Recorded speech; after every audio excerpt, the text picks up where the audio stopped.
All right. All you missed was the people who are the esports. Yeah, you missed Stephen A. Smith saying that Showtime is the best esports athlete. I don't know what game he plays. Oops. This is like the countdown ended like 2 minutes ago, and they were wrapping the esports awards. So Yeah. I don't think the show's tech. I think this might be. Is it? Oh, dude, this is the sequel to Lair. Oh my God, no! It's Skyrim 6, dude. I haven't eaten yet. He hasn't eaten yet. Look, it's Lair. Factor 5 Dude, is back. Maybe it is, honestly. It's Lair, this might man. be Lair too. It's Lair. Oh my God. I mean, it looks like Lair.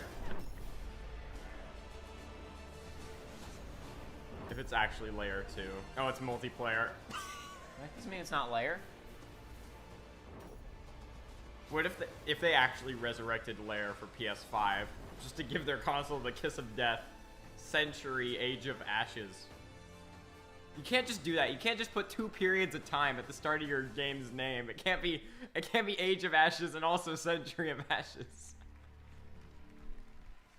And with that, it means I'm about to sign off and hand it over to Jeff. So you guys probably missed some trailers or something. Listen, I was busy all day. I didn't get home until... He got home like 30 minutes before it started. I had to take a shower to get rid of the COVID. And then I had to do the whole setup for this. Yeah. So it took a few minutes, okay? Huge surprises, little surprises, and of course, Please understand. for the greatest games of 2020, this is Sydney Goodman signing off. The Game Awards start right now. You guys are gonna have to keep me posted. So just real quick, I would have talked about this beforehand, but you know, we're only just now getting started, so I'll get to talk about it beforehand. Be advised, you guys are gonna have to keep me posted on, you know, volume, all that kind of stuff. Let me know if we're too loud, too quiet, if the show's too loud, too quiet, etc. He's back. I think it was, I want to say it was Ninja Bunny. Somebody left a comment in chat beforehand that was like, I hope that Jeff Keighley gets announced as the new Smash character. I, for a video that never got made way back in the day, made a Keighley me on the Wii U specifically for him to be in a Smash video that didn't get made. For Smash 4, right, before Ultimate happened. It would be kind of, I mean, with all the stuff that's happening with Nintendo right now, part of me just doesn't even want to see them at this conference, but I know I will.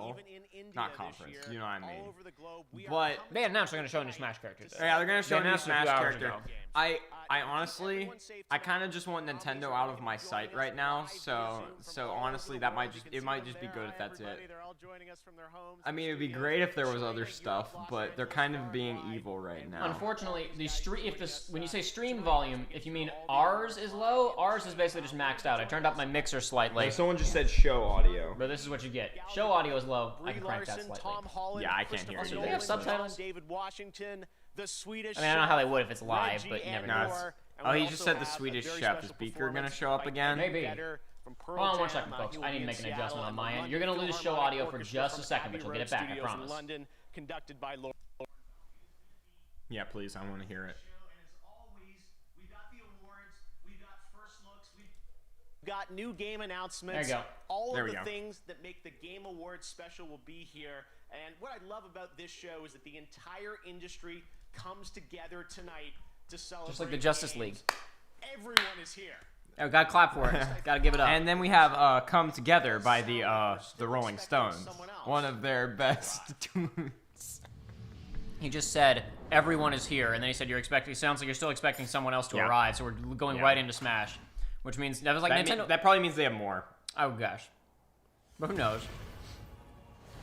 And Fire Emblem character. Yeah. I would be happy with Dante. Dante's really the only thing I care about. If Halo Man showed up, Halo I'd be Man, happy. Dante, Phoenix Wright. Or Professor Layton. Professor Layton, unfortunately, is a sword character, so I kind of don't even want him. He used to be my pick, but then it's like there's too many sword characters. Yeah. So because he would be a fencer, right? He would have a rapier. Oh, well, that looked like a sword character. Some slashed through it. Yep. Virgil. Oh. Okay. Does this mean there's actually gonna be Final Fantasy content in the game? No, they're gonna add one more song. There's gonna be one new song. Yeah, it's gonna be One Winged Angel, and that's it. Oh my god. Oh my god. Man, there's that hot gamer take. Now we're sure to get on trending, right? And it's still only in Japanese. Oh, whatever. Why is he only in Japanese? Because Square didn't take the time to approve the, you know, because Cloud only had the English. And they're not going to give him English VAs because that would take too much cooperation with Square Enix. But whatever. Yeah, it's still only in Japanese. That's whatever. Now the question is, the second I saw Sephiroth, I was like, is Square Enix gonna play ball? And the answer was no. Now the question is this happening because I was wrong about how everything between Square and Nintendo was, and they're actually getting along and collaborating, or did Square actually approach them and say we want this as remake promotion? Yeah, it's remake promotion. I mean, he would have an English voice actor, right? It would be the remake voice actors, right? Maybe they just wanted to be in Japanese. I don't know. I don't care. Who knows? I mean, I always want the positive, but I kind of don't expect it. Ooh, Bayo's gonna kick his ass. No, darn. I was hoping. It just kills. Mario's... Oh, he actually did! He killed him just like Nintendo killed Melee. I mean, no, I knew it was gonna be he's on the overalls. Yeah. He killed him just like Nintendo killed Melee. And also all the soundtracks for all their old games simultaneously. They always do that periodically. They friggin' Thanos snapped that shit. They do that periodically. That's totally normal. Oh yeah, and since does he have a hard counter for Omni Slash? They showed Cloud's Final Smash and not Sephiroth's. That was weird. Is his gonna be Supernova or what? Man, I'm mad we didn't get Kefka though. Why would we bring Kefka? Oh. They leaned into the Advent Children for a lot of this. Like, he's wearing the Advent costume, they're doing the Advent lines, the Advent cinematography. What's that sword? That's his sword from Advent Children. Oh, does he have it? Oh, yeah, he does have... I haven't seen that movie in so long. We're not going to discuss FF7 spoilers. Yeah, I know. Though. There we go. All right, his final smash is he turns into his big man form. Didn't you not expect it to be big man form? I thought it would be Supernova. Wow. This month. I thought it would be Supernova. That's cool. They should have just said today. Like, right now. If it's going to be that close anyway. Nah. I'll finish it. Whatever. This show is also about awards, and to present our first award, you probably know her as Captain Marvel. She's an Oscar-winning actor, a filmmaker, and a dedicated activist, and she's joining us now. Why didn't they say she was a Metroid fan? Camille, it's not the Crisis Core wing. It's the Advent Children wing. He had it in that first. Technically, he had it in Kingdom Hearts first. He did. It was blue. It was blue and white feathers in Kingdom Hearts, but then it was in Advent Children. These artists are nominated tonight for what they share in common: a clear dedication to their craft. She should have been wearing her Samus costume. That would have been great, but I get that she probably wanted to, appear a bit more professional at an awards show. Nah. Best performance. It's funny. I'm rooting for Ashley Johnson on this, honestly. Why? Because I was watching Noah Cavell-Gervais' video on The Last of Us, and I could not even hear it because he always ducks his audio. And I saw her performing and could barely hear her audio, and I just started to tear up slightly. I couldn't even hear what she was doing. Why were they showing the main character of Hades instead of Hades, since the vocal performance? Because there's not a lot of footage of the guy. I mean, he's the final boss though. Just show Hades sits behind a desk, dude. He doesn't do anything else. Laura Bailey as Abby. All right, that's fine too. Either of them could. I mean, any of those guys could have won, and I would have been fine with it. So I'm not gonna complain. Well done. Wow. Listen, man. I don't care what you think of the script of The Last of Us Part 2 or whatever. You can't impeach the acting in those games. Yeah, I mean... Druckmann gets good performances out of his people, man. So did Henning. All the Naughty Dog No. games. I'm just gonna... I mean, also, it's like you have, two of the best voice actors in the business playing those two main characters as well. So it's like... You're going to get good performances even if they are directed poorly, and in this case, it's pretty clear they weren't. She stole it back from Mads. Yeah, the best performance isn't a trophy, it's a belt. It's a belt. You have to take it from the last guy. You have to outact them. I'm kind of glad it wasn't Mads Mikkelsen again. I'm just going to be honest. How would it have been him again? He would have found a way. What was he? What do you mean? He's never going to be in a video game again. He's like, what is this weirdo nonsense? I'm never doing this again. Fair. Kojima showed up and said, can we smoke weed and you can be in my game? And he said, sure, fine, Hannibal's over, I'll give it a shot. The impact that the original game had on me. So this award means so much. Thank you to Neil and Tally and the entire team for giving me the opportunity. On Sora's reveal trailer, worst possible way to go would be to show the worlds the hurting will be many when you return to end it on a black screen before the reveal, says Epic Otter with a $10 donation. Ugh. I don't even want to sound like I'm like anti-Sora being in Smash. I just don't think it's gonna happen. Noriega saying he doesn't know what else Laura Bailey was in. Enlighten Everything. Man. Everything. Risei Fujikawa, Nadine in Uncharted. God, I don't even know where to begin. The lexicon is so big. Then say more names.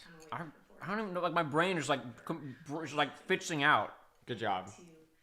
I don't even know, dude. She's the female Nolan North. She's in everything, and stuff you would not expect her to be in. She's also on what's the show called that Matt Mercer does? Critical Role. Yeah, Matt Mercer and a bunch of other voice actors do a D&D show. Oh yeah. She's on it. there, Ashley Johnson's also on it. Yeah. And I was about to say she's married to Travis Willingham, who is also a voice actor. He's the current voice of Knuckles, among other things. Knuckles, the enchilada. Knuckles and Knuckles featuring Knuckles from Knuckles. For your love and for your passion and for allowing yourself to go on this journey with Abby. JG says Last of Us Award presented by Brie Larson. One side of YouTube is going to lose their mind tonight. Yeah. Oh yeah, I'm going to enjoy every second of it, man. The more that I learn about I still haven't played it. I know it's not going to, but the only other game that's up for near as many awards as Last of Us is the remake. And I haven't played Last of Us, so I don't have a horse in that race, but I have a horse in the remake race, so it better win like 15 awards. I haven't played Last of Us Part 2 yet, because I've just got too many other things to do. I will play it sometime next year, not because of, wait for a sale, just because I literally don't have time. We just bought, we just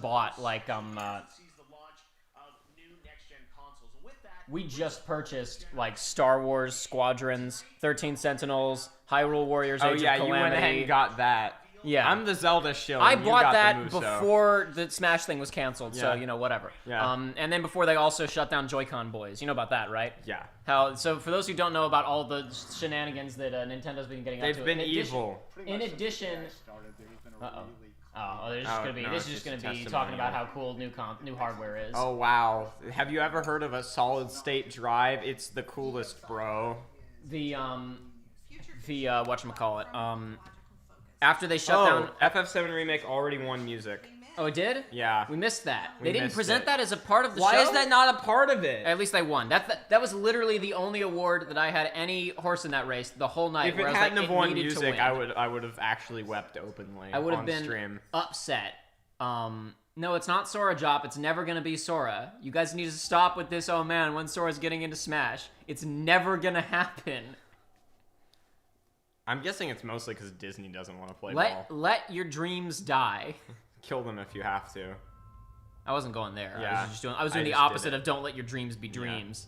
I was doing the opposite. Let your dreams die.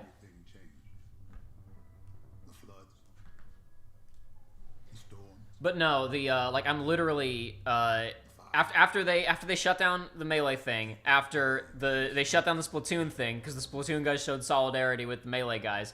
Then they also went to the charity, the for charity to support mental health stuff, Etika tribute Joy-Cons, and they said no, Joy-Con is a trademark, you can't make those skins, and they ceased and desisted that too. Pat of the Super Best Friends / Castle Super Beast has some hot, spicy, exaggerated takes, but he was like, first they told Melee players that they wanted to play Melee, they needed to get COVID. Then they literally took money away from health research for children.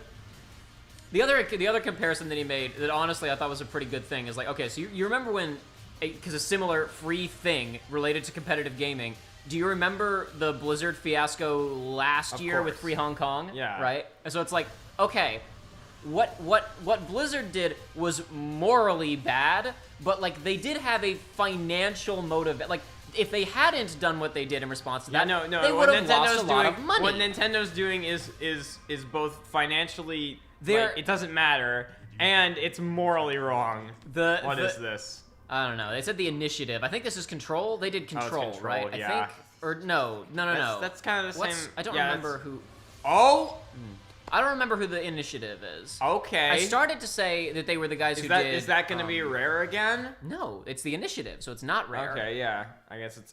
Xbox was They like, still have the Rare license, though. doesn't get it. They It's bought only it from. They bought it Yeah, off of Rare. They're like, hey, Rare, we're rebooting Perfect Dark, but we're doing it without you. And then just a huge middle finger, and they walk out of the room. For the first time right here at the Game Awards. Check it out. The, like, you know, okay, what Blizzard did was, we have a problem. We're going to prioritize money. Nintendo's like, is this a problem? No. Let's create one. Let's create a problem.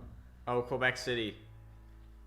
Wait, why is it centering on Quebec City? Is there some That's where development the game. house? Yeah, that's where. Yeah, I've heard that some games are made there sometimes. No, that's Montreal, dude. This is The Last of Us. Zombo game number 57. Zambambo. Oh no, zombie. Everybody likes zombies, right? 8 effing years ago. Yeah. It's a co-op game. If it's not Left 4 Dead 3, I don't care. Oh, hold on. I'm gonna be safe. I'm gonna mute. So I really fast. So I'm muting the show for a reason. I didn't get to talk. I was gonna talk about this during the pre-show, but we didn't get set up fast enough. A couple things we're gonna be doing tonight to be cautious. Now, obviously, the Game Awards encourage simul streaming, like hosting your own stream of the show, but they do their musical performances, and sometimes we do have to worry about copyright stuff, and I don't want to have to worry about redoing this stream or resetting anything or whatever. Is this done by the guys who are doing that Left 4 Dead, like, pickup? Like, it's not part of the franchise? Or is this literally a new Left 4 Dead? It might be a new Left 4 Dead. That's why I'm wondering. I don't think it is, but then again, Valve is making video games again, so it could be. Yeah. But there's some other studio that's doing a Left 4 Dead-esque thing. Somebody talked about it when I did that Anthem video. Because that's like a mix of a tank and a boomer. Yeah. Yeah. But that's what I was thinking. I was seeing stuff that looked sort of kind of like classes from. The reason that I was muting the game is because I'm trying to prevent. That's just a charger, isn't it? The big arm. Okay, it looks like a charger, but it's not. It's too tall and too limber.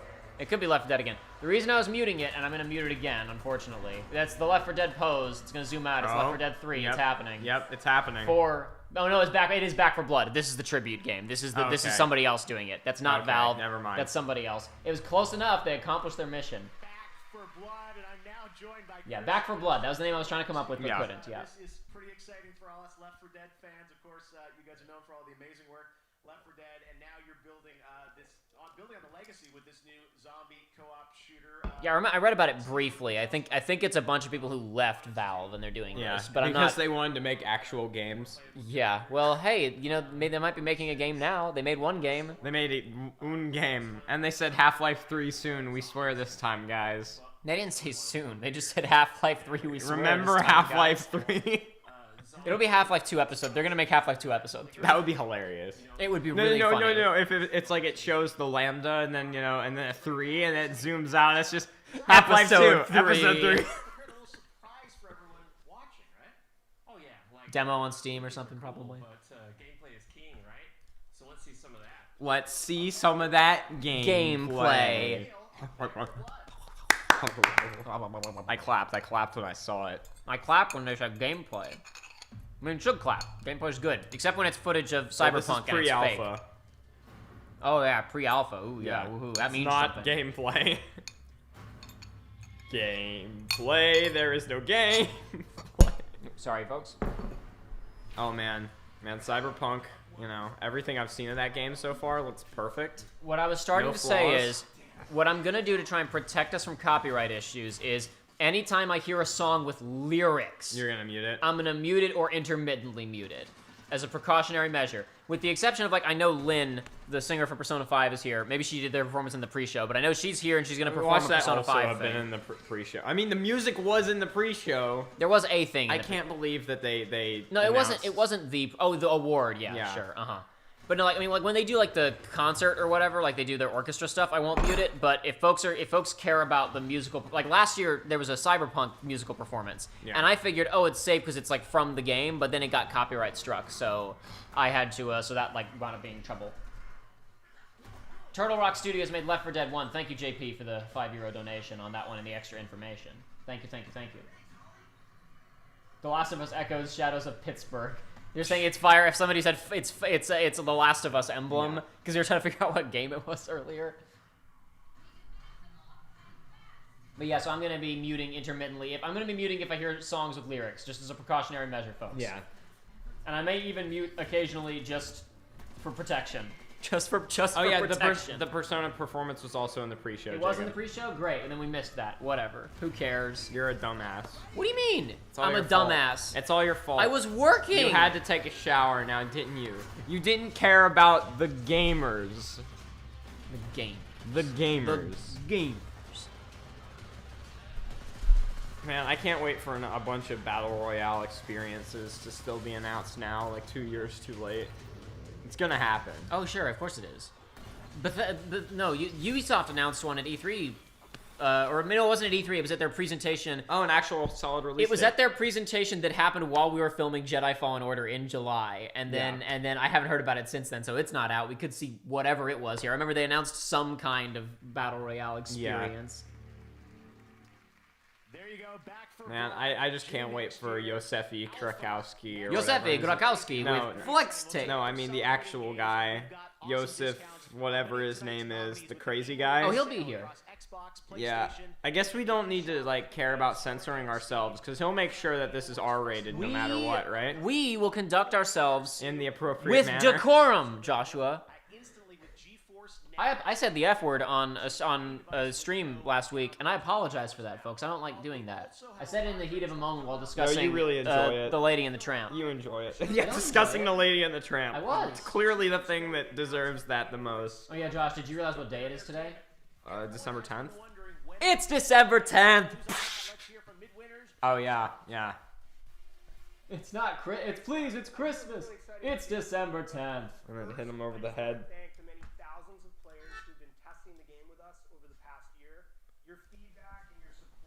Hey guys, the Cyberpunk, right? I can't wait for a a good video game like Cyberpunk. Screw The Last of Us Part 2. I want a good video game like Cyberpunk. Look at that trailer, baby. Man, look at this. Look at this freaking Watch Dogs trailer That's right the here. trailer, and then... Oh my god! Hold on, I got Holy sh... Mmm!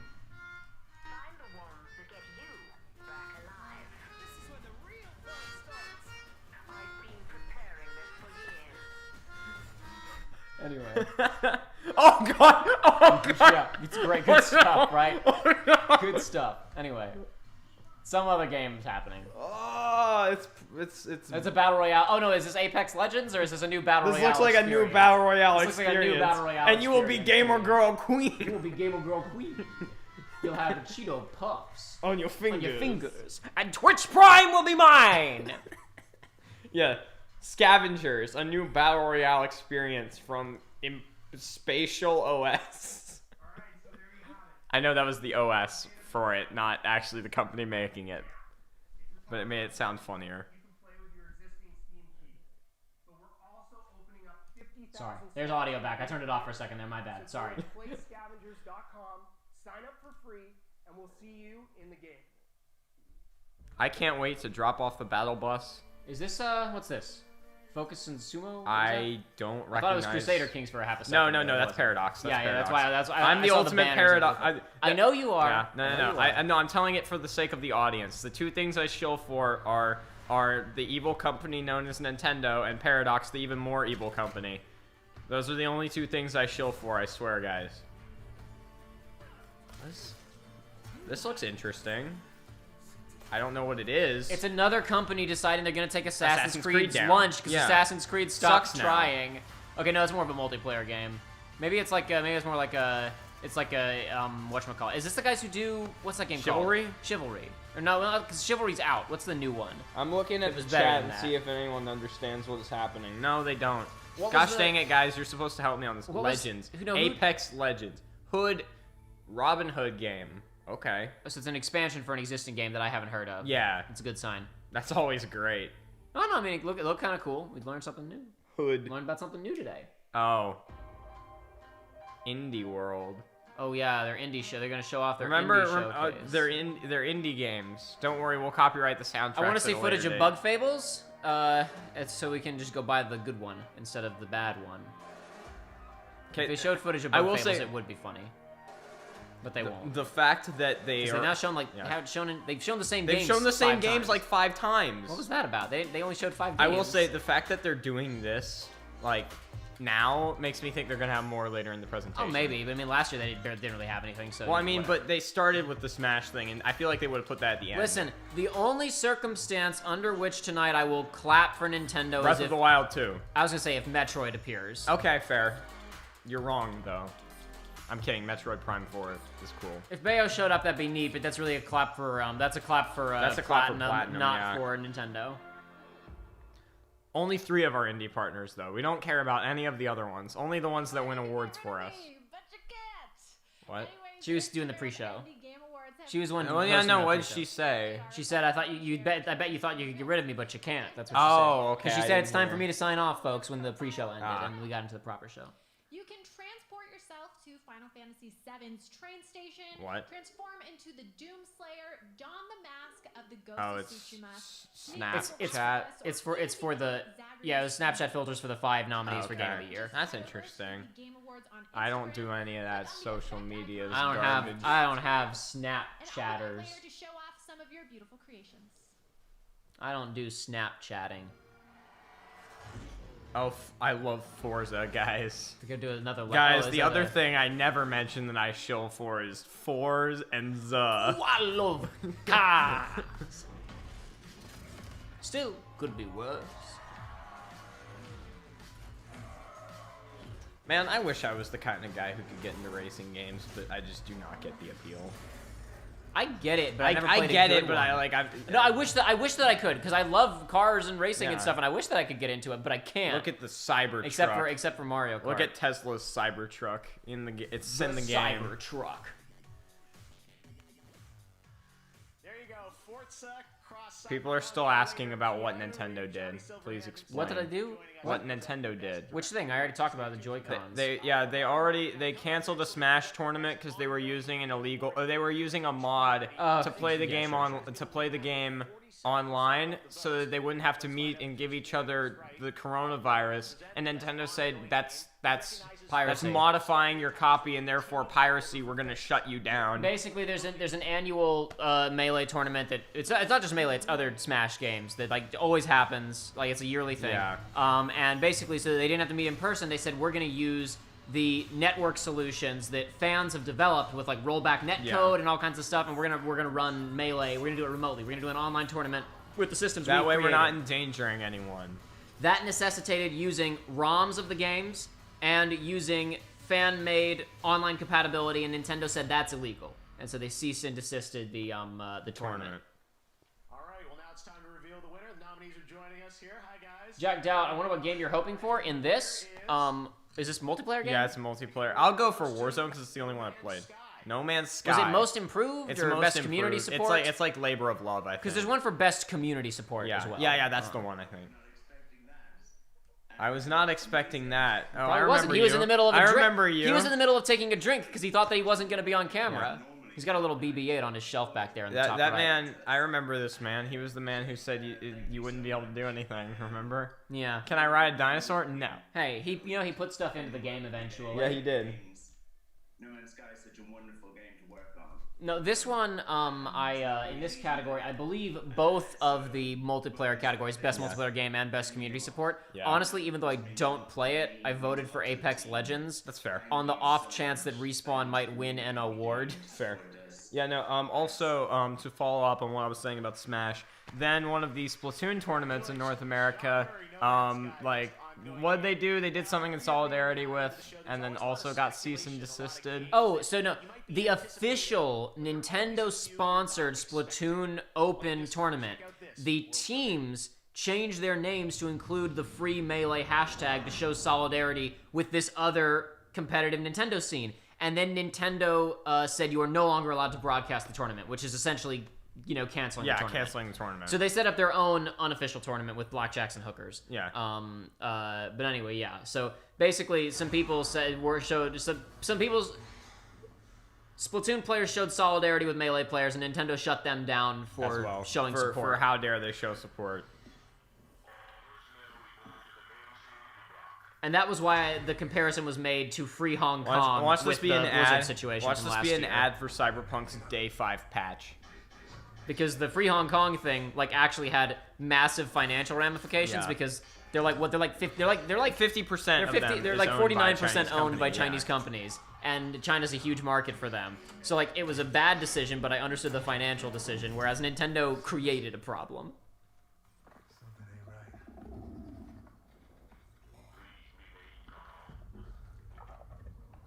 Rar. Who says please remain calm? What is this? Master Chief. No, we won't see Master Chief until next fall, Joshua. Ah, it's an alien. I'd love it if it was your companion. He's actually very friendly. Yes. I would love a game where your companion character looks like that, right? Ah, darn, he's Oh, he's mean. dead. Never mind. I would love a game where your companion character was a gross monster like that. That would be great. That would be Oh, my he's favorite sucking game. his soul like a Dementor. This is Black Iron to transport ship K-On. The man was just like looking at that security monster and then saw the guy die and was like, well, I'm done with that for now. What is this? The Callisto Protocol. Just a game. It's a game that was announced. It was just announced here. Whatever. Hashtag Callisto the game. Epic Otter brings something up that I was thinking about before this, because I was thinking I would say it and people would bring it up. Sega greater than Nintendo. Sega doesn't do half the crap Nintendo does and actually does cool stuff for their fans. What I was gonna say is, no one is allowed to make. You know him from his work on Dead Space and Call of Duty. Here's the CEO of Striking Distance Studios, Glenn Schofield. There we go. It's a former Dead Space guy. After that makes got a shut down. lot of sense. That's what we're looking at here. Oh, they're actually getting actual Dead Space 3 instead of fake corporatized Dead Space 3. All right. Survival horror game. Awesome. Set in the year 2320 on Jupiter's moon of Callisto. Got it. All right, now I know what's going on. Anyway, no, what I was going to say is you can't make the, hey, at least Sega doesn't take down fan Sonic games and stuff. You can't make that comparison because if there weren't fan Sonic games, there would be no good Sonic games. Because Sonic Mania. And Sega knows that, so they can't afford to shut them down. Well, I mean, hey, there are no good Waluigi games besides fan Waluigi games. There are no Waluigi games. Yes, there are. Waluigi games. There are. He's fan in Waluigi. games, but he's not in. No official Waluigi. Yeah, games. exactly. Well, then it's not Same about good or logic. bad. It's just there Boom. isn't any. I destroyed your argument. There aren't any official ones. Get wrecked. Oh, dude, it's time for Beyond Good and Evil. It's back. Is I'm this being Guardians sarcastic. of the Galaxy? No, this is This looks like a. Oh, dude, I love. This looks like a Left 4 Dead like mock-up with, because he had the 4 playable characters. Everybody watched my Anthem video. It's literally Left 4 Dead. Everybody figured out what I was saying Look, about Anthem 2 years ago, and they've been working look. on that game, and it's just now happening. it's not about Anthem, about Left 4 Dead. Look, it's Guardians of the Galaxy Left 4 But Dead. Left 4 Dead. And every environment is gray. So I wasn't so like, oh man, that Anthem video where I was like, why isn't there a game like this? Surely has no one else noticed this vacuum of 4-player survival co-op? Apparently everyone else did notice. They just didn't notice quite fast enough to get the games out before this gen was over. There were other people who noticed. I know it's Warhammer, but still, it's just funny. No, I'm well aware. They showed the logo in the background, but Now it is time to recognize some other winners. because they had the one that was art direction. Final Fantasy This is gonna be VII Hades. Remake, Ghost of Tsushima, Hades, Ori and the Will of the Wisps. Or Ori. It could be Ori. I forgot. it'll be Ori or FF7 remake, I think. Award goes to Ghost of Tsushima. Never mind then. Congratulations to Sucker Punch. I haven't seen enough of it to even have an opinion on it, so I've it's fine. seen the first hour and a half of it. Oh, you I'm have? skeptical. Yeah, my roommate bought it like right before I left, and I watched the first The hour. the lighting in Tsushima is extremely impressive. Streets of Rage 4. That doesn't surprise me since it's up for Yeah. Game of the Year. This will be Half-Life Alyx. There's no I contest. wonder what it could be. There's no contest. No, Dreams. Dreams. The Dreams game is like a large monkey. And the Game Award goes to Half-Life Alyx. Really? That's crazy. Hey, it's fine, you know, it's to be expected. Oh, not Madden 21. It deserved it. I know. I'm just It's saying. not like it's a controversial As long topic. as this isn't Madden 21, I do not care. I don't even think it got nominated because it was so bad. And the Game Award goes to Tony Hawk's Pro Skater 1 and 2. The remake of the 2 games that were actually good. And for the most anticipated game, voted on Twitter Cyberpunk. this year, the nominees are It's gonna be Cyberpunk. No, it already won last year, I think. So I don't think it can be up again. I'm gonna guess. It'll be Breath of the Wild or God of War, I would think. Yeah. By votes. No, never mind. People like their FromSoft. I mean, I agree with that. I just don't care. The Fulbright Company and Annapurna Interactive present one part. I didn't vote on that one. One part mystery with 2 familiar voices. Check it out. Oh, this is right. This is the thing with Tom Holland and not Tom Holland. I want to say Daisy Ridley's in this, but I forget who the other actor is. I think. Yeah. No, this is I freaked out because I heard Annapurna for a second there. No, this is not what I thought it was. Okay. And the world is passing me by. I guess as I get a little older, I was thinking about that, like that time loop murder mystery thing we'd seen previously a couple of awards shows. Decline and go away. Annapurna, I forget if they're a director or I think they're a publisher. They're not a publisher. Developer. Yeah. They just showed the developer's name. Okay. Well, I didn't know which one was the publisher and the developer. Things we found hints of something she never told us about. Ooh, I want bandits. Those jewel bandits. That kind of talk hurts, little girl. Hurts bad. Elden Ring is never coming out, says Crossburn. That's correct. We can't ask her about these things anymore, so we have to go looking for the answers ourselves. My mom and I are out on the road, searching. I like seeing stuff like this. The game's experimenting with these types of visuals. Mixing stuff, because like you got these 3D environments with the 2D characters. I always find this kind of stuff neat. Open roads. Kerry Russell and Caitlin Dever. Alright, cool. Interessante.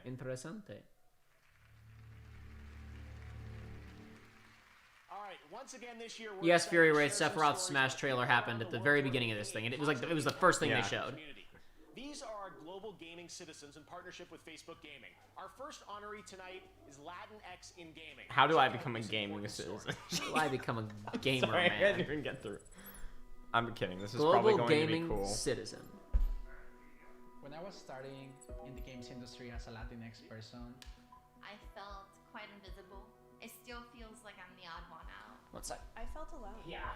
I was often the only woman and the only Latina woman in the room. I think about how hard it was for me to get where I am today.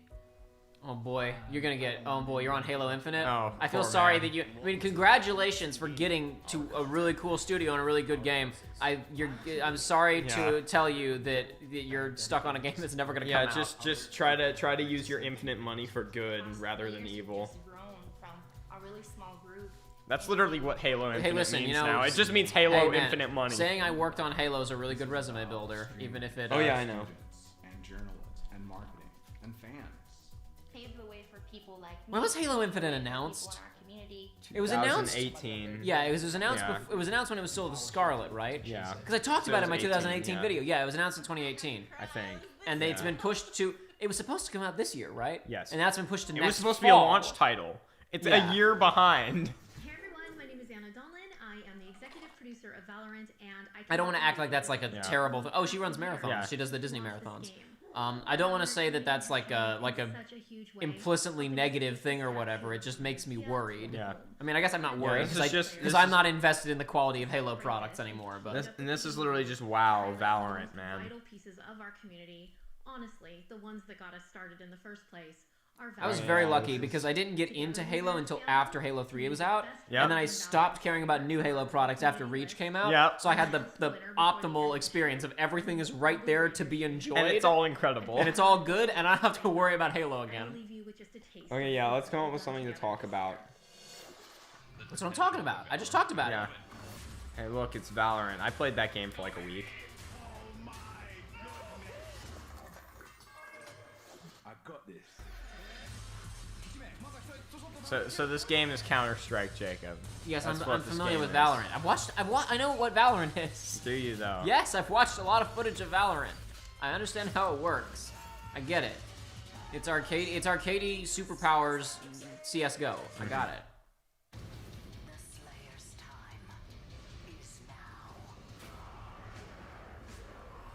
I remember Joey, like, years ago talking about too bad Doom 2016 is never going to get story DLC. This is getting multiple parts of story DLC. Yeah.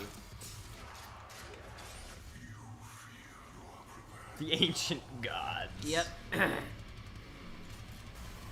In Doom you go, boom.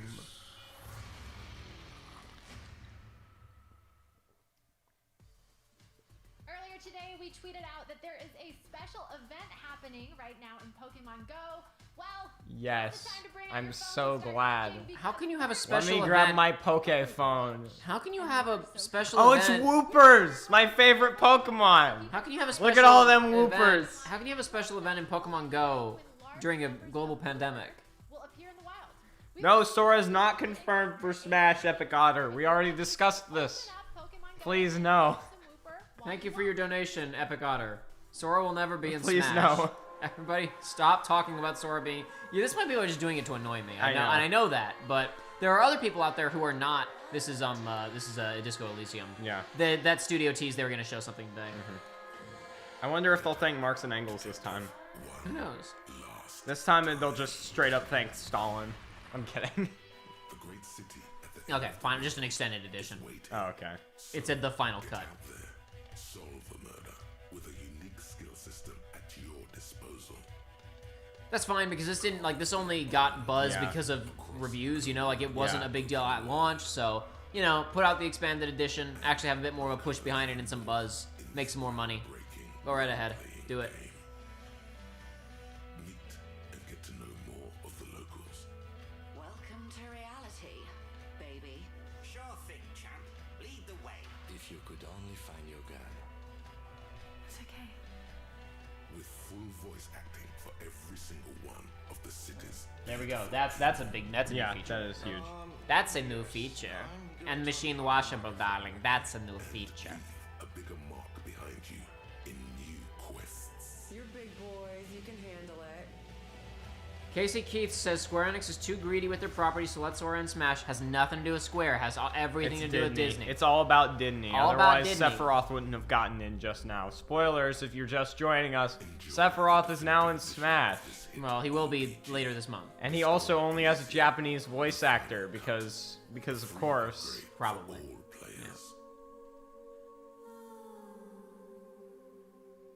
Oh, it's a free upgrade. That's kind of. They showed the new map for a half a second. The final and it cut. was- That it's just makes the, me think of Blade Runner. It was the ending of FF7. Yeah. Which disappoints me slightly, just because what's disappointing to me is that both the maps they're using are both in Dissidia. Because the ending was the original Dissidia, and Midgar is Dissidia NT. Midgar makes sense, and I'm glad they picked that for the original one. But I wish they'd picked something. I wish they'd picked something weird and different for the one to go with Sephiroth. But that's okay. It is known for its story and its characters, and right now the team at BioWare wanted to give you a little Dragon sneak Age. preview of what to expect in the next game. That creative director just Yep, left. I know. Another one. Another one. Another one. Oh man, another one. Not actual. Oh my gameplay. god! It's never gonna come out. I've never seen it worded that way. I've seen not in-game footage, I've seen not pre-rendered actual. footage. I don't think I've seen not actual gameplay. That one's become more popular after like Watch Dogs and a bunch of stuff like that.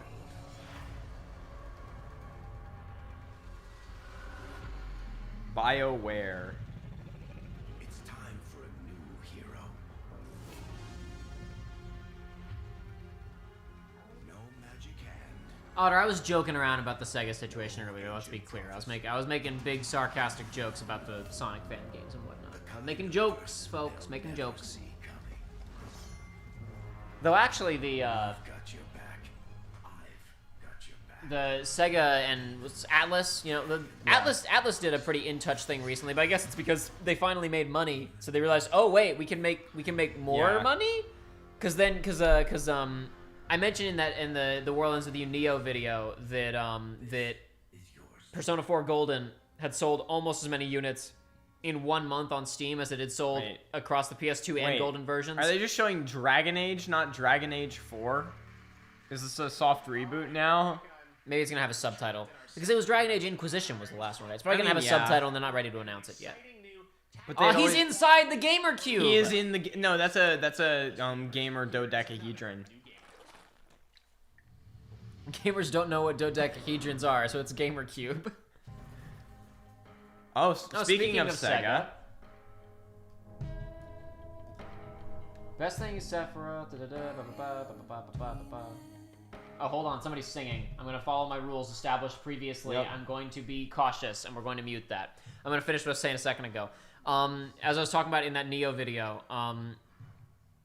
Persona 4 Golden sold like 500,000 units on Steam in a month. Yeah. And it was like, I believe across both the PS2 version and the Golden version, Persona 4 sold, I think, like 700 or 800,000 units. Wait, is this also lifetime? So like it sold almost as many in a month on Steam as it did lifetime in Japan. Is this also a hero shooter? Oh, it's probably a hero. Of course it's a hero shooter. Please no. What if it's a 4-player co-op zombie survival hero shooter? Oh! I had that idea for that to do like that whole Anthem video. I came up with that like when Anthem came out. And these game developers are only just now getting around to it. They should have hired me and my $1 million ideas. I would have told them to make this game way before. That's exactly what this is. Yep. It looks isometric. Yeah, isometric. Never mind. Okay, never mind. It's a little different. I'm going to give the music a chance. It's still the same thing, though. I'm going to give the music a chance to hopefully not get me copyright struck. We'll see what happens, though. Oh, wow. Endless Dungeon. What an amazing name. That's an incredible name. What an amazing name for a video. Oh, look at Sega. Crossbird says, wait, are you telling me that more people use a PC than a Vita? Nonsense. But yeah, no, it's just, the reason I'm bringing this up is because I bet that it was supposed to get announced here, maybe during the pre-show, and then it got leaked, so they just announced it earlier this week. But they finally announced Persona 5 Strikers is coming out internationally, and at the end, they announced that it's coming to Steam in addition to Switch and PS4. And it's like, boy, I wonder what influenced that decision. Could it be because they suddenly made almost because they made it? Well, I shouldn't say almost as much money because it sold for way less, obviously. They just showed the name of this game, and I already forgot it. Let's see what it looks like.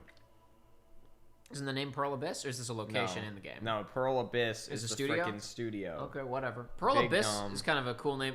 Pearl Abyss, band name, game name, any whatever. Pearl Abyss is a cool name. I like that. Pearl Abyss would be a neat band name. Oh, it's an expansion for Townscaper, I see. No, it was something Desert was the name of the game, or like Desert Black something. Desert Online? No, it wasn't Black. Trust me, I would have said something if it was Black Desert Online. Oh god. That's Skyrim 6, you guys. I figured it out. Ah, it's Red Dead. It's Red Dead 7. Red Dead expansion. This looks like Red Dead. It does actually. This just looks like well, there were European buildings before. Yeah. So those weren't obviously, but and then this looks like fantasy something. So never mind, not Red. Oh, there's Shrek! Oh my Shrek gosh. made a cameo appearance. Shrek makes a cameo in the game. This is the best Game Awards yet. Oh yes. Except for that one time when Stan Lee showed up dressed up as Revolver Ocelot. Look at the vistas. So many vistas. So many vistas. Is this Project Athia? Yeah. No, just the physics and lighting looks kind of... No, just because the physics and lighting there look kind of similar to Luminous, because Luminous has weird lighting stuff that I still don't know how to articulate. Just look kind of like that. Who knows? I'm wondering what this looks like, and if I know anything like this. I wonder what this looks like. Is it Black Desert Online? Because that would be hilarious. What do they look like? What does it look like? It looks like it might be Black Desert. What are the other Online. questions that Alien Private Eye asks? Where? Why? When? Why? What does it look like? Those are the questions, right?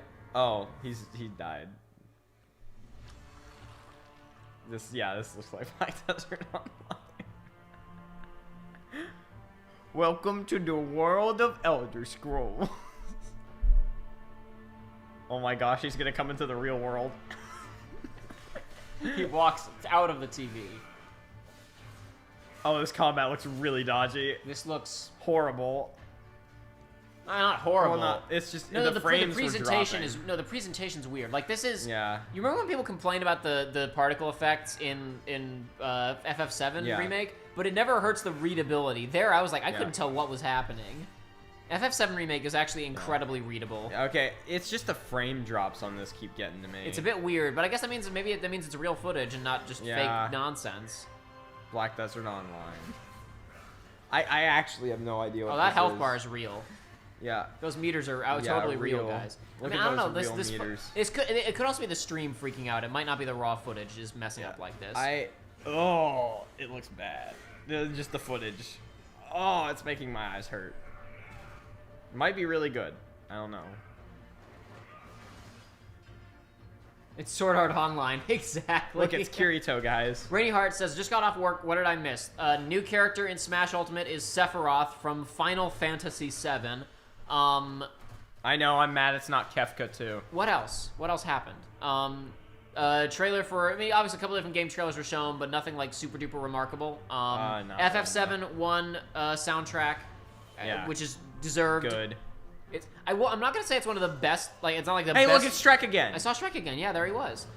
This trailer was going on a while. There's a lot of footage in this. Yeah, this is interesting. I still don't know what this is. Oh, he's got a rope though. I'm pretty sure this is. And he can do Breath of the Wild climbing. There's Breath of the Wild climbing in it. Of course there is, but I don't see. This open world looks 10 times more empty than Breath of the Wild, so I don't. Well, care. you don't know. Breath of the Wild looks empty at first glance. Well, It's only when you experience it that you. There's a lot of empty space in Breath of the Wild. Yes, there is, and it doesn't matter because that game is a masterpiece. Well, a lot of people talk about I'm kidding. That game is a lot. I haven't watched a ton of reviews of Immortals Phoenix Rising or whatever it's called, but I watched Weedman's. And one of his complaints about Breath of the Wild was that he didn't like a lot of the empty space and lack of narrative content. And he said that Phoenix Rising really it has a relatively small map, but it's extremely dense. Yeah. Which it was that's which cool. makes sense. It was a lower budget Ubisoft game, so it makes sense that that's what they kind of went for. Was but yeah, a what little else? bit more dense. Video quality just went to 1080, and I have no idea what's going on. I don't think that's on our end. Sorry, I don't know what to tell you. What is? What are they saying? Ninja Bunny says it's like 5 pixels on screen, just changing colors. I can't help you. Yeah, I don't think that's us. That's not on our end. I'm guessing that's... Pretty sure this is KH4. I'm guessing that was going through YouTube compression twice. It just did that to that footage. Pretty sure this is KH4. It is Crimson Desert. That's what the name was. I knew it had desert in it. Crimson Desert. Maybe it is Black Desert Online, the sequel. That would be hilarious. The text, I don't know who does any of these That looked like it things. was in Chinese. Yeah, that's my point. Pearl Abyss. Who's Pearl Abyss? Who's Pearl Abyss? That might be Black Desert Online. This might be a single-player Black Desert from those folks. Because it looked like Black Desert Online's visuals. Yeah, it did. Pearl Abyss. Black Desert Online. He said South Korea. Yeah, that's what they do. Yeah. Yep. All right. We called it. We're incredible. Black Desert Online, rather from the folks who made Black Desert Online. Hey Jeff, thanks for inviting me to the Game Awards. As you know, in Christopher Nolan's latest film. Oh, he's the Tenet guy. I haven't watched it yet. He does other things too. Yes, he is. And I thought that was a cool name for a character. It reminded me a little bit of playing video games. The character's his name in Tenet is the protagonist. Oh, really? Yeah, that's cool. When people ask him, "Who are you?" he says, "I'm the protagonist." That's awesome. That feeling of being in control, but also being guided by brilliant storytelling. I'm sorry I didn't know it was in Korean and not Chinese. I can't say I know my Eastern languages, guys. Best narrative. I should have said that it was Eastern. I should have said Chinese. I really I knew it wasn't Japanese. I really want The Last of Us Part 2 to win just to watch people have a meltdown. That's fair. It's a narrative disaster. It's objectively bad. And no, I think it would be better if Remake won because people would be like, "What did you ruin your narrative?" I'm good with that too. I'm good with that as well. I haven't finished 13 Sentinels, so I can't pass judgment on that. Oh. I'm gonna say it has the most interesting narrative structure, but. The Last of Us Part 2. No. Twitter's about to lose it. Twitter is about to go insane. I haven't played it. I can't. Twitter's about to pop off, dude. Be nominated with so many incredible games that came out this year. So truly. Of course, I've got to thank my co-writer and the director of The Last of Us Part 2, Neil Druckmann, who was courageous enough to tell such a bold People are gonna be upset about him getting promoted to co-president or whatever. That means he's promoted out of the position that you hated him If you really for. hate Neil Druckmann, which you don't, because he also wrote The Last of Us Part 1, the game that you love, and that's why you're mad at Part 2, he got promoted out of the way. No, this is great. I'm mad at him because he crunched his employees. We finally... Now I'm gonna go play Cyberpunk. Oh my gosh. The people who are mad at Last of Us 2 for crunch, but are like Cyberpunk, yes, are the most tone-deaf people I've ever heard of. little chefs out there joining us all Little the way from chef. the kitchen. You know what else? What? Is you know another key difference. You know another key difference between Cyberpunk and The Last of Us Part 2. The Last of Us finished development. Yes, The Last of Us Part 2 is one of the most visually impressive video games of all time. Do I need to pull up the Cyberpunk clip again? Do it. It's just the sweet. I want to see the Swedish Chef. Okay, during the next actual game reveal, we can pull up the Cyberpunk clip again. Oh, it's for the chickies. The chickie is for the Chef, I'm so sorry to cut you off, and you're looking sharp in that tux, by the way. My Swedish, it's a little rusty, but I think there's been a little bit of confusion, honestly. This is literally a Paradox for the win. developer. Thank you for the shooty kuben de frugi, and for taking all the shooty frugi, and from the shooty. No, Chef, I'm so sorry, but you didn't actually win a game award. That trophy you've got, honestly, it kind of looks like leftovers. Anyways, you're supposed to be sharing an announcement here about a co-op game. Of the Muppet video game. No, a co-op game, like a fun, cool new game with a playable character named Swedish Chef. Me? From the Play-Doh? Yes, that is why you're here, for a world premiere. Let's take a look. It's Overcooked 3. He said it's a co-op game about chefs. Yep. Here we go, and he's in the game. I'm in the game. Sports. I'm in the game. I'm in the game. Oh, that's awesome. I'm glad Overcooked's I hope he talks. I hope he has a voice. I hope when you drop things or you fall off the map, he goes.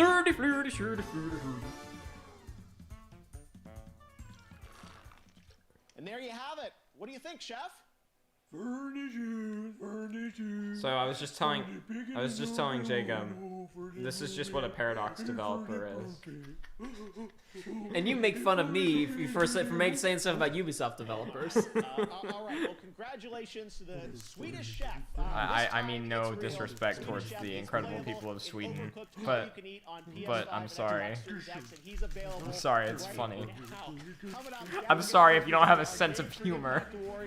I think Swedish Chef's just like is my favorite Muppet. Oh, Super Mario 35th anniversary. But if you rewatch don't record it. If you watch this VOD after March of next year, Nintendo will melt your mainframe. Your computer will stop working.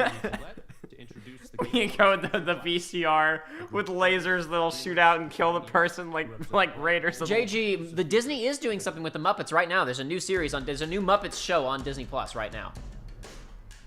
Games have really changed my life, to be honest with you. Every time I see people say, if only Disney would do something with the Muppets, they don't know there's literally a Muppets show happening right now. It's another big colleges are able to have. It's another Universal Gaming Citizen. Ninja Buddy said, finally, now Troy Baker can take over as director of The Last of Us 3.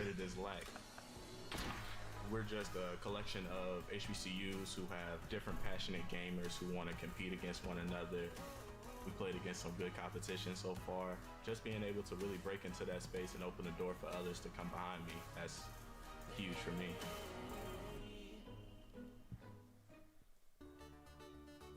We said beforehand that we would not talk about we're not going to talk about spoilers for anything that's up here tonight. Just, precautionary measures for all you folks out there. But, I gotta say, I really ways to deal with what? 2020 situation. Like, maybe I go first. Disney's making an origin movie for Buzz Lightyear starring Chris Evans. This is not a joke. We need to look this up right now. Excuse me, folks. If this is... They did. I know that Disney you better be right on this, otherwise you're going to make Jacob Disney die. announced a bunch of stuff today. Let's find out. Oh, no. They announced new, like they said, we're working on new shows for Marvel and Star Wars, and we have 15 film projects for Disney and Pixar in the works. But that doesn't mean I'm not trying to look out for you. Yes. New Pixar film, Lightyear. Chris Evans to voice Buzz Lightyear. No. Text Game Awards to 88709 now. Chris Evans to voice Buzz Lightyear. Oh, Switch. Oh, look, it's Mario. Screw you, Mario. I'm mad at your company right now. Live-action Pinocchio coming to Disney+. Oh, God. Amy Adams is returning for Disenchanted, a sequel to Enchanted on Disney+. But it's only been like 15 years since the first Enchanted. Enchanted was good. It was good, but it was 15 Oh my God, Sora is trending with 96,000 tweets. Kingdom Hearts fans are rooting for Sora to be a Smash fighter, but it's Sephiroth. Oh, there's... Well, who cares? Coming together to make an Unreal franchise. Shut up! Again for this Epic Game Store World 96,000 tweets of Sora. God. The world has lost its mind. It's not gonna happen, guys! To be fair, the only reason it would ever happen is because a Disney executive looked at Twitter and saw there were 96,000 tweets of a person named Sora and said, "Who's Sora?" And then his secretary said, "You own Sora, sir." And he said, "What?" That's the only reason it would ever happen. Let him die. Let him die. Chip 'n Dale Rescue Rangers hybrid live-action animated feature. Oh God! But they're no. canceling the DuckTales reboot. Wait, they're canceling it? Yeah, because they moved it to Disney XD, where its ratings plummeted, so they're canceling it. They moved it to the channel where they move things when they want to kill them. Oh my God! Hocus Pocus 2, they already announced that. Yeah. Beauty and the Beast prequel series. Is this a joke? No. Are these jokes? No. Are these jokes? Welcome back to the Game Awards. Earlier, Are these I asked jokes? you to head over to Instagram to post our Game of the Year AR effects to your reel. Let's check out a couple of your creations. I'm actually hold on. I'm scrolling through Walt Disney Today, which is a real account, not a like it's they announced Disney News, and like I'm reading this and it seems fake. Fake. So sure, that that was coming out. Okay, Cars new Pixar shows. We already knew that they were developing a whatchamacallit, Monsters Inc. show. So, okay, so Pixar has a TV division now, right? Whatever, yeah. That's, okay. Music by Lin-Manuel Miranda, some new Disney animated movie being made, okay. Tiana, which is a princess, that's the first time they've acknowledged the existence of Princess and the Frog in 10 15 years. Yeah,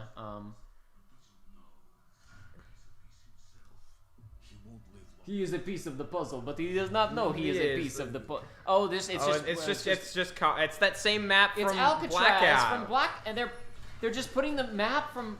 Oh what? no! Or are they putting it in? They're putting Cold in War? They're putting in Warzone. Or are they putting it in Cold War? No, Warzone is merged between both games. They just took the map from yes Black Ops 4 and they put it into Warzone. Correct.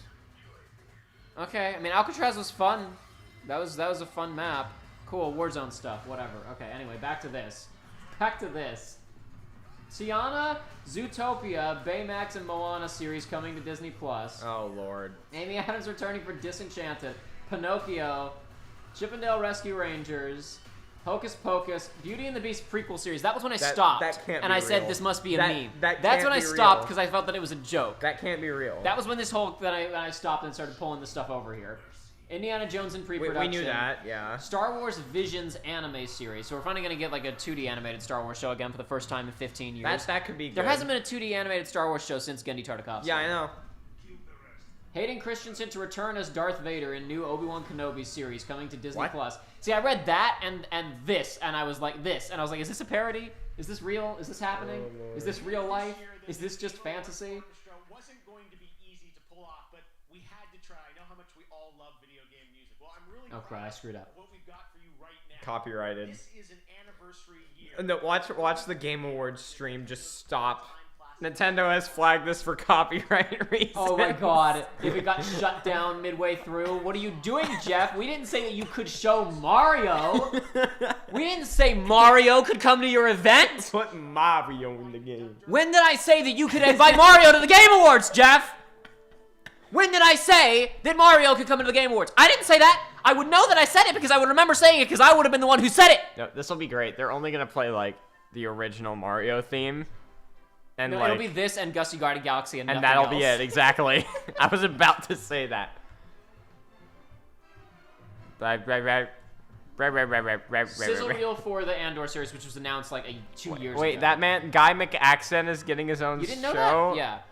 Sizzle reel release. So I guess they already started shooting that. Huh. The Kenobi one got delayed because apparently they were dissatisfied with the scripts, and then production got stalled because of this COVID. The current situation. Rangers of the New Republic. That's a tie-in with the Buzz Lightyear show. Yeah. Low-hanging fruit, but sometimes you gotta go for them. An Ahsoka show. Highest closing price on Investor Day, but this was the first annual loss in 40 years. No, shut up. They also announced that this was their first loss in 40 years. Hey, it's Gusty Garden Galaxy. You know, they did 64 a second ago. For about 5 seconds. Yeah, I know. Dude, this is literally like, this is gonna be a minute long. Oh, hey, they're starting to go the HBO Max route and the Warner Brothers route. Raya and the Last Dragon is coming to Disney Plus alongside theaters. So that's the next major animated film from, starring Kelly Marie Tran as Raya as her compensation prize for being screwed out of being in Star Wars because piss baby fanboys got upset. That's still just, it was so freaking cowardly. Just like literally removing. They her actually from a announced film. they don't ever announce how much they actually make off of their and who's subscribed. Dang, that's a large 86.8 number. million subscribers is a large number of subscribers. And if you think of it like each one's for a family of like 4, that's literally as large as the population of the United States of America.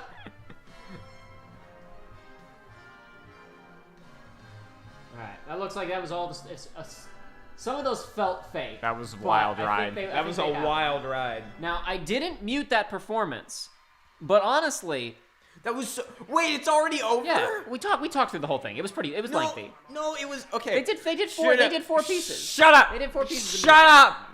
It was literally only the original theme, Peach's Castle, of Gusty Garden, and friggin' New Dank City. What, did you want it to go on for 20 minutes? No, I wanted it to go on for 3. It was 3. We were talking about Disney. You explore and record disappearing cultures in a strange, beautiful world. This game is just stunning, and it's coming to PlayStation 5. Metroid Prime 4. Coming to PlayStation 5 exclusively. Now I've lost what I was gonna say. Yeah, I'm glad. What I was gonna say is I didn't mute that Nintendo thing, right? Oh, is this Bug Snacks' sequel? Yes, I didn't mute it, even though it was a Nintendo musical performance. But I kind of hope that they take my stream down. I really hope so. I honestly would prefer to get that taken down than to have the stream up, if that's the reality. More interesting art styles, at least. Yeah. I enjoy the kind of 2D, 3D hybrid style. It looks very good. It looks very good. Ah, it's Black Harry Potter. What? It's That's Black racist. Harry Potter. It's Black Harry Potter. You're racist, Jacob. The glasses were the swirly glasses was happening. Swirly, how you swirly? I can't stand his ass.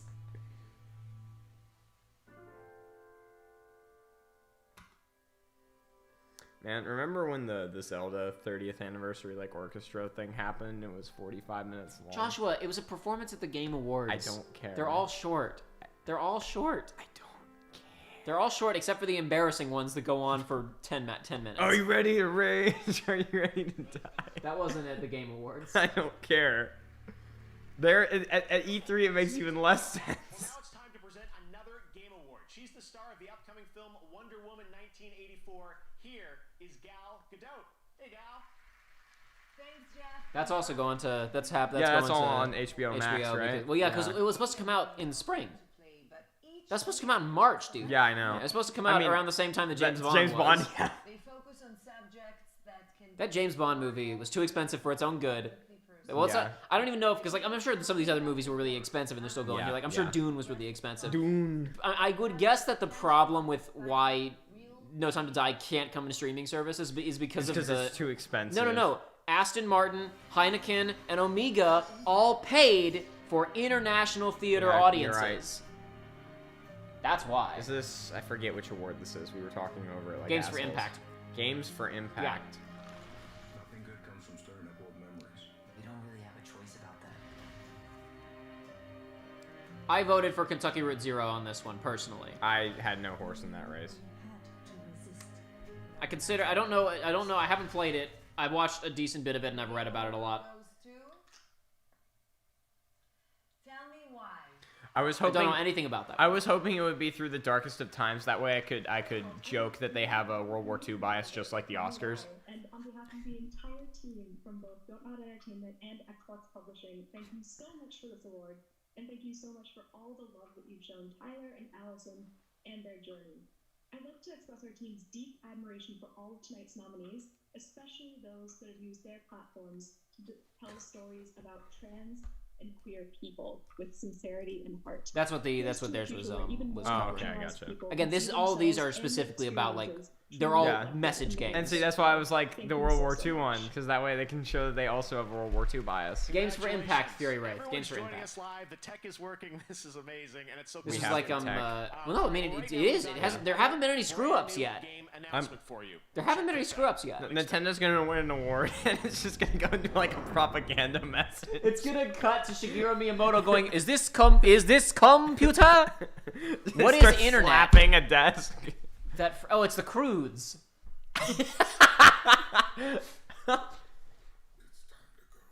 It's the Croods. It's the Croods. Wait, was that Vin Diesel? Yeah, it was Vin Diesel. No, it is. It's Vin Diesel. No, actually. I know, it's his face. I see it. It's Vin Diesel. It looks. I'm the wheel. I'm the wheel man. I live life a quarter mile at a time. What if this is the new God? What if this is the new God of War? These are like This is some other society, and he's gonna have to fight Kratos. That would Vin Diesel versus. So you're the God of War, huh? Well, I'm the God of Drift. I'm the God of Drift. I'm gonna do. You ever fought a car before, Kratos? What is a car? I've never heard of this silly thing. Boy, have you ever heard of this car he speaks of?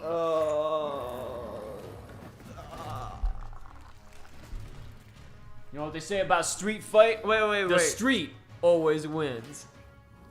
That looks like an enemy from a certain shooter game that I won't discuss.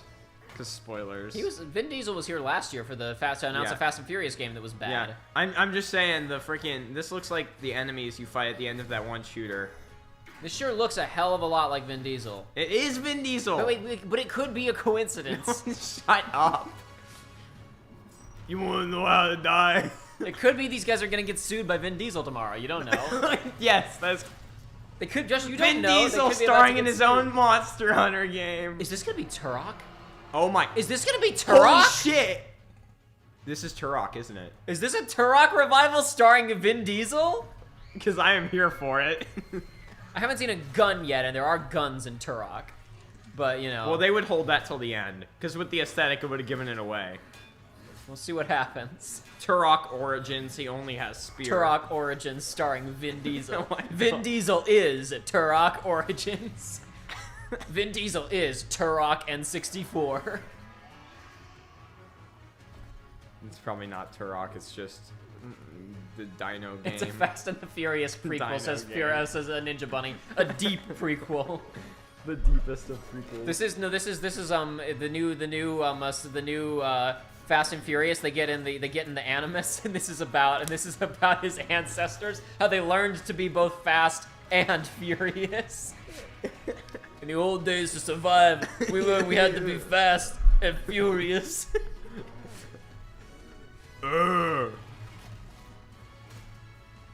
They're friends. The zombie and the dino, they're friends. They're friends. No, George.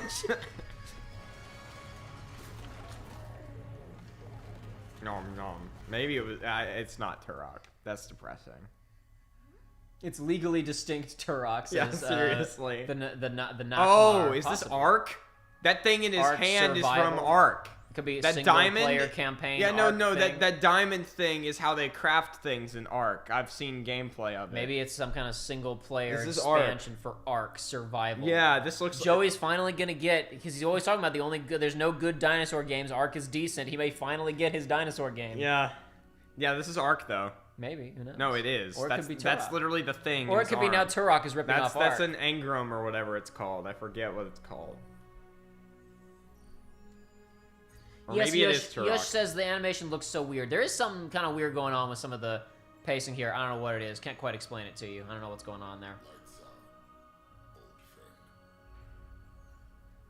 Maybe it's not Ark, but that thing in his hand looks like Ark. Ninja Bunny said Vin Diesel's gonna invent the wheel in this game, then ride it over a cliff. Yeah, I think this is Ark. I'm literally the wheel, man. Yeah, this is Ark. Yep. No. I called it! Ark 2, baby! He will literally be... Vin Diesel is Ark. He will literally be the wheel man. I am wheel man. I invented wheel. Oh my god. It's KH4, says Rosburn. We're just gonna keep saying it's KH4 throughout the whole thing. I can't believe I actually knew that. I've never even played Ark. I've just watched gameplay and seen a little crafting. Oh, it's the beginning of Ice Age? Brother Bear. Oh yeah. This is actually John Madden, eh? He's laying out all the plays for the team we're gonna do during this match. Don't watch Brother Bear and then watch the Rotten 2 commentary. And then never watch Brother Bear again. And then after that, only watch the commentary. Is this the Ark Survival TV show? This is a tie-in. This is Ark Survival 15 Brotherhood. That was a reference to Final Fantasy 15 Was Ark actually Brotherhood. this popular? I don't know, dude. They're doing the show to make it sell, to promote it, man. It won't be like a TV show. That's why I said it's gonna be like Final Fantasy 15. How is she not dead? Final Fantasy 15. It'll be an OVA, man. It's an OVA to get people in there, my guy. Because the city can't run in real time.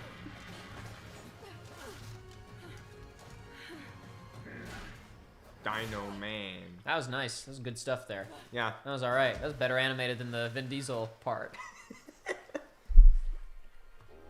Oh.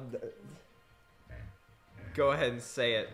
A dinosaur. Oh wait, I saw a cave painting of someone riding a dinosaur. Fast and Furious prequel confirmed, of course.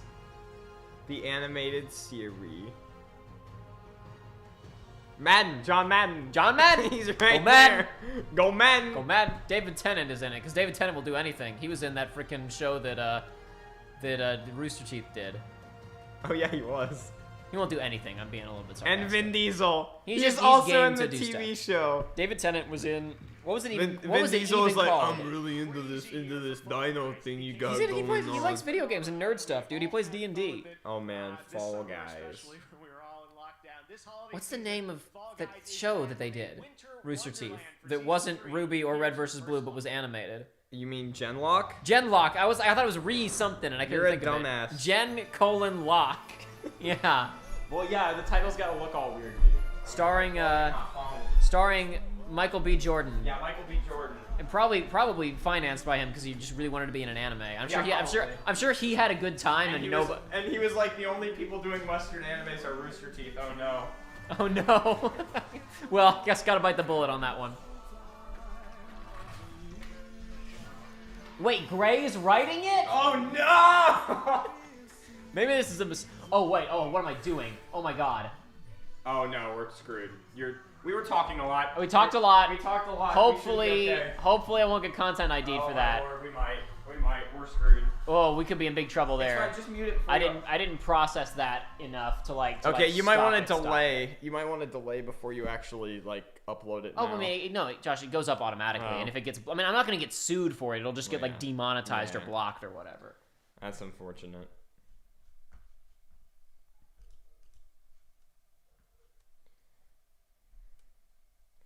Man, Fall Guys is fun. Too bad I suck at it.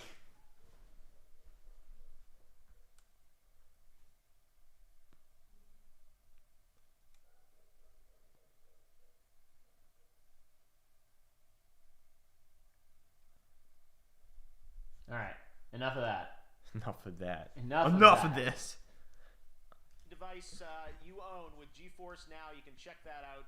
The Game Festival, lots of amazing games you can play all weekend long. All right, coming up next, Tom Holland, Nolan North, and the award for best multiplayer. And they're gonna talk about the Uncharted movie. Yeah, probably. Yeah. Well, no, the only Nathan set Drake photos, and Nathan Drake. The only set photos that have been released were things that Nolan North posted from like a set visit or whatever. yeah, I mean, I'm sure heavily curated, but they chose to do it that Ellie way. Dangerous. Oh right, that's a video game that exists. Yeah. Wait, is this a sequel? Which lets you explore on foot for the first time. There we go. Yeah. It's either an expansion or. He just said it's gonna let you play on foot for the first time. Yeah. So it's ground gameplay. If it's a full-blown sequel, I might get it. I've always been interested in Elite Dangerous. I feel like I need a team for that game, though. I need, like, 3 other people to go in on it with me. And most of my friends are console peasants, so... God! Oh my gosh, no! I forgot! I should have seen it coming. I heard it, and I was like, it'll just be instrumental, right? I didn't process that. None of that. None of that now. No. Boy, boy, They just say the yes. hits don't stop coming this time around. And then you won't get taken down for either of those. You'll get taken down for the Nintendo trailer. Yes, precisely. It's exactly what's going to happen. It's DLC. All right. Yeah. Tom Holland was in the town near where I live while filming the Uncharted movie. Cool. Interesting. Cool. You should have snuck on a set and stolen some photos. Yes. Yeah. We'll see what happens with that movie. I really hope that movie's not terrible. It would be nice if it wasn't terrible. I care more about the MGS movie, though. And Oscar the MGS Isaac movie is Snake. more likely to be bad. Yes. Not even because the people who are writing and directing it care and they're there's into the more, material. It's not a pulp adventure story. It's like a very it's very hard to pull off. It's infinitely easier to screw up. Yeah. It's hard to screw up an Uncharted movie. You have to shoot a couple of people and find an ancient treasure. It's not that bad. And Mark Wahlberg has to not be terrible. Mark. He has to not be the worst. But he can do that sometimes. In some movies, it's fine. he's He's not terrible. just gonna be Victor Sullivan. He can't play Victor Sullivan. Remember when he was initially supposed to be Nate in Stop circa kicking the ground. 2010? Because I remember. I don't think that he can be like low key enough.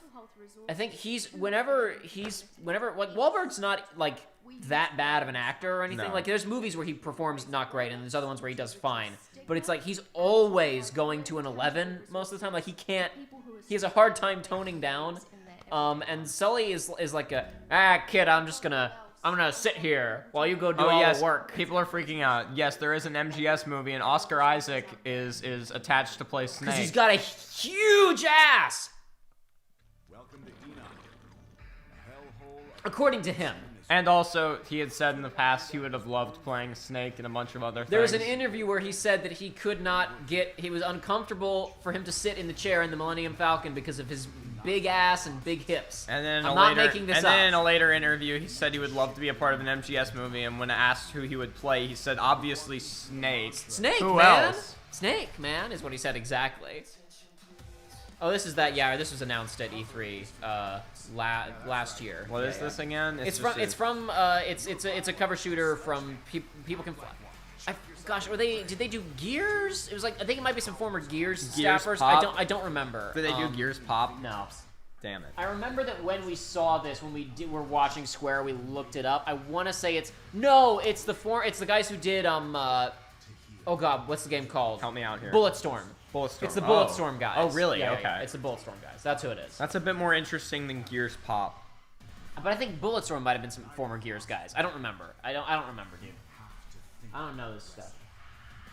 Yeah, no, the guy who directed Kong Skull Island, among other things, and is co-writer for Kong Skull Island, and there's lyrics in this song, so it's going away now. Yep. They have been trying to get a Metal Gear movie off the ground for the last couple of years.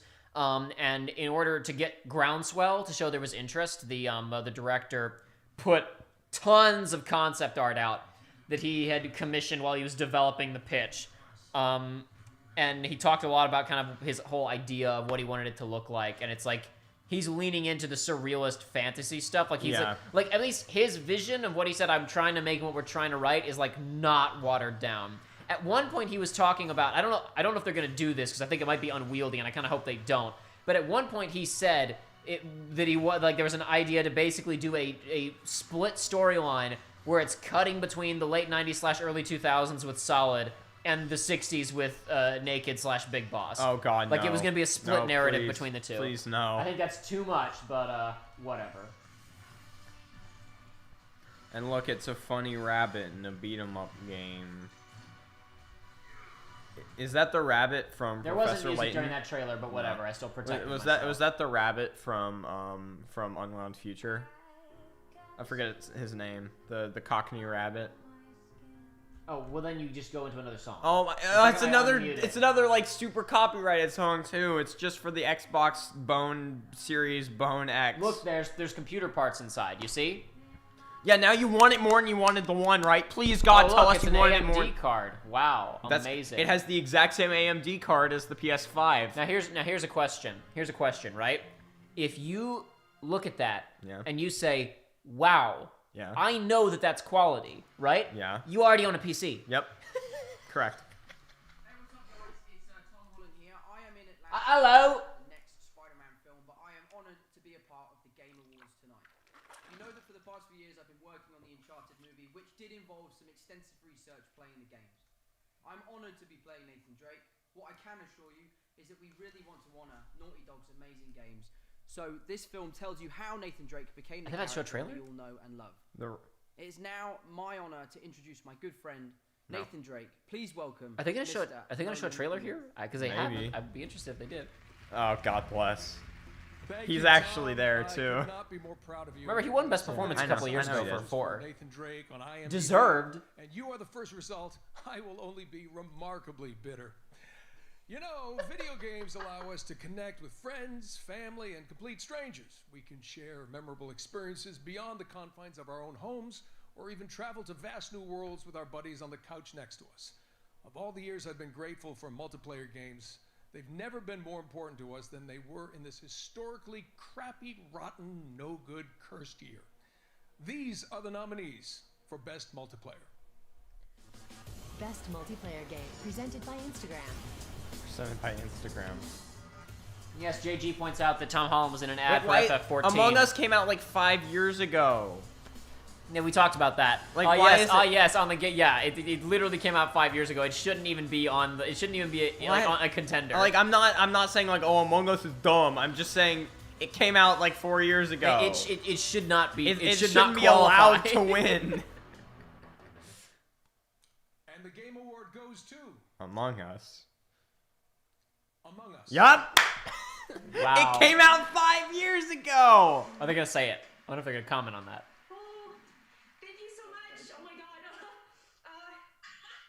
I can do this. All right.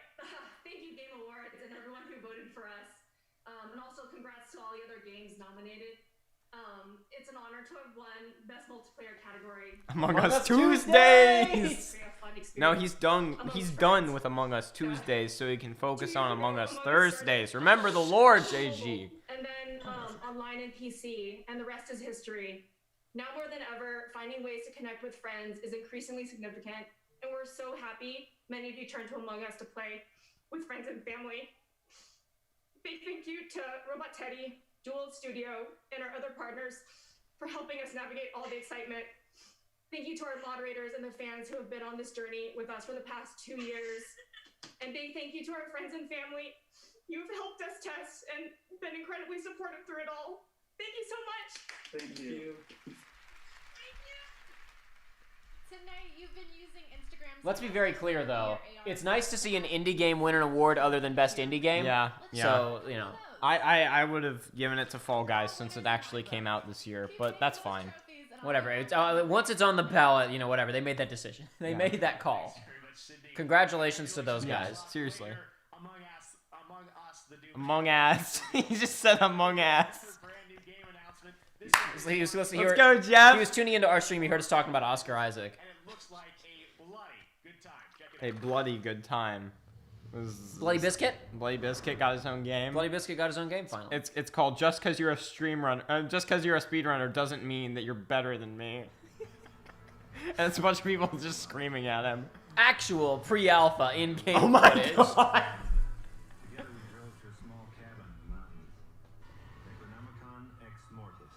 Oh, it's, yeah, okay, I got it. Yeah, okay. Alright, got it. Evil Dead. Evil Dead! It's that, what, alright, cool. It would be really, really funny if the big stinger at the end of this was Valve announces Left 4 Dead 3, and it's just after all the other stuff, and it's like that none of the other developers knew about it. It's just a secret. Big secret. Hey, it's Bruce Campbell, guys. It's also 4 people in your team. Yeah, no, of course. But yeah, no, let's be very clear. I'm not upset about Among Us winning or whatever. Yeah. It's just funny. No, it's just funny that it came out 5 years ago. It wasn't 5 years ago. It was like 3 years congratulations to those guys. Because guys, if you don't know this, the Among Us sequel was going to come out. Like they were like most of the way through development, and then Among Us 1 caught fire, and they were like, oh, I guess we should like do the first one. Oh. Capcom. What could this be? Is it Sir? Wait, are they? Oh my gosh, really? Okay. Is it a remake or is it a sequel? It looks like a remake. I can't be sure, but it keeps going again. Yeah, so it's a remake. Sure. Yeah, I'm down. Whatever. I won't play it, but I won't play it, but that's cool. That's cool for people who care, because there are a lot of people who really care about this, and it doesn't exist anymore outside of brief appearances in like Marvel versus Capcom and stuff. So, whatever. Good for them. That's fine. Cool. Key. It's coming out in like 2 months. Left for Deadass 2. Mute it. Just in case. Mute it. Sorry, folks. Mute it. These are necessary precautions.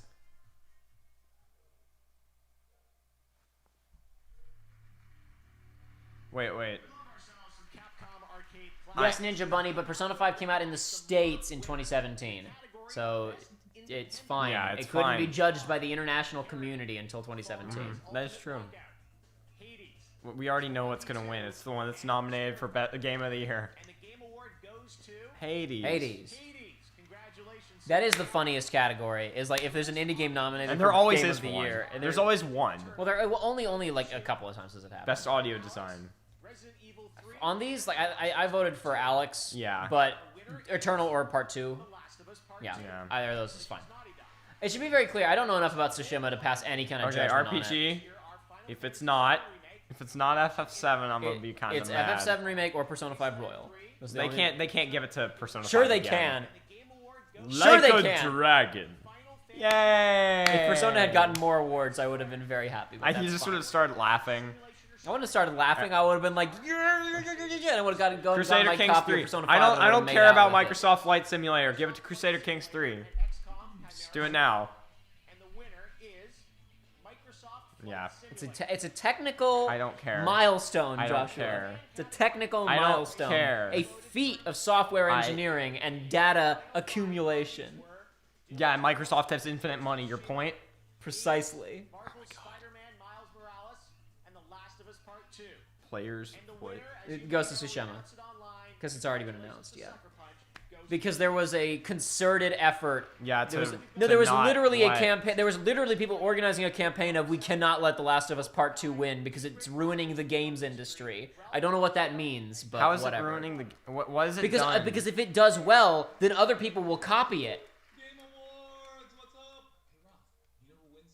No, how would I? Why is Ralph Macchio here now?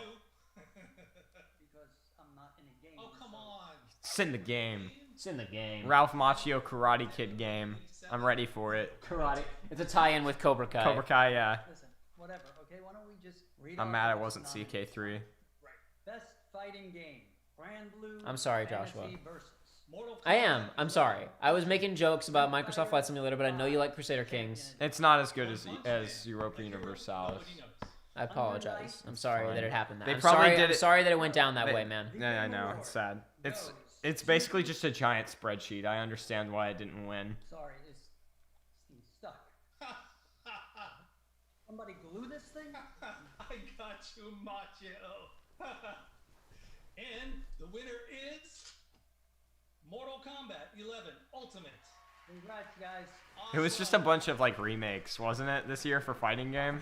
Oh yeah, it was all expanded editions. One of the things I have really been missing this year is flying around the world, but luckily we have one of the most beautiful games of the year to help fill that void a little. It just won Best Simulation Strategy. It should have lost to the glorified spreadsheet that I like. It's coming to Xbox. Here's what that's going to look like. It's an airborne view of our wonderful... What you're saying is that Microsoft Flight Simulator should have lost to Microsoft Excel this year? Correct.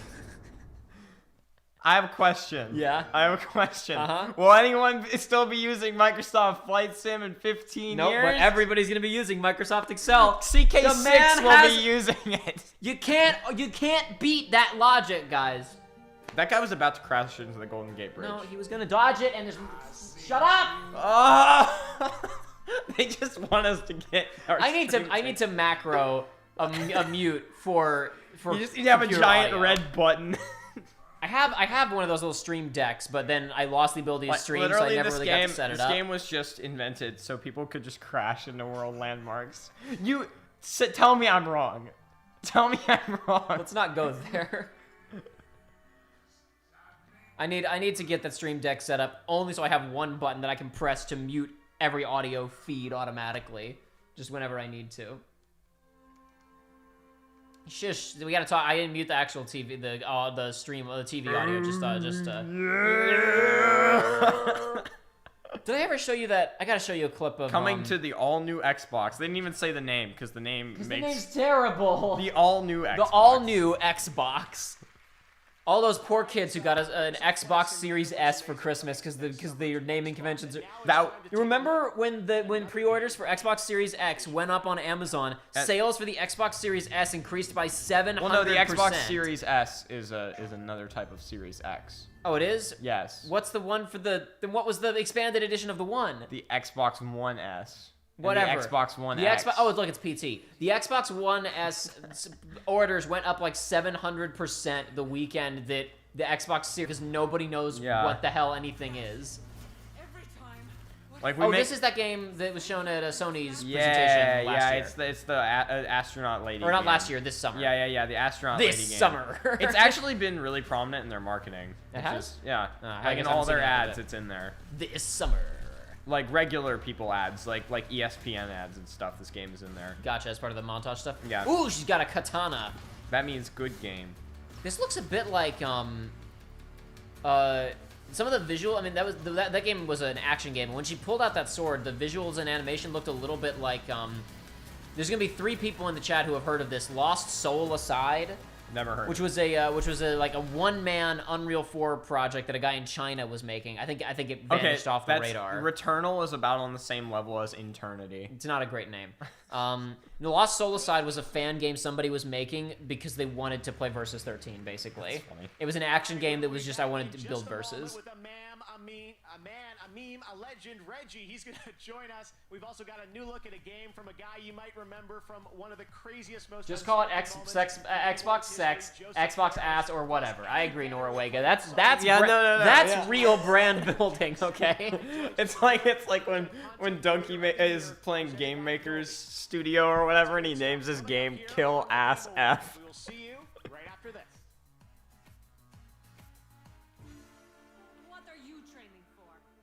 What am I fighting for? What am I fighting for? Who am I? What am I? What are you training for? I was more going for Mega Man X4. I know what you were going for. What?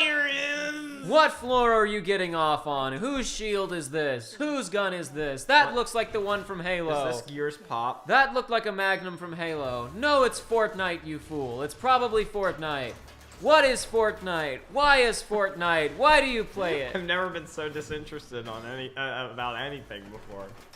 Why are you shooting me? If only she had some armor, like right there. In that one spot. Oh, that's even worse than I thought it was. I know what that was. Oh, hey. Okay, I like this guy. I remember you. I remember me? Remember me? No, I don't. I don't remember you, Metroid Man. Remember me? Remember me? This might be. I don't know if this is original to their soundtrack or if it's a remix that'll get flagged. I'm just gonna be cautious and mute it. Just in case. Just like Duke Nukem Forever. Ah, Genshin Impact. Oh! Joey is participating. Joey has become a Chinese spy recently. He's playing this. No. So did my roommate back in college. But he's playing it on his PS4, so he's marginally safer. He's less of a Chinese spy. Based on what I saw of it, it looks pretty not great. Maybe it's great. Apparently it's totally fine. Okay. Apparently it is an enjoyable, fine experience, considering it's free. And Chinese spyware? Yes, and Chinese spyware.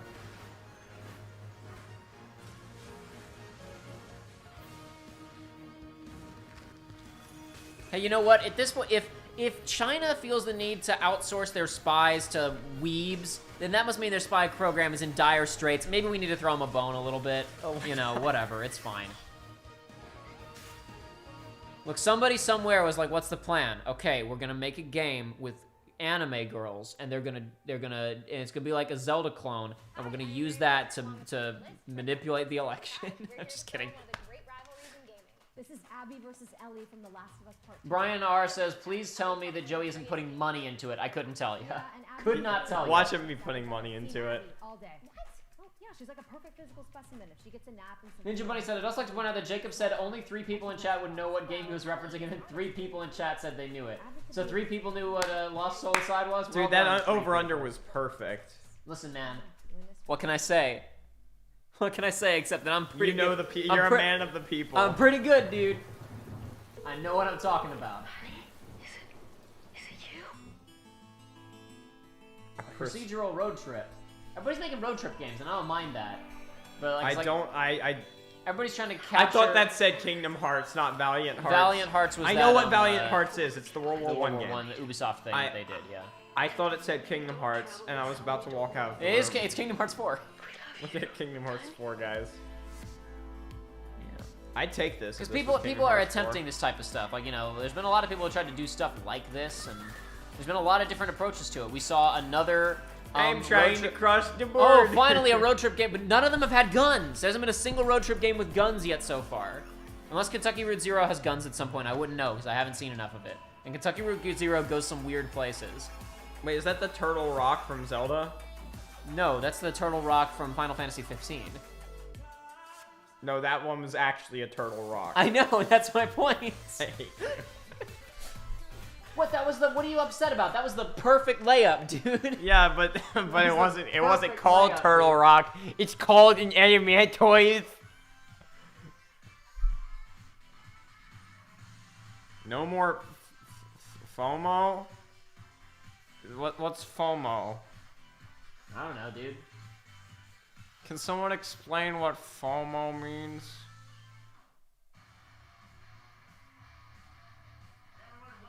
Guns are outdated. Road trip is new meta. All right. I didn't want to. That Omen trailer sounded suspiciously like it was licensed techno music, so I wanted to protect myself. That was smart. No, Jordan Combra. I know FF15 is a road trip game. That's why I brought it up. Prompto has a gun, but you can't use it until you get the expanded stuff, so it doesn't matter. You can't fire a gun out the back of a car. Well, you can't fire it out the back of a car, but Noctis can use a gun. Right, he can use a gun. I forgot that he could do that. Yes! As you can see, I'm in the middle of a mocap shoot, working on our next game. It Takes 3 Two. in the morning. I am in the middle of the mocap shoot. 3 in the morning where you are. Co-op only experience. It Takes Two. It's gonna blend narrative and a huge variety of gameplay never done before. And today we're gonna have a gameplay reveal. A word exclusive. So I know you like word exclusive, but this one is even extra exclusive, my man. Anyway, we're also gonna have something that we had in A Way Out. We call a Friends Pass, which means you buy 1 copy, you get 1 copy for free. You know, if you play with your friend, you can play with free. Bunch of cool dude. I mean, with free. Anyway, it's coming out March 26th. Enjoy the trailer. Goodbye. Cool. Boom. He's announcing a game 3 months before it comes out, or 4 months. This is already announced. We just haven't seen it. Oh, really? Okay. This is the story of a magical king. In this movie, you are gonna learn about love and revenge. Ugandan women, beautiful but deadly. Ah, he is in love, dumb bastard.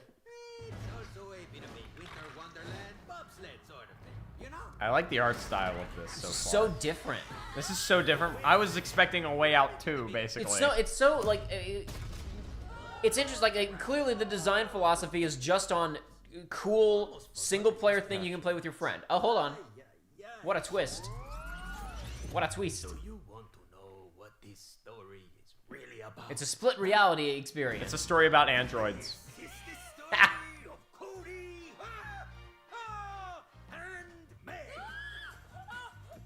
They're transformed into these. There's normal humans who are it's transformed Coco. into these things. Then you need to fix your relationship. You need to fix your... To fix your relationship, you have to jump into lava. But my point is, it's interesting. He seems to have such a pulse on what he wants to do. It's not about tone or presentation style. It's just about the single-player, 2-person experience where it's about 2 people working together throughout the entire experience. Which is cool. I'm all for it. He's got such a pulse on the game design that he wants to chase, and clearly he's willing to go in different directions to go there. Because he's going to be able to explore completely different gameplay ideas in something like this than he could have in A Way Out. I really like the aesthetic of this. How do we break it? Okay, I got this. Give me some space. I need to think. This is a story of collaboration. FOMO is the new antagonist of Kingdom Hearts. People are explaining what FOMO is, fear of missing out. Oh, it's fear of missing out. That's what it is. That's a marketing tactic of, you got to make something, it's only available for a limited time. Oh, it's like with all those Last Jedi ads that were like, don't be spoiled. Yeah, well, Disney does that for everything. They did that for Endgame, for Infinity War, Rise of Skywalker. Disney does that for all their The only thing I've gotten spoilers for was Infinity War, I think. That's the only, like, Disney thing I got spoilers for. FOMO is the new antagonist of Kingdom Hearts 4. Dude, I waited like 6 months to watch Endgame, didn't get any spoilers for it. Yeah, you did well. You did quite well for yourself. I'm not like you. Ugandan Bruce Lee, says JP. Yes, correct. Ugandan Super They call Kika! him Bruce You. It's gonna be amazing, man. Oh, people pointed out music. I didn't think about it on that trailer. He made a good We were point. talking a It was lot. real We were song. talking a lot. Hopefully we talked enough, it will be okay. But you made a good point, folks. We may have just gotten in trouble. Didn't think about it. Mission filed. I screwed up. I screwed up, folks. It happens. Every year since, we weren't going to let the Reggie. Yeah. We might have gotten hit for that trailer. Yeah. Might have gotten hit for that trailer. I mean, I'll be able to contest it probably. I often can. Often you can. Take it away. Absolutely. I'm proud to present the very Man, I'm so He's glad. got the duck on his I'm dad- so the glad that goose. I'm so glad that my dad knows Reggie, so he can fix Nintendo now. We had a mantra, gaming for the masses, and we pushed that agenda. Well, he's gonna fix GameSpot now. Oh, I forgot he's at GameSpot. But today, approximately 1 billion people around the world experience some form of disability that makes gaming. This is leading into Okay, accessibility, which The yeah. Last of Us Part 2 will win. He has a goose. Yes, as I said, there's a goose on his desk. Yeah. No, this is accessibility, and The Last of Us Part 2 is gonna win. Oh, he still has Luigi up there with a 13 for Year of Luigi. Here are the nominees. I think. Innovation and accessibility. Fission mailed, indeed, jacked out. We're probably gonna get in trouble. We're probably getting in a little bit of trouble, but that's okay. It's okay. I'll live with it. You guys are all here live, so you guys don't need to worry about that. It's only the fact that everyone else is now ruined. Because they won't be able to watch this amazing material right here. Amazing. Truly amazing.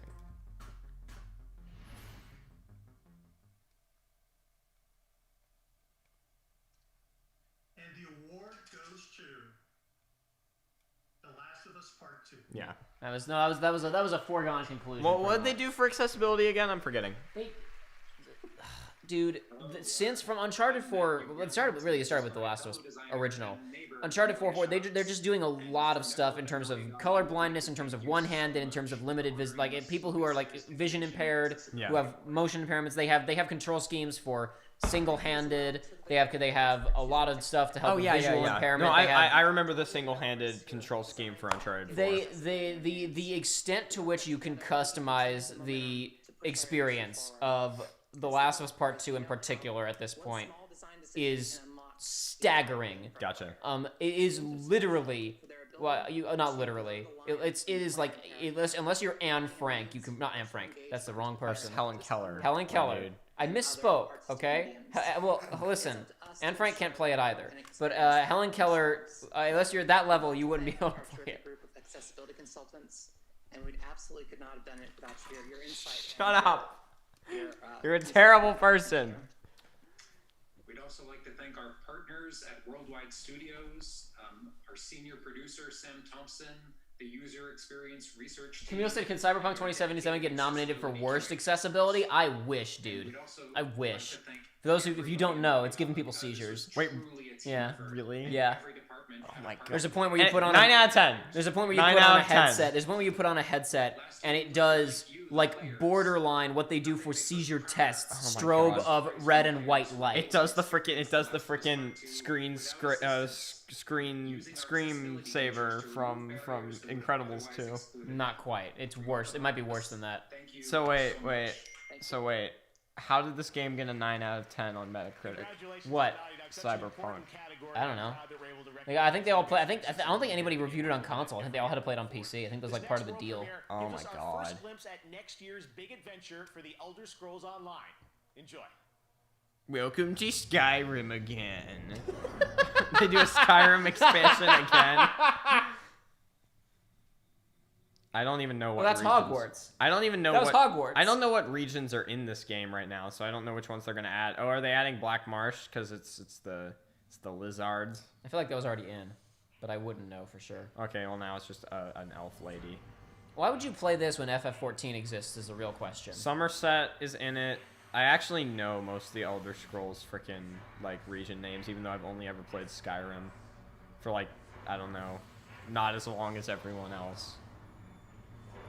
Ninja Bunny asks, when is the Razzie Awards for video games going to come out? I don't know. I'd love to see it, though. Oh, wait, this is Mount Doom, maybe. If it's a volcano, volcano, the Rings Online. That's Morrowind if it's a volcano. Never mind. Is this Oblivion? This looks like Oblivion. I don't know. Yeah, that's the Oblivion symbol. So it's the guy who looks like Darth Maul is the bad guy in Oblivion. You know what I've noticed this time around? They haven't had like constant, just straight commercial breaks. Yeah. Remember last year, like they played Magic the Gathering ads and other stuff constantly. They haven't done that this year. The pacing's been a lot tighter. Yeah, it's kind of funny. The bad guy in Oblivion looks like Darth Maul. Coming up, I'll be revealing the winner of Best Mobile Game presented by Oh, I can't wait the world's first 5G swivel smartphone. Genshin's probably gonna win it. Oh, is it mobile as well? Yeah, that's the thing. It runs better on mobile than it does on PS4, dude. Of course it does. The Game Awards will be right back. No, it'll be Among Us. You kidding me? It might. Who knows? Because that is also nominated. But like in terms of like, oh wow, it's impressive that they. My thought is with mobile game, I would think it's impressive that they got it onto a phone, and I would go to Genshin, and that's where my brain would go at least. I don't know what they're gonna do, obviously. Look yes, Destiny. 167 million Guardians who downloaded it because it was free and then never played it. Never played it again. Yeah. Yeah, downloads and active accounts are different things.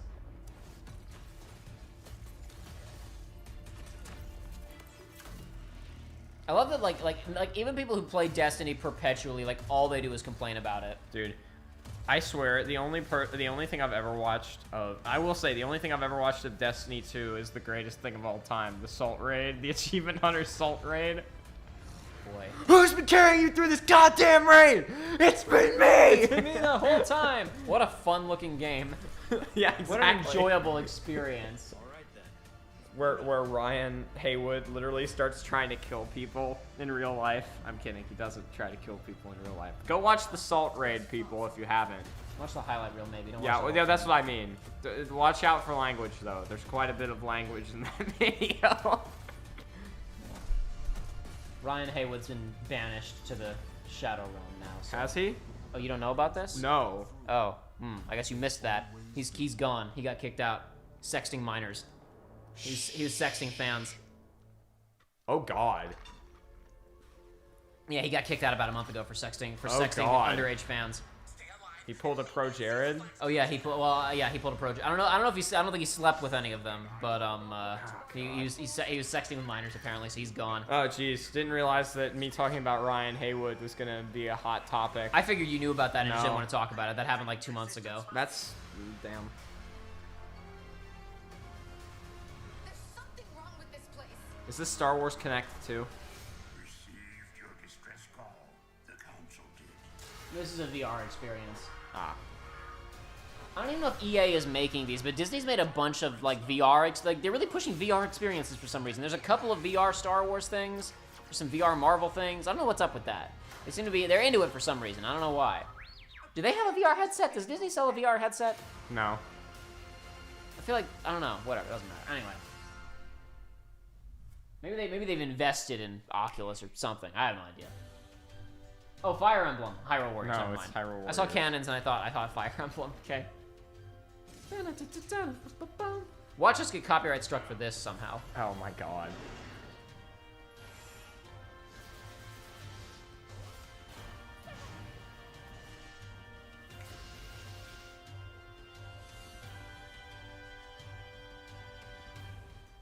Yeah, there haven't been that many just like pause for commercial break for things that are out this time around. There have been some, but not as it doesn't feel like there have been as many. Maybe I'm wrong. SN850 NVMe SSD with heatsink.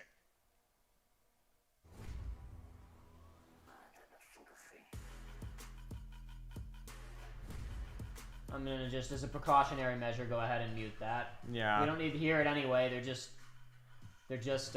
you know,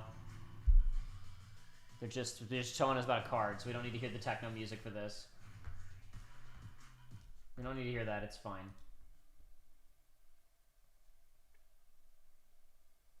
Ninja says Disney is just priming us for when they make the Matrix and force us all to live in it. Probably. Well, I don't know. They after their first annual loss in 40 years, it's probably going to set back their Matrix plans a little bit. Gotta love whoopers. Okay, gotta clap for it.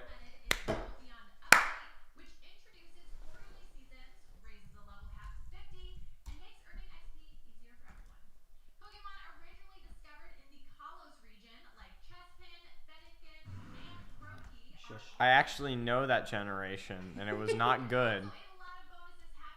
I know what that is. Are they going to show something significant? No, Epic Games Store. There's something that's exclusive to the Epic Games Store. Oh, Oddworld. It's Oddworld again. Yeah. I don't particularly care, so I have something more. I thought of this last time they showed the Whoppers. Whoopers? And I didn't. You and mean I did Whoopers? Not. Whoopers, whatever. I don't Jacob, care. you mean Whoopers? I don't care. I thought of this last time, but then they did it again, so now I have to do it.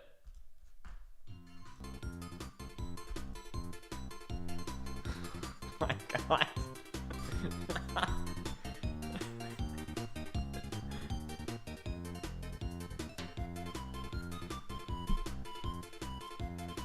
Oh my god.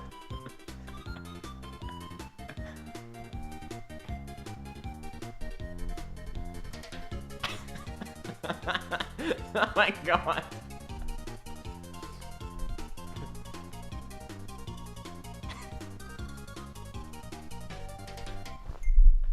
Oh my god. Back to your regularly scheduled program. my god. In a way, we celebrated the games that excelled despite their platform. As technology has closed the gap, releasing on phones is no longer... I thought about that the last time the Whoppers were on screen. They're called Whoopers. And I thought, no. And then they came back and I thought, God wants this. Because of their platform. Presented by LG Wing and Qualcomm Snapdragon. That video was called Acquire the Sire, by the way. Why? It's called Acquire the Sire if you want to find it. If it's COD Mobile, I'm going to laugh really hard. hard. Did that come out this year? No, it came out last year. I'm telling you, it's going to be Genshin probably. Or Among Us will win again, which would also be, you know, is also fine. Despite our jokes about Among Us not coming out this year, you know, whatever. Whatever. It's fine that they're wrong. And the Game Award goes to... Wait, can they nominate Nier for stuff now? Among Us. They could nominate Nier for stuff based on this logic, because everyone forgot that it was good when it came out, and how everyone realizes that it's good again. Acquire the Sire, the animator was Zamsire. As a point of reference, and somebody's asking who the animator was. Yeah, the video was called Acquire the Sire by Zamsire. We originally designed our game Among Us to be played on mobile devices, so if you found yourself with a group of friends, you could easily... It's way better on the computer. It's fine. Accessible at any level of gamer, and wanted to create a fun experience. They've created an accessible, fun game that is connecting with people, and they deserve the success. They made it. It didn't really hit people as big, and now it's a huge deal. Like, all the congratulations in the world to these guys. I love that they have the deadpan Jeff face in the back, plastered over a doll for one of the characters. You see that? Yeah. You got the face over him. See, what's bad about the mobile version is you can't get the outfits, so you can't dress up as Stalin. I mean, what's the point of playing Among Us if you can't be Stalin? On this journey with us for the past 2 years, and a big thank you again to our friends and family. We love you and miss you. Thank you for being so supportive. Thank you. They're not 6 feet apart. They have masks on. I can no longer accept this show. Next up, the Monster Hunter franchise is coming to Nintendo Switch in... I was hoping he was going to talk about the movie. But not to Chinese theaters. but not to Chinese theaters. Oh my gosh. If I was into Monster Hunter, We only had the one gameplay trailer for this, right? It was really short too. Yeah, so.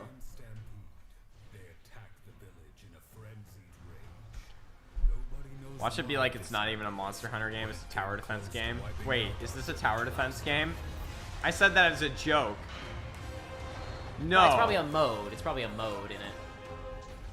Hey, listen, to be fair, extra variety in a Monster Hunter game is not going to hurt. Okay, it looks like it's you're building up your own settlement or something. You usually do that. Yeah. Maybe, It is weird now, because with this, Monster Hunter's kind of becoming two franchises. It's becoming World and Classic.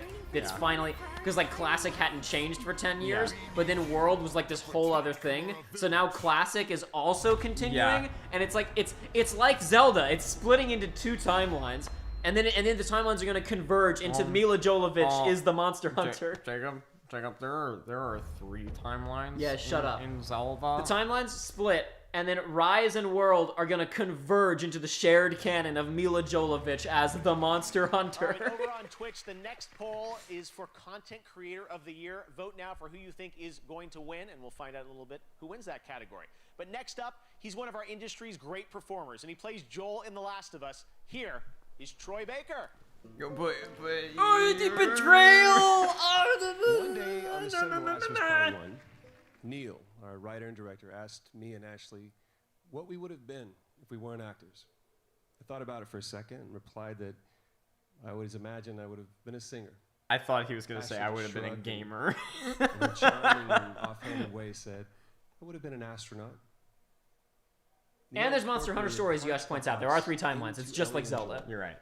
Space and music became major elements of their stories. They're going to play Ground Control to Major Tom again. They're talking about space and music. One of those moments they really just want to in our memories.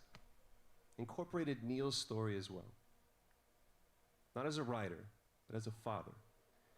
It involved a song he would play and sing to his daughter every night. That song was Pearl Jam's Future Days. One day, Neil asked if I was comfortable playing it in a scene he was writing for The Last of Us Part 2. Now, I don't generally get nervous, but I understood what that song meant to Neil and to the game. And the truth is, Neil can play that song better than me. But nobody can play it better than the person that wrote it. From Seattle, performing Future Days. Very cool. Here's Eddie Vedder. That's cool. But we can't listen to it. But we cannot do that. But we can't listen to it. I can't let you do that, folks. Star Fox. I can't let you do that, Star Fox. I get it. It's also from Seattle, just like the game. Remember where the Cheesecake Factory was? That's supposed to be Cheesecake Factory.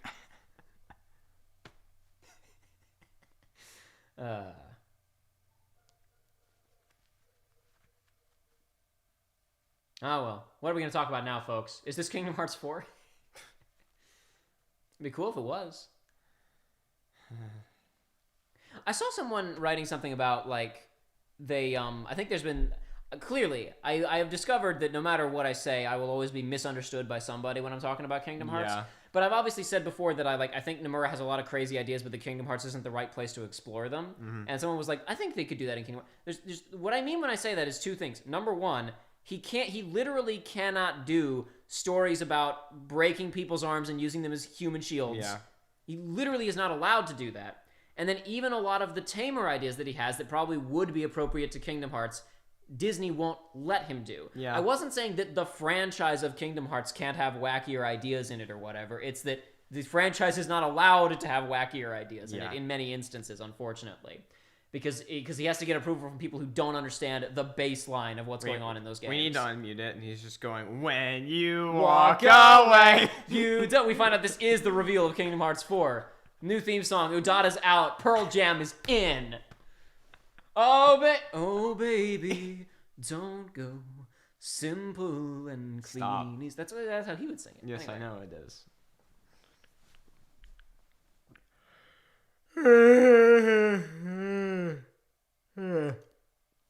What time is it? How long has this been going? I don't know how long this has been. How long? This has been going on for 2 hours at this point. We've been going for 2 hours. I only slept like 4 hours last night, folks. You did? It was against my own volition. I woke up early. Oh yeah, I Josh, forgot about that. I woke up like an hour and a half before your alarm went off, and I never fell back asleep. I heard your alarm going off through the wall, and I was like, oh, this is so annoying. I woke up early for a final, so that means he was literally, like, awake, trying to go back to sleep for, like, 5 hours. And I kept trying after you got up for a while, and it didn't go anywhere. It wasn't fun. I almost warned at the beginning of this, we'll see how the spirits move us, but I may have to duck out midway through. But I'm feeling fine, so we can, we're good. We can keep going. I could bring you some booze if you need it. I'm kidding. I'm good. I don't need any booze. Just go full on Mike and Jay. We just start drinking beer during it. Beer. Beer. German beer. The uncovered event is still the greatest. That wasn't the uncovered event. No, you're right. That was Gamescom. Gamescom, yeah. That was Gamescom, where they suddenly somebody brought out beer for Tabata and the other guy's name I forget. And they turned the label. And it's like, what? Oh no, they need money so badly. That was before, like, American Express and all that. It was like, oh no, they need money. They're bleeding money. They're shilling some beer at their presentation at Gamescom. This is not good. Oh no. Oh no. See, what I'd like to do is I would like to do an FF that has kind of a road trip element to it, like FF15, but instead it's on a world map, but that world map is just, like, ludicrously large. Like, there'd be a section of it, that bit in Red Dead 1 where you get to Mexico and it plays that track? Yeah.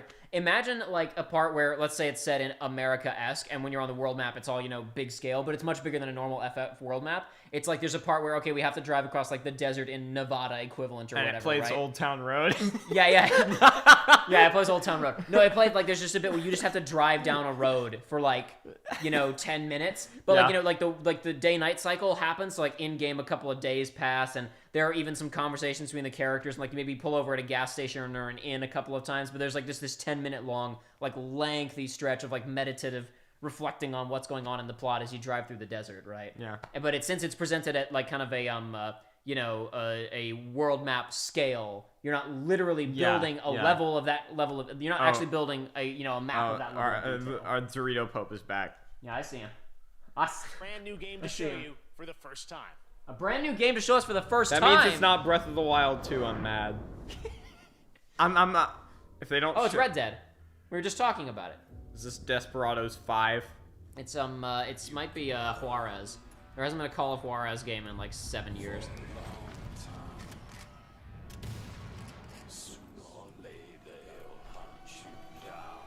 This might be a Call of Juarez. Well, I mean, Call of Juarez has done weird stuff. No, it's another zombie game. No, it is another zombie game, but I'm not. Call of Juarez could be about zombies. Call of Juarez has been about many things. Oh, now he's Wolverine. This music seems risky to me. I'll keep talking about it. I'm just gonna be safe. Yeah. Sorry, folks. Maybe this isn't the optimal way, but I like to think that we're providing. I like to think that we are providing enough entertainment to compensate. No, we're not. I'd like to think that we are, though. Is what I think. Look, it's Western Iron Man. Is it what was that thing that was a movie that was really bad based on a comic book? The guy has like his face messed up. It's a Western thing. Cowboys and Aliens. No, Jonah Hex. Jonah Hex. Maybe it's a Jonah Hex video game. I don't know anything about Jonah Hex. Is it Thor? He just did the Thor thing. Yeah, he's got Thor too, because he has everything. Evil West. Wow, what a title. What a title. What a title. Oh, that was a Jedi Fallen Order. Oh yeah, it is that door. Yeah. Spoilers, because you're not there in the friggin' playthrough yet. Whatever, I said there's a door. Creator of the year and the Twitch audience. Frustrated Jacob. I nominate myself. I made 4 videos this year. I think I deserve the award. Creator of the year is coming up next. Presented by Adobe and artist Boss Logic. Used Adobe Creative Cloud to create tributes to the nominees. You'll see those in a minute. Hey, guess what? Adobe. Die. I hate you. Yeah, they're not great. Action JRPG from Bandai Namco. Here's a look at the brand new trailer.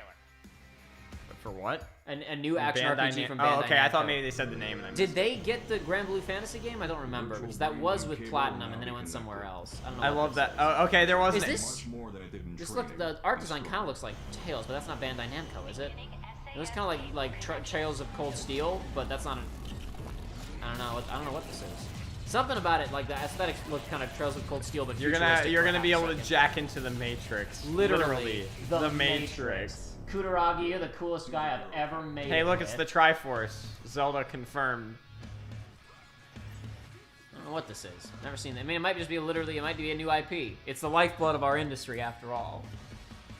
I wonder if anybody gets these weirdo references that we make. No, we're just gonna. You need to release a 5-hour video one day of like every reference that we've ever made. Well, and I'm pretty sure that when that guy said new IP, it's the lifeblood of our industry. I want to say that's the year that you and I were watching EA live. I think it was 2018. The first year right? we watched it. Yeah. I want to say that was in 2018 when he said new IP. It is the lifeblood of our industry. Which is why he doesn't want to be making Star Wars games. I will obtain the red strings. This feels like feels like a Trials of game. Trials of game, whatever it's called. Trails in the Sky. Is this Wonderful 101? I'm kidding. A single story as opposed to multiple stories. Two different experiences. Oh, it's Astral Chain. It's Astral Chain. It's literally Astral Chain. No, it's not. It's nothing like Astral Chain. What? No, they both have a demon connected to them that's fighting with them. Did you not see it? Joshua, Astral Chain is a spiritual successor to Bibble Bobble, and you would know this if you'd watched Tim out. You mean Bubble Bobble? No, Bibble Bobble. What's a Bibble Tribble Bobble? Something. It's Bubble Bobble. No, it's not Bubble Bobble. I'm not talking about Bubble Bobble. You would know this if you'd watched Tim Rogers' 3-hour-long review of Pac-Man, okay? Depression and anxiety. And I hate you. We owe it to all the people that are suffering to be Ribble Bobble? Bibble Rabble? It's Bubble Bobble. No, it's not. I'm falling asleep then. You're clearly insane. Genishin City, someone put. I became really interested in this idea of creating. No, it's a game made by Toru Iwatani, the guy who made Pac-Man. This is what he did after he made Pac-Man. Oh. Bibble Bobble or Rabble Bibble or Double Bubble Boil in Trouble, something. Response to challenges. And so that's how it all started for me to create. Libble Rabble, there we go, nailed it. Rabble? Libble Rabble, yeah. Nibble Rabble. Libble Rabble. Libble Rabble, yeah. Why is it called that? It's the spiritual predecessor to Astral Chain. As a medical device. How are those connected? You have to watch Tim Rogers' 3-hour-long review of Pac-Man How to does find he get out. to Astral Chain? That's such a random pull. I don't even remember if he references it. I might have just thought that. Right now is to have a video game prescribed, just like we prescribe pills for conditions. Have a video game prescribed. I prescribed that my patient plays Doom Eternal for 5 hours a day. Ninja Bunny says, I don't know who any of the content creators of the year nominees are. I don't think I've ever known who they are. Same. I didn't know a single. Did I? Maybe there's one of them I knew. I don't think I knew any of them though. No, this year I definitely didn't. I mean, I'll tell you when we'll see him in a minute here, and then I'll double check. I was about to look it up, and I was like, why? I'm gonna find that in a second. I'll care. Donkey will never win because he's never gonna sell out. Yeah, no, he is this week though. Yeah, for 1 week he's selling out, dude, and no, and he's making quadruple the money he normally makes due to his selling out. But to be fair, he probably has been working on this for like 2 months, because like that like you know when he does like videos that are gameplay edits or whatever, like with that that Smash trailer, he like plays games for hours to get the footage he needs. Or like his Fallen Man video that's just gameplay. I bet that this week he's been doing it for like 2 months. Yeah, like on and off in between his other videos. Yeah. It's not like he actually did it. What that up, fast. Donkey Nation? Dilly dally shilly shally, says Brad P. I'm not. That's from Advent Children. That's what Tifa says to Cloud. Dilly dally shilly shally. Yeah, and she shakes her head like this because she's an anime character. Yuna, I have to go. She shakes her head and she goes dilly dally shilly shally. Man, I'm so glad I don't remember any of that movie. Otherwise, I probably wouldn't still ship them. And Cloud says, what are you talking about, you stupid bitch? Then verbatim, that's what he says. Yeah, that's what he says. Minecraft Wednesday, says JG. No, it's all about. Did you see he's playing Among Us, but in Roblox today? I did not see that. No. I mean, I was busy all day. I haven't looked at YouTube all day. He's playing Among Us, but in Roblox. I've never been so excited. This music's probably safe, but I'm protecting myself. More Titanfall, please. More Titanfall. I want more Titanfall. It isn't actually what it means. It just means you can get it with the EA Battle Pass or whatever. Yeah. When it said more Titanfall, it actually meant the same more amount of Mass Titanfall. Effect. Nope. Never again. When it didn't, notice that it didn't even say more Mirror's Edge, because they're not even going to pretend for a second there will ever be more of that. They said more a way out, though. They did say more a way out. Oh man, I'd love to see that man get a way out too. There better be Breath of the Wild 2. Joshua, otherwise if it shows Nintendo's up, if 2020 it happens, has it'll been be worse than the world's. Joshua, if it happens, it'll be the last thing. Yeah, All right, now fair. on to one of the biggest games this year. It was created by 3 developers in Seattle, now 4. You saw them. They've won 2 awards tonight. Interslot, they absolutely took over the internet with Among Us. Well, they sent us something special. This is the reveal of the brand new map for Among Us. Check it out, crewmates. I've only ever played the one map. Ninja Bunny says, I've only seen Advent Children through clips of bad, funny voice acting from it. You need to watch the whole thing. It's like... Oh, it's art. It's a whole holistic experience, man. I haven't watched that movie since I was like 11, but it's still art. Is this... Are they revealing part 2? Oh, wait, is this the Henry Stickmin plane? Yeah. Because it's the guys who did Henry It's the guys who did Henry Stickmin, The airship is coming to Among Us. Dude, I forgot they're the guys who did Henry Stickmin. Get yourself acquainted with the layout. Henry, see? Yeah. There he is. I forgot they made Henry Stickmin. They released it. Somebody was as talking a about it in collection chat now, earlier. Dude, I love the Henry Stickmin games. No, dude, I was watching my friend play it, and then I saw, like, there's a bunch of nods to it. There's, like, a bunch of, like, you know, items and stuff that are the same, and, like, the prompts are all the same, and I was like, wait, is this the guys who did Henry Stickmin? And I looked it up, and I was like, I'm giving them money, so I bought the game. That's literally why I did it. This is the map where Henry can play Civ 5, and he gets lost playing Civ 5 until the bad guys find him. Because it's just one more turn. He just starts playing it. It's great. There have been several people throughout this questioning the swearing protocol on research runs. So let's be very clear. I don't like swearing, period, but I prefer for it to be within PG-13 realms. The S word, the F word, some other things will get censored, and I try to avoid saying. I apologize. Other thing. No. It's because I pretended to play Cloud called Tifa a dumb bitch a minute ago. Oh. This is someone was like, we're allowed to say that, and it's like I say it's. I don't like to say it, but I said it the one time because it was funny. Listen, if I don't say it often, the times when I do say it are much funnier. And over 13 Fair. billion views. He's joining us now live from the UK. Jacksepticeye. Hello, Jack. What's up? Hello, Jeff. Part of why the Remind playthrough will never come out is because, you know, in Kingdom Hearts 3 itself, I think I said the F word like twice and it got censored, right? In Remind, you said it like 15 times. And Joey said it once on accident when I was talking about Riku and Naminé shipping, and he said, I effing believe it. Oh, oops. And then in Remind, there's a part where I felt like I was having a stroke and like my brain wasn't working, and I said the F word about 20 times. And it's not because, I don't, like, it's, bad language. It's like, it wasn't funny. Like, Remind was not entertaining. I don't think, at least. I guess maybe other people would feel differently, but I did not. Let's see if I recognize any of these people. Hold up. Wow. I mean, just because we don't know them doesn't mean... Well, yeah, I know, I'm just saying. Or whatever, but... Yes, I did. Oh, she's on Minecraft Wednesdays. Minecraft Wednesdays, guys. And the Game Award goes to... from a purely technical standpoint, you're allowed one or two F-bombs, I believe, in PG-13 films now. So I don't want to say like I'm literally following hard and fast rules. There are my own rules, man. The fact of the matter is, like, we could play a game where people say the S word and the F word, and I wouldn't censor it, but I'd still say it if we censor it. I'd still censor it if we said it. It's just how I am, man. It's just how I am, all right? 7 or so years of streaming, and now to being Creator of the Year. That's crazy, because there's just so many amazing creators. I can't believe, I don't know. It's just unbelievable. That's a point of reference, Yush. You don't know, because I haven't given people a warning about this. He said #release the Remind cut. Just please don't. Here's okay. No. Let me say something for Jacob. Please stop saying that because it makes him mad.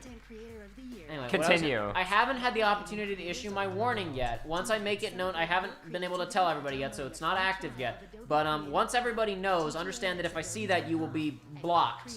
I can't stand it. I mean, Jacob's already talked about, you know, why he doesn't want to release it. Oh look, Fortnite. There's the Mandalorian in it. Master Chief's gonna be in it too. I don't care. Yeah, that's not. Just please don't give Jacob trouble about the Remind playthrough. Okay. Let me explain myself really briefly on the Remind thing, okay? And this applies to other stuff that I've done too. Here's the thing, right? Is when I release a video, right, and it's sitting there and it's doing okay or poorly or whatever, and it's like, I wonder if people are enjoying it. I say to myself, I hope people are enjoying the content. And then I see, oh, the video got a new comment. I'll go look at it. And then it's like, it has nothing to do with the video in question. It's release remind. Why haven't you made a video about this? XYZ. It's not, it doesn't feel good. It feels bad, one might say. I'm not, Bella, I'm not good. I'm bad. It doesn't upset me as much as it used to, the remind thing specifically, but it's like, it makes me feel bad. So hey, please look, don't. it's Halo Man in Mountain Dew. It's not going to come out. It's not going to come out, and it makes me feel bad when Seeing Master Chief holding a regular scar makes me mad. That did feel a bit weird, didn't it? When people ask about that stuff, it's like I don't have a. Well, Master Chief didn't get into Smash, but at least he got into Fortnite. Almost as good, right? It's almost as good, right, guys? He didn't get into Smash, but at least we got him in Fortnite. Watch, Microsoft was like going to put him in Smash, and then they were like, Fortnite's a bigger deal. Whoa, Fortnite is gonna put him in instead? In Fortnite, you can go and be Master Chief. To GameStop? You can go to GameStop? You can go to GameStop and get the game. Yeah, so Jerry Rice's dog football. We wanted to stop right there, and so there's something else I think we should check out. One more game. Hello, sir. Oh! Wow, I felt something for a half a second. Yeah, me too. And I realized. And then you're like, oh right, never mind, I can't like this anymore. Never mind, I can't like this anymore. What now? It's only one of the most popular video games in the world, but more obviously, it's where we are. I do like right Jeff now. Ramsey though. I am a fan Wait a of the minute. Jeff If Ramsey. you had no idea that we're in Fortnite, then why do you have a cardboard cutout of Master Chief? Perfectly regular reasons. Whoa, you guys new around here? No, never mind. It stopped being fun. Never mind, now it's Sneaky Blue. I hate this. There was a second there where I was like getting nostalgic for back in the day when Red vs. Blue was used to promote Halo 3 maps and used to reveal it was used to reveal Forge World. Yeah. And I was like, oh wow, it's fun to see Red vs. Blue characters promoting a product again. And then a Fortnite character with ninja hair showed up, and I wanted and Red to die. vs. Blue Zero, remember? Red vs. Blue Season 0. It's basically a reboot because they've realized that it's a disaster. I don't even know if Miles is writing it. I have no idea who's attached to it. He might. I mean, he may still be, but like I know that like Zero is like new characters, new setting, new everything. Because it was horrible. Because they've become completely tangled up in a web of lies and deceits. Come on, Ninja. What do you say? Save it for New Year's. Ninja asks, when is Master Chief coming to Sonic Forces as a costume for the player character? Any day now. On his visor, it's just like putting magic marker, just gamer. Gamer. I am gamer. Instead of the gamer hat, you have the gamer Master Chief helmet with the Sharpie gamer written on it. But it's written backwards so that from the inside you see gamer. When you're wearing it, you put it on to self-actualize. Right, I'm a gamer. I am gamer. I always knew I was gamer. I always knew I was gamer. Are you done for the season? You know, I mean, Agent Jones. Pisano says, I have depression. Ninja depression. The worst kind of depression. Ninja depression. Let's see. Oh no, it's Fortnite Zombie. No, it's Left 4 Dead. I'm Walking Dead in Fortnite. Wait, remember when oh, look, it's Norman Reedus and his funky Carl! fetus. Norman Reedus and his funky fetus. Carl! Oh, they just left everyone. Yeah, they went to Death Stranding. Now everyone who was with them now dies because they can't. They're no longer there to protect people. Thanks, Jeff. All right, Donald Mustard from Epic Games. All right, coming up in a moment, Keanu Reeves is going to present the award for Cyberpunk. Oh, Yush says that Zero is being made in Unreal. Oh, really? Interesting. Interesting. I wonder if Ruby's going to move to Unreal, or if they're going to stick with whatever they're using. They're probably just going to stick with what they're on. I don't know. I don't care one way or the it's other. Not. I mean, I guess they've already changed their art style once because no one. Well, they wouldn't even have to change Poser. their art style at this point. That was specifically just because Monty was using Poser because he was stubborn. Yeah. Listen, I love Monty, but like he was like, I'm gonna keep using this program because it's what I know, even though I now have a team of people. Yeah. Was like, you need to do when it was him. It sure. makes sense. Yeah. By season 2 and 3, there were like other people. It wasn't really. It wasn't really No, fair. I'm with you. And I must say, getting out of Poser did wonders for the run cycles. That is the one thing along better. the rooftop, the freaking spazzing out. This might be dangerous. Oh yeah, it's probably dangerous. The just pull up Cinder running across the rooftop now. The only thing that improved about Ruby after season 3 was that when people walked, it didn't look like it didn't look weird. Everything else got worse, but people just walking along the normal stuff. Okay. No. I mean visually. Fair. Walking looked better. Everything else looked worse, and I guess facial animation was better. Season 4 was fine, and then it fell off a cliff.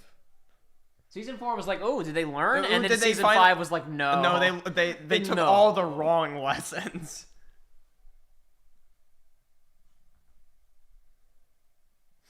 Oh, it's Skyrim. Look at Skyrim. Oh my Jacob, god, look at you Skyrim. guys, Skyrim! Yes! I think it's an obligation. Wait, Skyrim has to appear at every gaming convention, every why? show. It's coming to Game Pass, dude, because you don't already own it. On 4 systems! Everybody has 6 copies. Oh, no, look. Oh, it was I thought Doom Guy was in Fortnite for a second, but it was just other games even coming to I Game have Pass. 2 copies of Skyrim. Everybody has 2 copies of Skyrim. Your mom has 2 copies of Skyrim. I will say, playing it on a modern PC where the load times are 0, I actually played some of it recently and was like, this is fine. I just learned that Ruby Season 1 was not rendered. All of it was play blasts. Yeah. Wait, what? Season 1 of Ruby wasn't rendered movie files. It was play blasts, which means they recorded hitting play in the animation cycle running. Wait, really? Yeah, really. Because Season 1 was just Monty and 3 other people, and that was how he did it. That was how he made Dead Fantasy and Haloid. This might be dangerous. Remember Baby Yoda? He has a name now. I know. He's named like Goo Boo. Yeah. The Umagoo. Honestly, all the Baby Yoda, the child. What is the main character calls him Kid? My child. I would just call him the Kid. It's the Kid. Well, no. Kid is already the name of a robot in Star Wars in a D&D in a canon story about space criminals. Yes, and a Wookiee Jedi. And a Wookiee Jedi. That's right. A Wookiee Jedi crime lord, man. Daniel says I don't own Skyrim. He is lying. Stop lying. Ninja says I own 3 Skyrims myself. That's more accurate. That's more realistic. No. See, he's making up for the guy who says he doesn't own Skyrim. He has to do his part. Yakuza 0 coming to Game Pass. Yakuza 4 coming soon to Game Pass. Yakuza 5 coming soon to Game Pass. Wow. Yakuza 6 coming soon to Game Pass. That's actually a get. Soma. That's Judgment. Was that Judgment? No, that was still Yakuza. Like a dragon. Gotta be careful with this stuff. I'll probably do I can't believe they ported Skyrim to my 5th grade social studies project, says Pisano. Oh, wait, pull up the clip again. Pull up the clip. Wait, pull up the clip. Clip it quick, says Jeremiah. Somebody get a clip. Somebody get a clip. This is the wrong clip. No, this is the wrong clip. I did it wrong. Crap, I screwed up. No, stop. Go away. Go away. This isn't even the right clip. I don't even care if we miss a Breath of the Wild. Oh, Square, never mind. They're gonna be it's a mobile game. Just cause okay, mobile. never mind. Pull it up.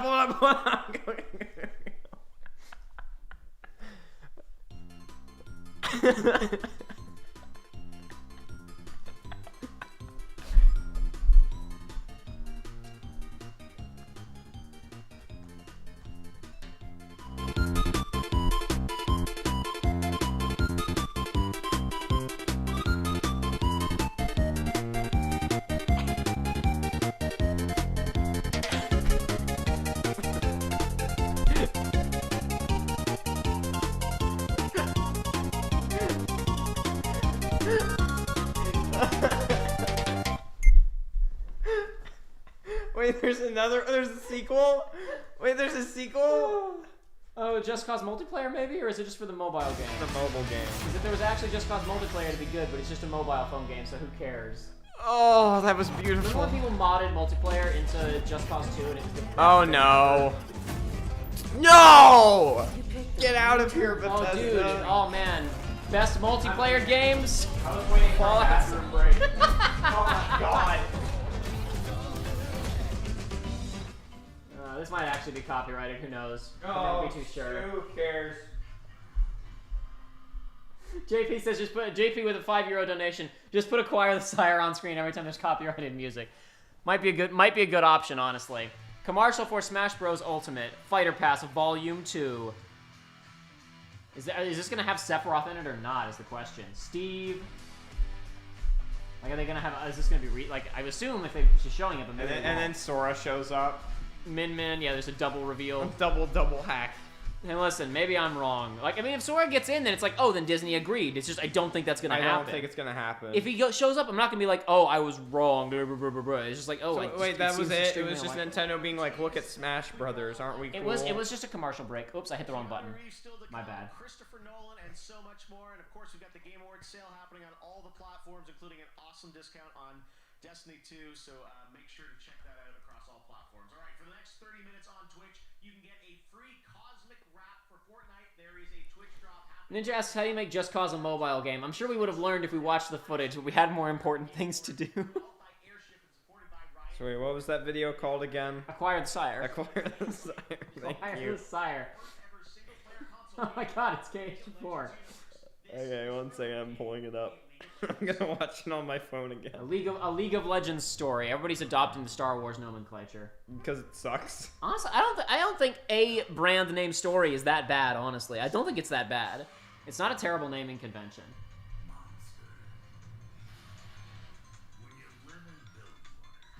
Just... He's just watching it on his phone now. Can you guys hear it? They can probably hear it.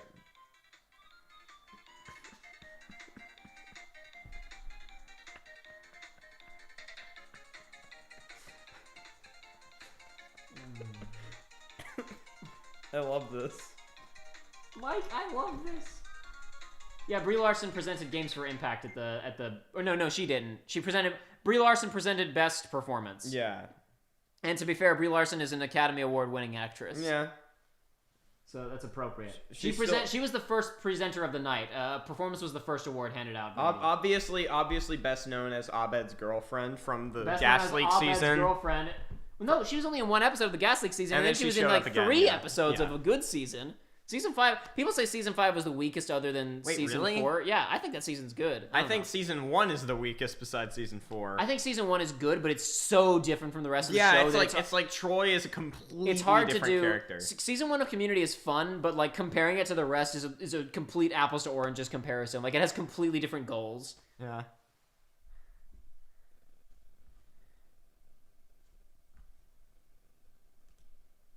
The Ruined King, a League of Legends story. Basically, guys, what I'm trying to say with this video is that League of Legends sucks crap. All right, Ruined King available on console and PC in 2021. Now to present our next award, a man who absolutely needs no introduction. Please welcome Keanu Reeves. Then why did you introduce him? Well, Joshua, it's always like you say it doesn't mean you literally don't introduce them though. To present the Game Award for Best Game Direction. This category. Oh no, Neil Druckmann's gonna win. No, Neil Druckmann will win, and then it'll trend on Twitter, and people will be mad, and it won't matter.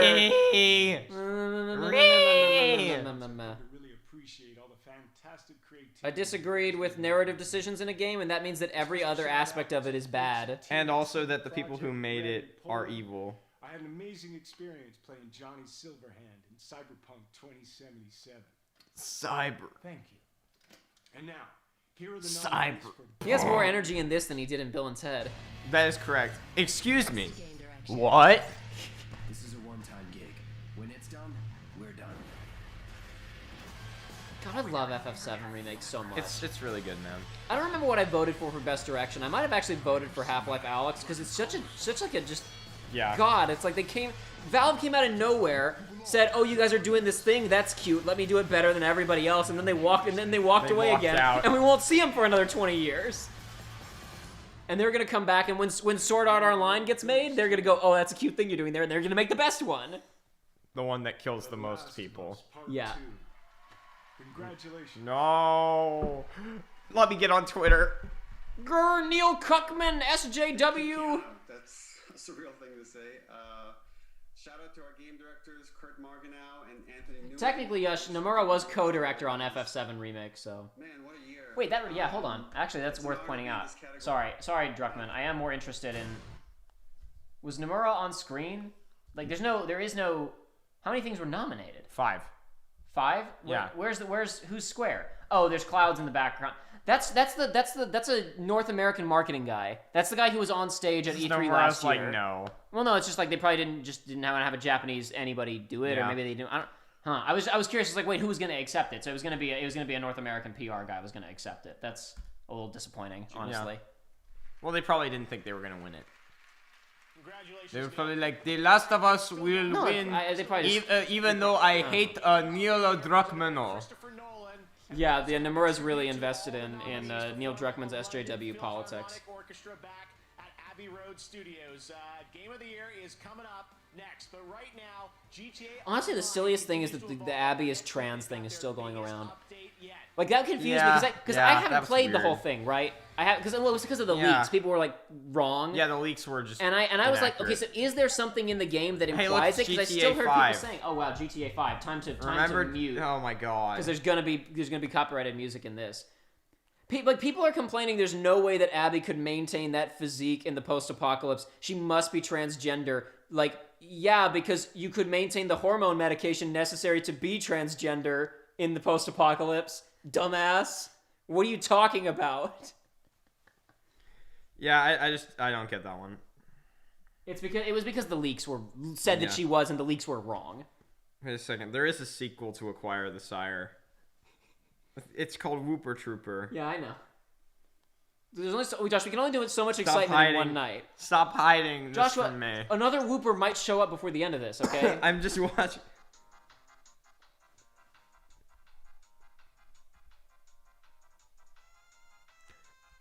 This is incredible. No, Spicy Lollipop, you're right. It was probably too much of a pain on Skype for both Nomura and an interpreter. No, I agree. It would have been, you would have had to do like a pre-taped acceptance speech. I'm not saying that what they did makes sense and does not surprise me. I just realized, wait a second, I didn't see who it was, so I wanted to go back and see it. What they did is not surprising to me in the slightest. That is to be expected. Okay, it's not as Nintendo and a handful of other Japanese employees have accepted awards. Japanese studios have accepted awards in person at shows like this before. But one day ago, someone put up an Acquire the Sire 1 hour version with 6 views. Yeah, there is a sequel. It's not as good. It's not as good. It's just called Whooper Trooper.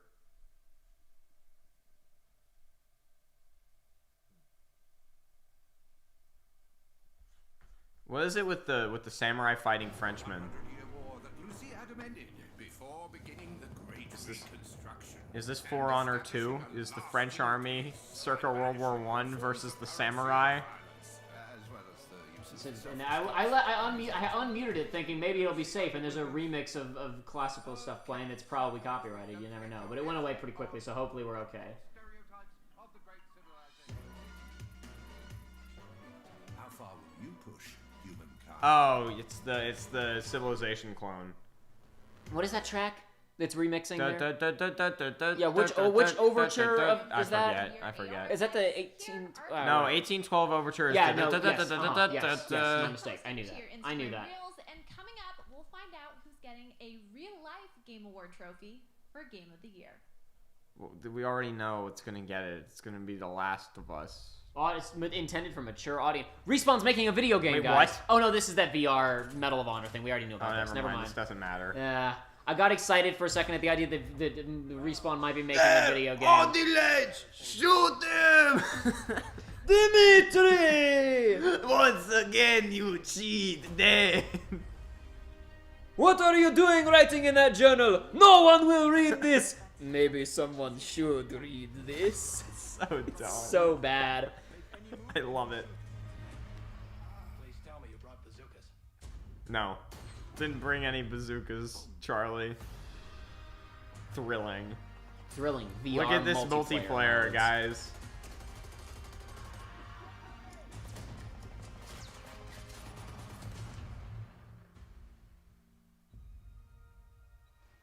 Okay. That's a piece of shrapnel. What? Oh, there we go. There's documentary stuff built Okay. into the game, you're saying. This is the kind of this is the kind of stuff that Medal of Honor kind of Does used a to lot, do. yeah. No, not does a lot. Used to do. Before it went away for a while, then it came back and was schlock and nobody liked it. Then it went away again. That was the Hogwarts Express. You can't fool me. Yeah. Oh yeah, that makes sense. Fire You that have to Thompson. explain what the Fire that Wizards were Thompson doing. at a pillbox from 150 Hey, yards. listen, man. Sometimes you just gotta try something, okay? How about you keep running instead of stopping on the beaches You of have to Omaha? you have to feel like you're accomplishing something, okay? It's all about, it's like feeling like I you're mean, yeah, I contributing. guess you could feel like you accomplished something before you feel a bullet go through your sternum. Oops. Please let there be more whoopers. I think she said that was the last one. Like, let's see who won this contest or whatever with whoopers. I think she said. I think it's Oh, I don't dang. think there will be more, but Dang it. Welcome back to the Game Awards. I'm so excited about that Medal of Honor from Respawn in VR. Surprise, it's out right now. What an incredible trailer and game. Oh, cool. Yeah, I no, it missed said that. starting tonight. I missed that. Whatever. You're such a terrible gamer. I checked out because it was VR Medal of Honor. And stream them on GeForce Now, which means no downloads on PC, Mac. I mean, what? I can't play it. I checked out. Check it out. Sorry. Playable games available all through the week. Listen, the only reason I paid any attention to Half-Life Alyx was because Valve made it, okay? There are things you have to make exceptions for in this Watch world. this. Shush. Shut up. World premiere gamers. World premiere. Who is this? Starfield? Starlink by Bethesda. Yeah, no, no, it's Starfield. Starlink was that Ubisoft thing with Star Fox in it. Look out, it's Star Wolf. It might actually Look out, be. it's Star Wolf. It could be. Is that a Halo? Is that a Halo installation? Not around a sun, it's not. Maybe. You don't know what the Halo Infinite means. Infinite Halos, it's literally wrapped around a sun. I think we would have seen that in the skybox. Maybe we were also enamored with the monkey face that we missed the fact that there was a giant sun next to us, right? That the Halo was literally wrapping around Is it going to be a space whale? Please, space whale. Wow, guys. Let there be space whale. That sound design reminded me of Interstellar, and Christopher Nolan is going to show up in a minute here. Wah. You remember when he was like, no, it's supposed to be that way? The ending? No, no, the sound design. Oh, you remember what that was Interstellar? like in theaters? Oh, I remember. Where you like it felt like something was wrong with the mix. I guess it was like supposed to capture the intensity of a rocket taking off or something. What a great idea, Nolan. Okay, never mind. This looks like it actually has some artistry, so it can't be a Bethesda game.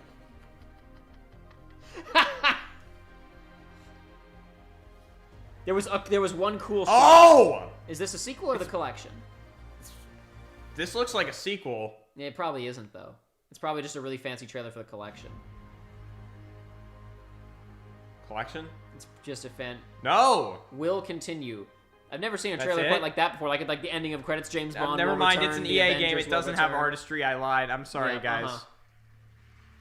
Swedish chef should win this year's Game of the Year award, says Pisano. I don't agree. disagree. BioWare is going to take that next. No, it's not going to be Marinated BioWare, Octopus, Jeff. Marinated Octopus called was that a mass relay? I blew past both of us. You're right, you're right. That yeah, was the it wreckage wasn't- that the camera flew through. It was a relay. And on December 20th, Blew past me. for a conversation with him It's KH4. Is that a gummy ship? and his illustrious career. And if you've got questions for him, which I'm sure you do, I don't. send them our way using the hashtag AskNolan on Twitter. Hey Nolan, how does it feel that you failed in your mission to save movie theaters? You saw him being salty about HBO. I told you about that. He's being salty about HBO Max is the worst streaming service. They're gonna ruin movies. For me, I've always been interested in telling stories that immerse the audience. I like That cannot be told unless you're in an IMAX theater. And he's good at that. Nolan's a good filmmaker. Yeah, He's I know. great at bringing you into those movies. He's just not a great screenwriter sometimes. Sometimes he's good, sometimes he's not good. Choice intersect with more traditional storytelling methods. It's exciting to see and really quite groundbreaking. Bobcat, you missed that a Mass Effect sequel was just announced. Not a collection, a Mass Effect sequel. That was what you missed. And now Chris Nolan is talking about something. Well, not even. It just said will continue. Yeah, but it showed that was Liara, wasn't it? It was just a Nasari. But you picked up the N7 specifically. Well, that doesn't matter. Yes, it does. That's the thing I know. Yeah, but that's not like. But it's not. You know, for example, it's not in whatchamacallit, it wasn't in Andromeda because it's one ship, you know? God, so good. Oh man, I really hope it So I didn't get to talk about it because the award was beforehand. Yeah, that's but so dumb. The reason I say that I wanted this soundtrack to win is not even because I think it's like, oh, the best soundtrack ever. It's easily one of the most impressive video game soundtracks I've ever heard. The quantity of music and the way that it's used is phenomenal, dude. There's so many good choices. Like, I think about Kingdom Hearts 3 where they're like, you know, Kairi dies and it plays a track that was used in random cutscenes in Kingdom Hearts 2. Like, I think there's like 2 pieces of cutscene specific music in the entirety of Kingdom Hearts 3. And it's like, in FF7 Remake, not only is there a ton of cutscene specific music, whenever it isn't cutscene specific, they make exactly the right choice. Like, I was watching some footage of it last night, and it's like when you show up to Sector 7, sorry, this is the you know first what was time, funny? Antifa's theme plays. It's I'm not trying to be that guy. It's the perfect choice. It was funny. I think they dwelled on FF7 music and visuals for twice as long as Doom Eternal. Who knows? Which, granted, that probably means that they're going to be on Last of Us for like 5 minutes. Who knows? They've been on Tsushima for a second here. I will say, Tsushima, I haven't seen basically anything of since launch. I started talking about it and then I got cut off. Tsushima was a game that I was like super duper interested in because I like Sucker Punch and all the trailers looked cool. But then when they showed gameplay, I really lost interest because it was like, they were doing cool things to like remix open world game design, but nothing to revolutionize it. It was like, oh, this wind thing and the bird. It's like, that's a neat way of obfuscating repetitive open world game systems, but it's the same systems. So I kind of checked out at that point. I'll check it out when it's on sale next year or something, maybe. It and The Last of Us Part 2 are both my backlog games for next year. I will play them both next year sometime, probably. And I still need to get into Hades. I'm just not a big roguelike guy.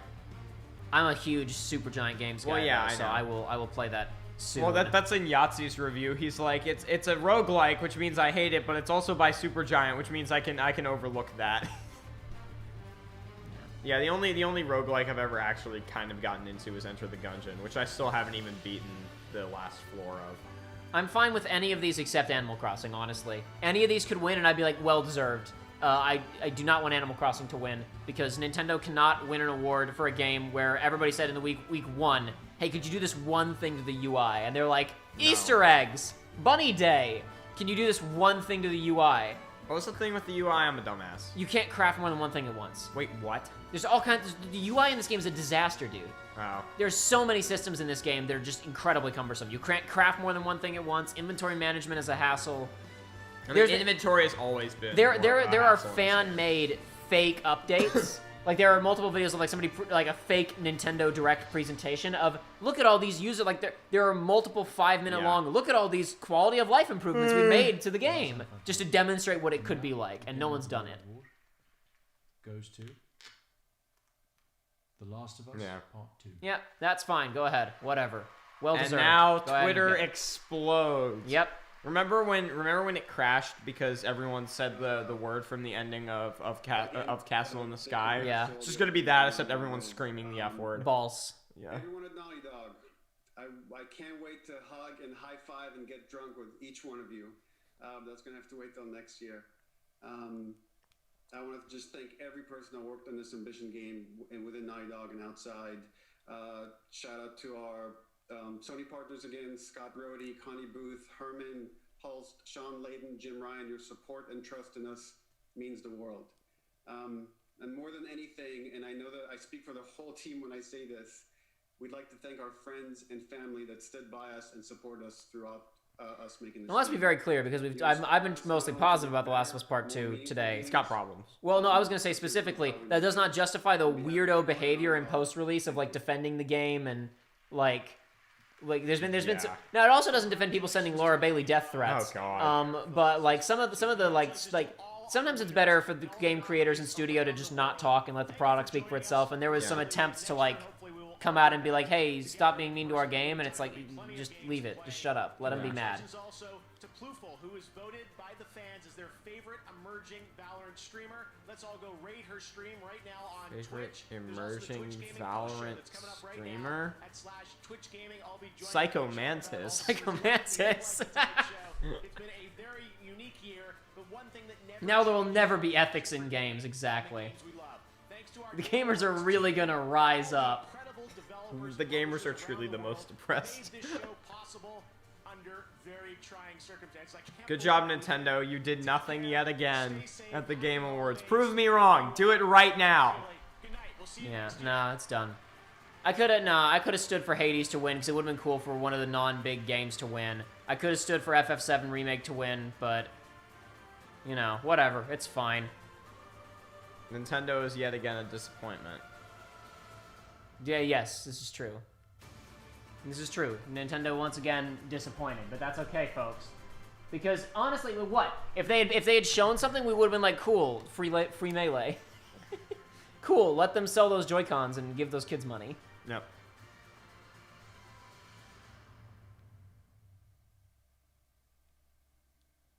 Who's ready for Nintendo to take down the stream VOD because they had the Mario vid in it? Maybe. Might also get taken down because there was that one trailer that I didn't mute during that did have copyrighted music playing. If it was, because if you do get kicked out because of the Sephiroth thing, though. Okay, time for KH4, says Crossburn. Oh my god. Time Please, for KH4, baby. No, I don't even want to. Ugh. No, not KH4. No, don't make me play that game. It's not going to be very good. Probably, maybe it'll be a masterpiece. Who knows? It could be good. It could also not be. I really don't I don't have any horse in that race anymore. If it's good, then cool, I'll play it. If it's not, then I'll be like, whatever, and I'll move on with my life. I'll read a plot summary and watch like 2 of the cutscenes on YouTube, which is what I did. I watched the ending of Melody of Memory, and that was it.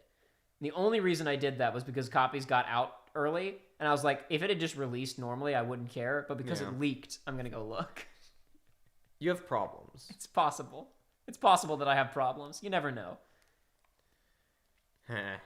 You know, here I was, you know, obviously my dad knows Reggie, so I thought that I knew that there was going to be... My uncle works at Nintendo, my uncle and he was said friends that they got forewarning that Animal Crossing would win, and they'd be okay.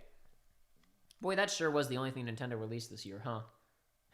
Well, no, the Origami Salami. I know, that's what I meant. released. That's what I meant by that sure was the only thing that Nintendo released this year. Correct.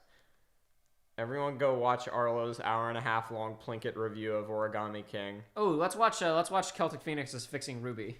Oh, I'm down. Let's do it. That's in our recommendeds because Jacob's been showing me all. We haven't started part 4 yet. Actually, Yeah. I want to see this sizzle reel of the Cassian Andor show. I want to see what it looks like. We just start watching other stuff on this. Yeah, why not? Who cares? We gotta end. This is still footage from the movie, I think. We still gotta end on the Yeah, Woopers. this is footage from Rogue One. Is that? This is footage from Rogue One. Fight since I was. This isn't sizzle. Is this just gonna be sizzle reel of his character from the movie? I assumed that like the show had started shooting. Oh, this is like nothing. Okay, cut it out. Hold on. No. Hold on. Is this really gonna be nothing? Is this just like it's nothing? I wonder. So that is a physical set. That's a set they're building. So they're not shooting it all on the volume, perhaps like they do with Mando Man. Maybe they're spending more money on. Oh, look, they're doing that thing from whatchamacallit, from Fallen Order. We got a decommissioning site. That's a venerator or whatever they're called. That's Venator, something. It's a venerator, I think. Yeah, whatever. I've been in this fight since I was 6 years old. All right, I thought there would be. I was like, "There's no way they've already shot this," but they have sizzle. So let's go look, I guess. But no, they did not actually have sizzle. Okay, go to the Whooper video fake. now. Go to, oh, okay, sure. And then we got to do the sequel first because it's underwhelming. Yeah, Whooper Trooper. There you go. Oh no, we can't escape it. Can't escape Disney. Trying to compensate for their first loss in 40 years.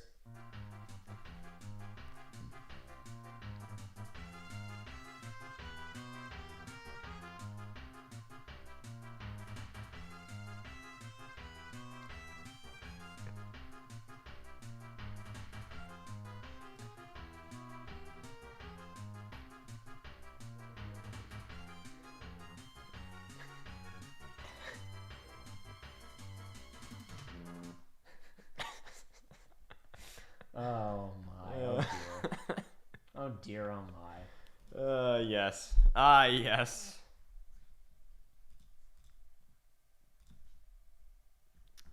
Well, we can hang out for a second, why not? We can. Why not? Those Game Awards sure were Game Awards. You know what I'm saying? I don't even know what I'm saying. You know, I don't even know what I'm saying. I just smoked an effing crack pipe.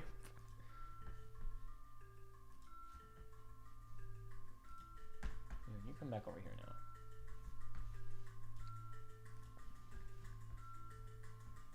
Why are you being like this, YouTube? Computer, whatever. Something weird's happening. Give me my stuff back. Why are you being so difficult? Hold on. Damn it. No. Work with me here.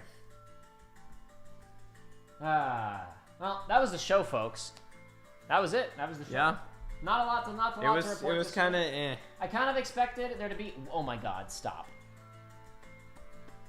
You gotta stop, computer. 1 second.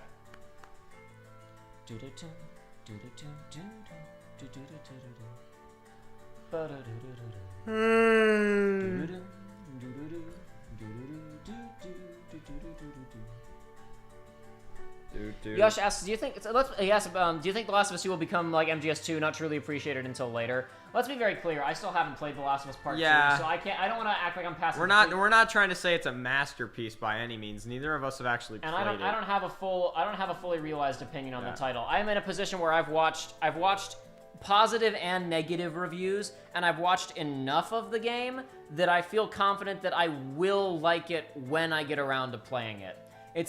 Again, we're not talking about spoilers for anything that was on the show tonight, but it's like the stuff that made people mad. I was talking about Joshua about this.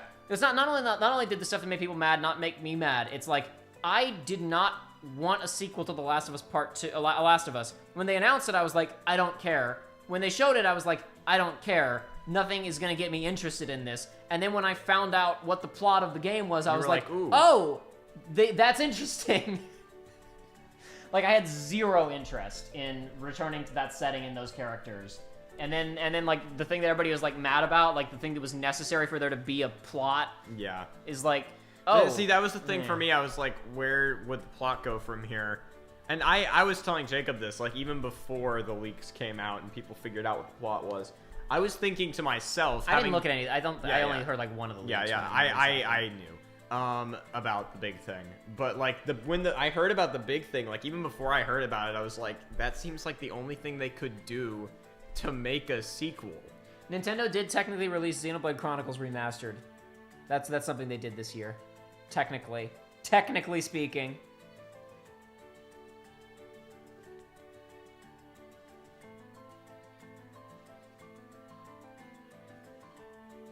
JG. $2 donation. Have you ever seen No. You ever seen a Kingdom Hearts with this in it? Idiot. I didn't know where he was going with it initially. I had to read it. My brain hadn't quite gotten to that step before. Ever seen a Kingdom Hearts with this before? See, I'm moving the guy. Thank you for the donation. Appreciate it. Thank you for the support. And next week is the 2-year anniversary of the infamous Cage 3 leaker from The Mob. Oh my God, he's basically in The Mob, though. As Joey pointed out, he didn't say he was in The Mob. He said it was like he was in The Mob. It's like I'm in The Mob. Not I'm in The Mob. It's like I'm in The Mob. It's distinct, okay? It's different. So what's our next stream gonna be on, Jacob?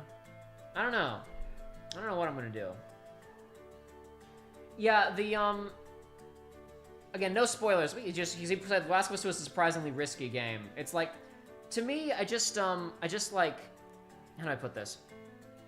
I have had so much more, my appreciation for things that try something has increased substantially over the last couple of years. I wonder why. Of exposure to modern Kingdom Hearts and Ruby and other products where just like, see, for me, the big one no one's trying. See, for me, the big one was Ruby. So, I think I've probably said this on the show at some point, but Ruby for me, when did we watch it? It was like 2000. I mean, obviously you were keeping up with it. We watched it in 2018. We watched it before season 5 came out. So because 2018. I got you caught up through season 4 because you were like, season 1's fun.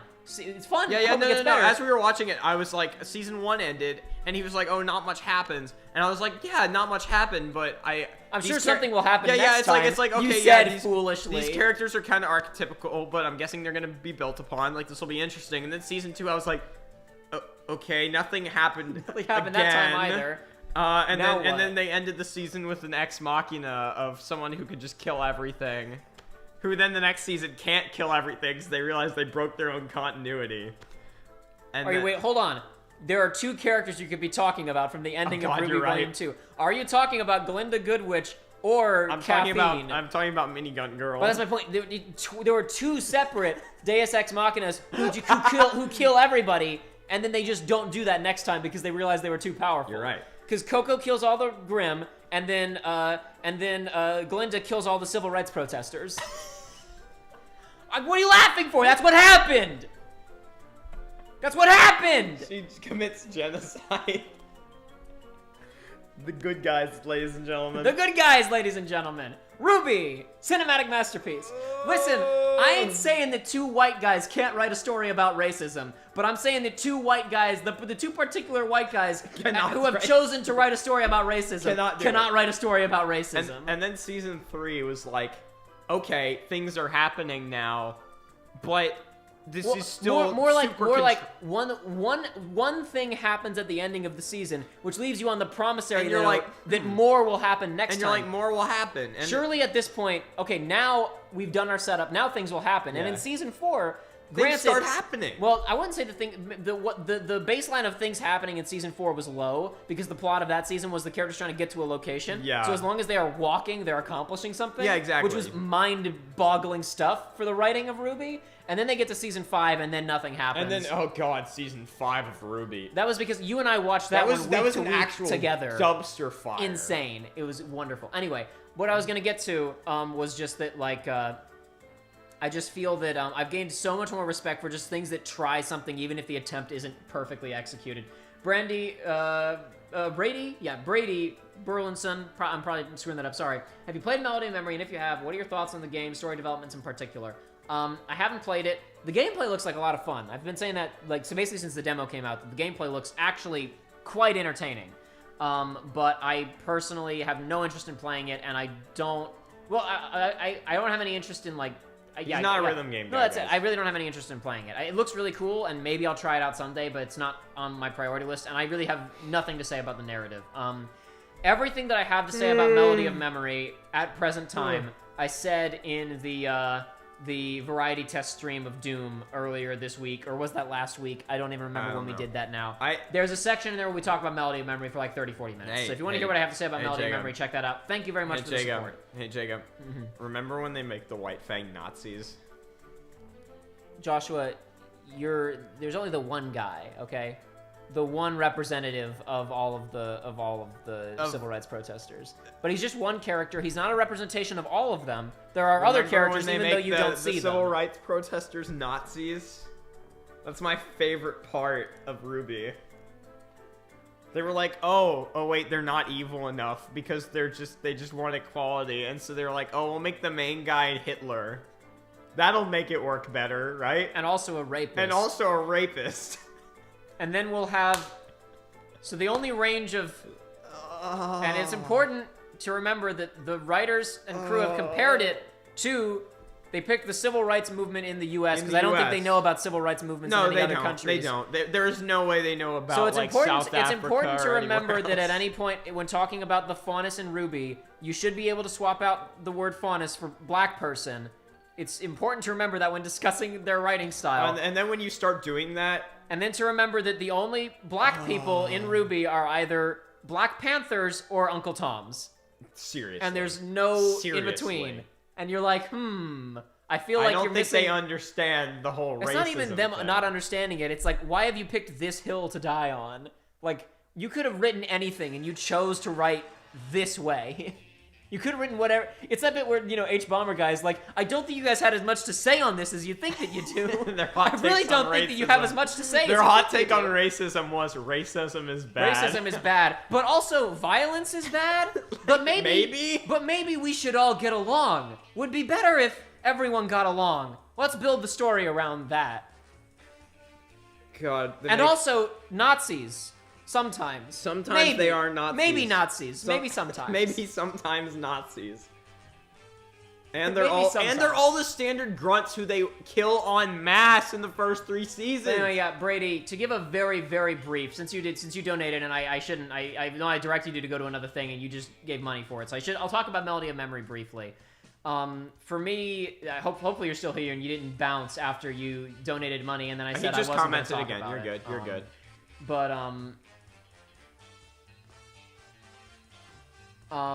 the whatchamacallit, sorry. With Melody of Memory, Okay, it's Noruega. Don't read that. No, I'm not gonna read it. He didn't literally do it. He didn't literally do it. It's just the implication. No. Continue. Adam is not actually a rapist in Ruby. He's just very creepy. Yeah. And probably would if he could. Yeah. And that's what they realized that they needed to do because they realized that they'd written a sympathetic villain, but he needed to be a mustache twirler, so they made him creepy. That was the point we were getting at. We were talking about Adam Torres, the worst character in Ruby. I think he's the worst. I think he's He might not be the worst written, but he is the combination of his performance, behavior, plot lines, purpose within the narrative. He is the holistically he is the worst, I think. Yeah. Oh yeah. Also, one of the main characters is a racist until she isn't. Until correct. Between seasons, they realized it might cut into the cosplay. They were like, wait. They don't. People won't want to dress up as the white supremacist. Okay, continue talking about Melody of Memory, and I'll sleep. I'll go. Just like Kyrie. All right. Like I said, did a very lengthy Melody of Memory chat in a stream that we already did. So if you want to hear a lot, you can go there. I said basically everything I have to say. Not basically. I have more to say about it, but all I care to say. Basically, Melody of Memory is yet another example of they can't write. Simply put, no, not they can't write. That they refuse to write. This honestly, this feeds into what I was starting to talk about with The Last of Us 2 and just things trying. It's not even that Nomura or whoever else cannot write. It is that they refuse to write because they don't want to. They want to write later, but not right now. Yeah. Because nothing happens in Melody of Memory. We're given vague information about what there is no story content in Melody of Memory. Riku finds out, the fairy godmother shows up, and she read the script, so she knows that she can talk to Not Stella and open a portal to Gigapolis/Quadratum. I'm gonna keep calling it Gigapolis now. I think that's a level from Sonic Chaos, which we played in. I think that's why that's in my head. I'm pretty sure that in Sonic Chaos, in our Sonic Adventure playthrough, I think there's a level called Gigapolis. I think that's where I came up with that name. I can't say I've ever played that Game Gear gem. That gem. Fairy Godmother read the script, so she opens a portal for Riku to go somewhere, and Kairi says, I will do something next time for the 5th time in a row. It's the 5th Kingdom Hearts game in a row that has ended with them saying Kairi will do something next time. It's actually insane. It's wild. It's crazy. But, and that's, to be clear, this isn't like, oh, I like Kairi, I need them to do things with her. This would be bad with any character. Characters need to do things for a story to happen. Nobody does anything in Kingdom Hearts anymore, and they certainly don't do anything in Melody of Memory.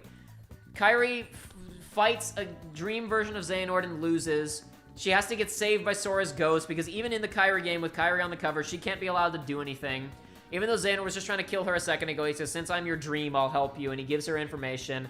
Ansem has the biggest ass pull of his entire career, which is saying a lot, but he's right. Fairy Godmother knows the plot, and she sends Riku to the next game, and Kairi goes to train more. Because she's somebody, I think it was in that stream, I forget who said it, maybe you're in here and you can take credit for it. Somebody said that Kairi trains as much as Goku, and she's as useless as Yamcha, which I think is perfect. She has more formal training than Sora at this point, and she can't do anything. Correct. And even in the fight scene where she loses, the animators, they try for a couple of shots to maybe have some fight choreography, but they really only have the one trick in the bag for, oh, you're getting beaten, because they can't actually show people getting hit, because Disney won't let people get hit. So Kairi swings at Xehanort, and she catches his Keyblade. He catches her Keyblade. And then it happens again. And then it happens again, because she breaks free, and they fight some more, and then he does it again, because they only have the one trick in the bag. That happens 3 times in Kingdom Hearts 3, too. Because Terra catches Sora's Keyblade with the Force. Xemnas grabs Kairi's Keyblade. There are multiple just straight up blade locks where people just hang out for forever talking to each other. It's horrible. Remember that part where evil Baymax starts to walk forward and Donald and Goofy run up and grab his legs? And they're struggling against Baymax for about 2 straight minutes of dialogue. And then when it's time for the dialogue to be over, Baymax removes them immediately. Yes. Yes. You could just have like a fight happening in the background. Like he could start fighting the big Hero 6 guys and your exposition could still happen, but like they don't want to animate anything. They don't like writing things happening is hard. She is training. That's all she's doing during KH3 is training. They just don't show any of it. Because it's not important. It's not important, but at the same time, it hasn't led to anything. That's what's messed up. That's why it's bad. It's not because, oh, Kyra needs to do things. It's that they keep setting up that she's gonna do things, but then just nothing happens. And then, to be fair, they're doing that it's with a microcosm for the entire character. series. They're doing It's that a with every microcosm character. for the entire series. She's a perfect encapsulation. That's why when I said in the 3-hour-long video, like, what bugs me about people calling Kyrie useless is that every character is useless. Every character is Kyrie. Kyrie is just explicitly written that way, but every other character, the same thing is happening. Oh, boo, dude, Aqua is back. Aqua's gonna do something. She's gonna lose. Aqua's gonna lose in a fight to Vanitas. She's gonna have a PTSD episode because we don't want to animate a fight. She's gonna not fight Terra. Sora's gonna do that. And then she's gonna be out of the story. Oh boy, man, we built up to... Aqua had a cool boss fight and a whole Ground Zeroes game building up to her. What's she gonna do? She did nothing. She did nothing. Nada. Well, this is some good music. It's true. Hey, you wanna just stream the first Professor Layton game while I'm home? People were asking about that on stream, and I know because I don't want to play like emulate it or like iPad be the only solution. I was explaining like what's the fun when you know it's like puzzle games are LP poison because either A, you know the solutions and then that's not fun, or B, you don't know the solutions and that's not fun. There's no fun puzzle game playthrough. You have to play it yourself. You got to play puzzle games yourself.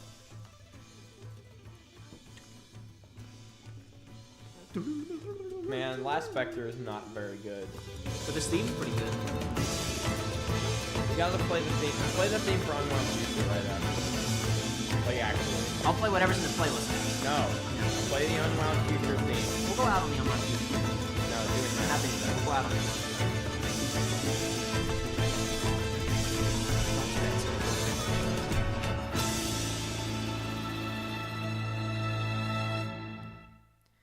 It's about events occurring and characters taking actions. Like I don't necessarily agree with this, but I'm not even gonna get into that.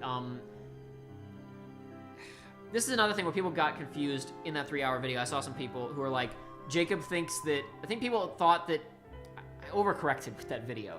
Because my whole point was I wanted to show I'm not upset about Kingdom Hearts because the lore doesn't make sense. I'm upset about it because there's nothing to engage with the characters. And then I spent so long explaining that people then thought Jacob thinks that stories can't be engaging based on their world building and all this other stuff, right? And it's like, okay, let's be very clear about something. Stories can be engaging in that way. Yeah. I'm saying that I go the other direction first, because especially this is something that I was talking about with 13 Sentinels on stream the other day. Is like 13 Sentinels is a game I'm having fun piecing together. Yeah. And I will have fun playing with you and piecing it together with you. That game is going to have, I imagine, extraordinarily little replay value, because once you know what's happening, then approximately 50% of the game's runtime is obfuscation of what's happening. Well, yeah, it's not going to be entertaining once you know. It's like a Zero Escape game. It's but see, for me, Zero Escape is still entertaining because the stuff that's going on with the characters. characters. Yeah, no, exactly, and I think that those games would have some replay value because there are some characters that know everything. Spoilers, I guess. It's interesting to watch their interactions with the other characters with your dramatic irony of, oh, this is what these characters are. For me, it's like for like 999, 9 hours, 9 persons, 9 door, the first Zero Escape game. The only one we've played. Yeah, I watched a playthrough of the second one, Virtue's Last Reward, and I started a playthrough of Zero Time Dilemma, and I realized that I didn't care that much. I'll get back around to it someday. It's like all of the emotional hang-ups that I personally had are like, I'm sure that game will be enjoyable because I like that guy's writing, but like I just wasn't a high priority for me.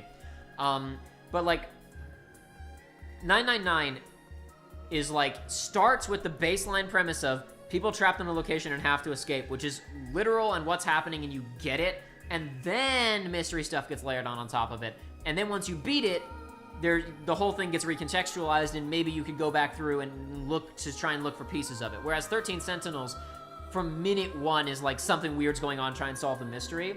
And there are only a handful of characters in that game who have a plot line that's like actually worth following. Yeah, it's like individually 2. because of 3. I would say 3. 13 Sentinels. Oh, 13 Sentinels. Never mind. What game were you talking about? I thought you were talking about 999. 13 Sentinels. We're about, I think, 4.5 characters in that game are like really you know, important to that game's overall story. Yeah. 13 Sentinels is like even the plot lines that are engaging to me in 13 Sentinels are not character dramas, they are themselves mystery plot lines. It's just the difference is that some of the plot lines in 13 Sentinels are character is going about their everyday life and strange things are happening around them that give the audience information about what's happening, right?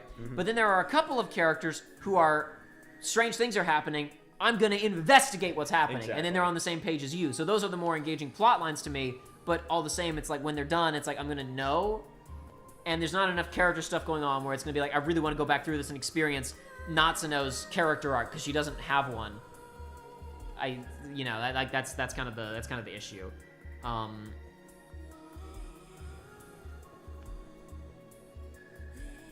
I bet if you go to Twitter now, Breath of the Wild sequel is going to be trending because nothing happened. Let's have a look. Just like Sora. Princess Tiana's might be trending. Like it might be trending because what's actually happening again. Game Awards, Last of Us Part 2 wins, but it's not trending. The only things that are listed right here are COVID-19 advisory, some Netflix show that's getting promoted, some news stuff. Yeah, the only Game Awards things that are shown as the major trends that I'm seeing right now are Sephiroth and just Game Awards in general. But I'll hit what else is trending and see if there's other things that are blowing up. I guess people are reading about the not the Star Wars stuff, the Disney stuff now. Oh, I guess stuff is still getting announced because we didn't see that earlier. We didn't see. What? Oh yeah, the Black Panther 2. Yeah, Black Panther 2 opening 2022. I feel will not recast the character. Will explore the world of Wakanda and its rich characters introduced in the first film, which is predicted. Yeah. Everybody was like, it's probably gonna be Shuri or however you say her name. Shuri. Shuri is probably gonna be the new protagonist because everybody loves her. Let's see if I can get back to. Hold on a second.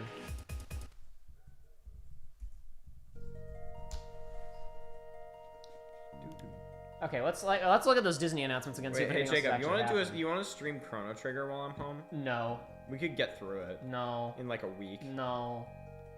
Not really. Sorry. It's only 18 hours. New Fantastic Four film announced. Okay, that's old because the new Fantastic Four film announced. I wonder if Neiman's gonna be the Disney Plus again. Price increase effective March of next year. Of course. Because they lost money this year, and that was the only thing that was probably generating any kind of. To be fair, they're spending a lot of money on these original shows at this point. That's the thing I do not understand the model for Amazon and Netflix and these people. Like I have to imagine that a lot of these shows are bleeding money. Yeah. Yeah. No. Like all the high budget ones. You know what I mean? Like your Jack Ryans and your Mandos. And, I mean, I guess Mandalorian, Disney Plus is probably swimming in money right now. But yeah, like all the other big ones, you know, The Boys, you know, stuff like that. Stuff that takes money to make. Like, I don't know how they're paying for it. I don't know. I guess I don't know Amazon's numbers, right? So I can't say that the math doesn't add up. But the imaginary math in my head seems pretty tight. Yeah. But I don't know. But no, to me, it's like, it's just... I can engage... The thing is that the reason that the lore is... How do I put this?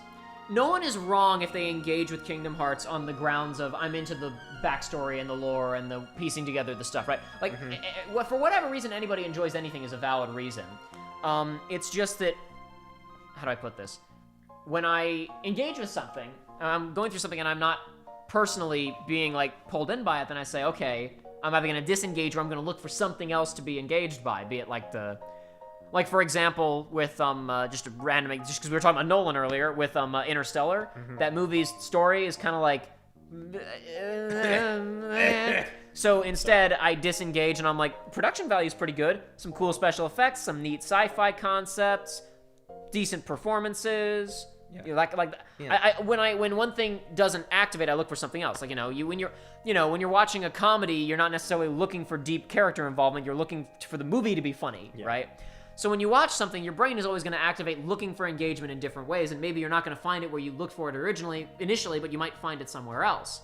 For me, the problem is that wherever I go for engagement in modern Kingdom Hearts, I don't find much. Like, the gameplay's fun, but it's just kind of passable at this point. Like, Kingdom Hearts 3 was an enjoyable game, even pre-patch, fixing the combos and whatnot, but it's just like, it's fine. It's okay. It's the best one that Osaka's made. It's like it's an acceptable, competent action video game, but it's nothing to write home about, really. Oh man, people are talking about Skull Smash Juice. I told you they want the Chrono Trigger full play. Once we make Skull feel like Smash. So it's like, okay, once there's like Kingdom Hearts. I mean, like nobody who's loves Kingdom Hearts 3 is gonna say, oh dude, Kingdom Hearts 3 is jam-packed with things happening. Even the most ardent defenders are gonna be like, yeah, like nothing much happens. Maybe someone will try and go, no, there's cutscenes where they explain how replicas work. That's not a thing happening. That's exposition. I'm sorry. The ways that replicas are used in KH3, I rewatched. I never finished it myself. I rewatched. And you weren't in the room for the entirety of Joey and I playing. I rewatched. I rewatched your playthrough of it a little while back, just because I had never actually gone through the entire game, and I was bored at college.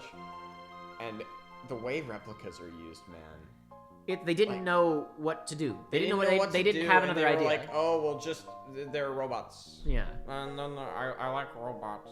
I saw another person say like something about basically like I think they misinterpreted something from a 3-hour video where I was like, and it's because to be fair, it was part of during the stream where it obviously wasn't edited. It was the clip where I said they rebuilt Shion because Vexen had notes. How did they just make that? And then I moved on.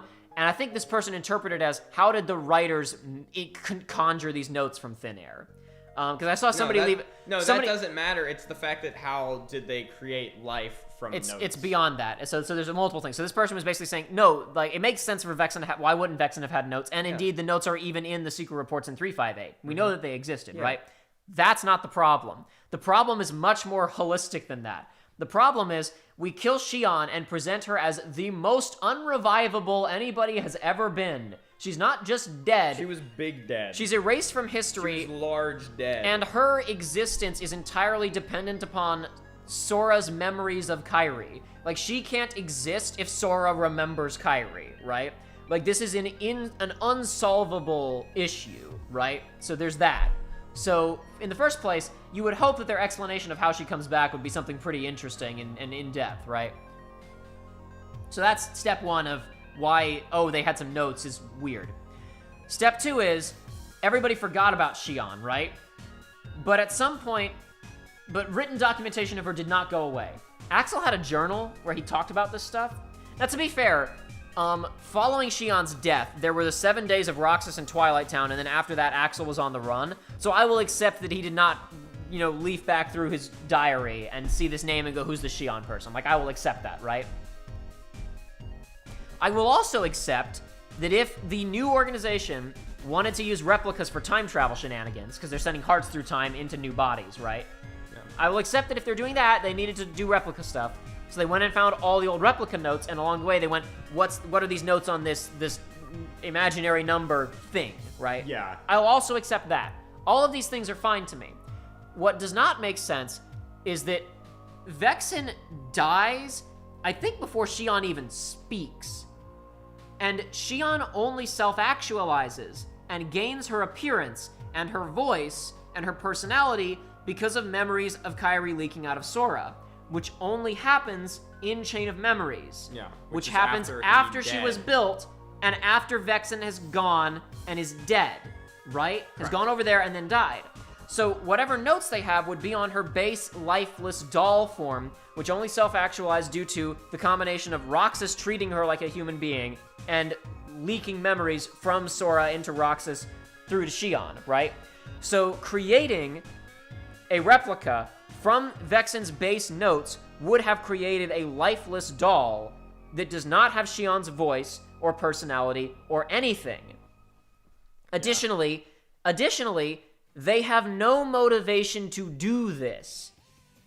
Because as they're set up, they already have Vexen and Demnix, who, granted, wind up betraying them for some reason, but they don't know that. They could have summoned any other time-traveling version of themselves. Yeah. Here's the thing, right, is like, if they wanted to have 10 Xemnases on the team, they could. All they have to do is summon Xemnas from 10:30 on one day, and then summon Xemnas from 10:45 on the same day.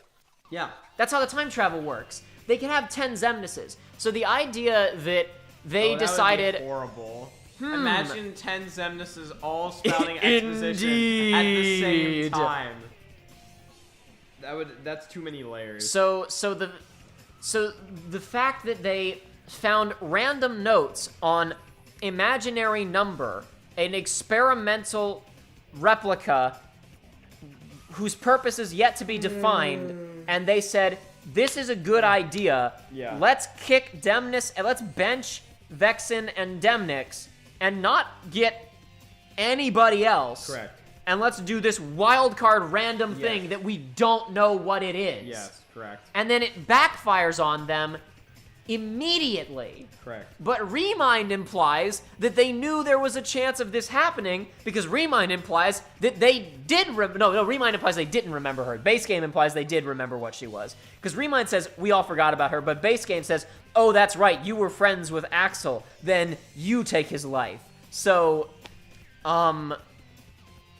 they knew about this. Why would they bring in somebody who's a liability because of her emotional connection to the protagonists? And if their memories were wiped, Vexen wouldn't have had notes on her emotional connection to Axel because he was dead. Maybe they went and read Axel's diary. There's a lot of contrivance going on here. Also, it gets better. Did you guys notice something about Xion? I don't know if I've ever mentioned this to you, Joshua. Did you notice something? Who were the heroes fighting in Kingdom Hearts 3? What do you mean? Who were the good guys, the good guy team, who were they battling in Kingdom Hearts 3? The bad guys. Right, but who were they? Who were they? Yes. Xehanorts. Xehanorts, right? The whole point is everybody's been given a fragment of a Xehanort but heart. Xion, is she just not a Xehanort? No! Her hood comes off and she doesn't have yellow eyes. I forgot about that. They had a lifeless replica with no personality and features, and they didn't put a Xehanort heart into her. Hypothetically, Number I, imaginary number, should have put a Xehanort heart into her, and she would have just formed a personality based entirely around that. She would have, if they actually had gotten Vexen notes and remade Xion, they would have had a perfect Xehanort drone. But that isn't what happened, because they forgot to put a Xehanort heart in Xion. Unless, of course, when her hood fell off because she got kicked by Xemnas, at that instance, he kicked the Xehanort fragment out of her, which I guess is possible. It'll all be explained in Kingdom Hearts 4. Does that mean they only had 12 Xehanorts? Yes, they only had 12 Xehanorts! Wait. I hadn't gotten there yet. This also means they only had 12 Darknesses, 12 Xehanorts in the final fight.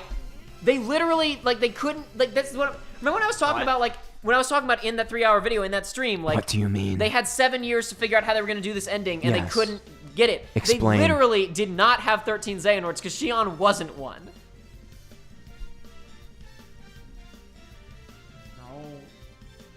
No.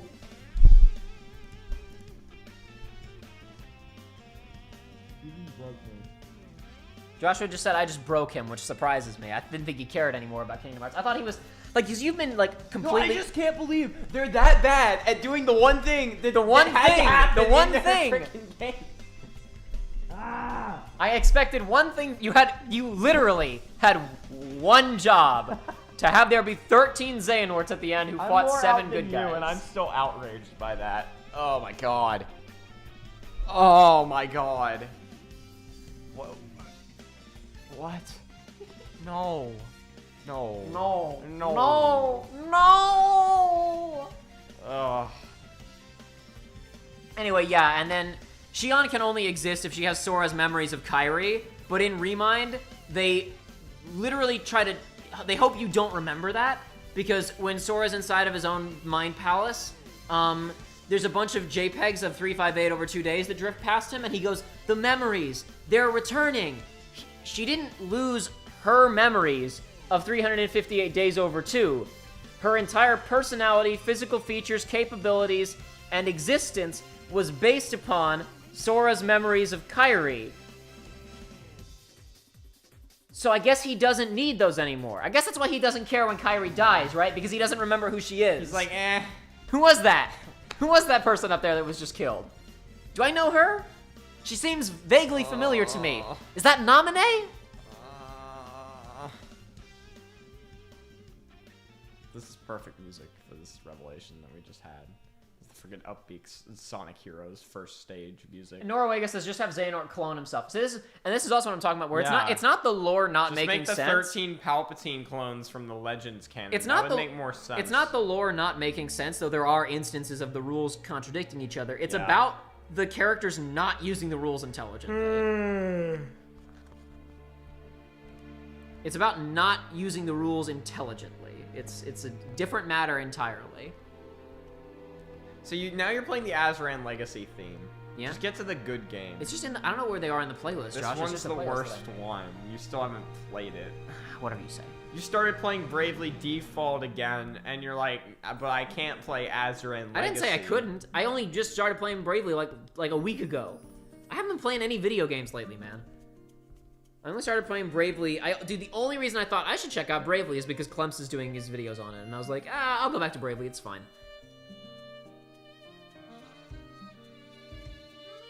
This game is not very good. The Azran Legacy. I think that oh, it's my favorite. How bad it is. It's just like, okay, so in order to define what an action is in a story for anybody who's confused, it's about a character somewhere, or even just a world event, something that alters the status quo in some way. And the reason that the status quo isn't altered throughout Kingdom Hearts 3 is because the characters never change their objectives at all, and complications never even arise. They're trying to do one thing throughout the whole game, and they're just kind of burning time along the way and getting new information that isn't even for them, it's for the audience. And that's the real thing, right? Is like, in Kingdom Hearts 1, you know what the explanation for the keyholes is? Do you remember how they explain what a keyhole is? Yes, it's in a text box. So Sora shoots a laser beam at the doorknob. And then he goes back to Leon, and Leon's like, oh yeah, if you do that, it'll do a thing. Thanks. In the text box, Leon and Aerith say, yeah, so the keyhole is if you point the Keyblade at him, it'll stop the Heartless from blowing up the world. And that's it, right? And it's like, okay, that's all. When Kingdom Hearts then has like between every world, you get a cutscene of Ienzo explaining something about how nobodies work. It's telling the audience to key into what you're being told. So you're really expecting it to go somewhere, and it really doesn't. It's really sad that Azran Legacy has like, it has some of the best music in the series, but I still can't talk about the ending to you. Oh my gosh. It's been like 4 years. It's been longer than that. When did that come out? 2014? 15? I don't know. Who knows? All I know is that you're in the wrong and I'm in the right. It's possible. I'm going to spoil that ending to you in the next week. Oh, come on, It's give me been a little, like 5 years. Give me a little bit of time. I've given you When would I play it? Sorry, I've you're been busy. too late. 9 years too late. I've been busy. For 5 years? Yeah. You know, you could have taken time out of your third replaying of Final Fantasy VII Remake. I didn't do a third replaying of Final Fantasy VII. Sorry, you only remake. did 2 replays. I didn't even finish my hard mode playthrough. Oh, you didn't? No. Dang. I've been busy. I was like, took me ages to get through what I did. I got up to the final boss, but even then it was like I hadn't actually done everything. I did most of the secret boss content, but like I still need to get I was still gonna go back and get like the costumes and other stuff. Like there was still a bunch of stuff I hadn't done, and I was thinking about maybe doing all of the side stuff before doing the final boss, so I finished the game on a high note before I turned it off. Man, part of me just wants to. Part of me really just wants to tell you all the spoilers for Azran Legacy. Ninja Bunny, I haven't been reading everything, but she's basically been saying, I assume she. I don't know if this is she or he on Ninja Bunny. It's the art is female. Bunny makes me think female, which is perhaps unfair because Super Bunny Hop is a dude. But whatever. This is where my brain goes. You're messed up. You're clearly sexist. Oh, you sexist! Yeah, probably. Ninja Bunny, they were saying that Roxas would be a more interesting protagonist because his reactions to Disney Worlds would be more interesting to the content because he's more angsty and kind of standoffish. Yeah. Hey, in 358 they were more varied for sure. One of my favorite moments in this series is when Axel starts flying, and he's like, "This is awesome." Would say it doesn't matter whether Sora or Roxas goes on the adventure. A good writer who cares about the story could do either. And then Bunny said, "My point is." that Sora was getting kind of old as a pro tag. Then they teased a cool new pro tag in the beginning of the game, one who's drastically different from Sora and would have been cool. Different reactions to Disney Worlds, and then they got rid of him. Yeah. They were talking about they really liked the writing of the opening of Kingdom Hearts 2.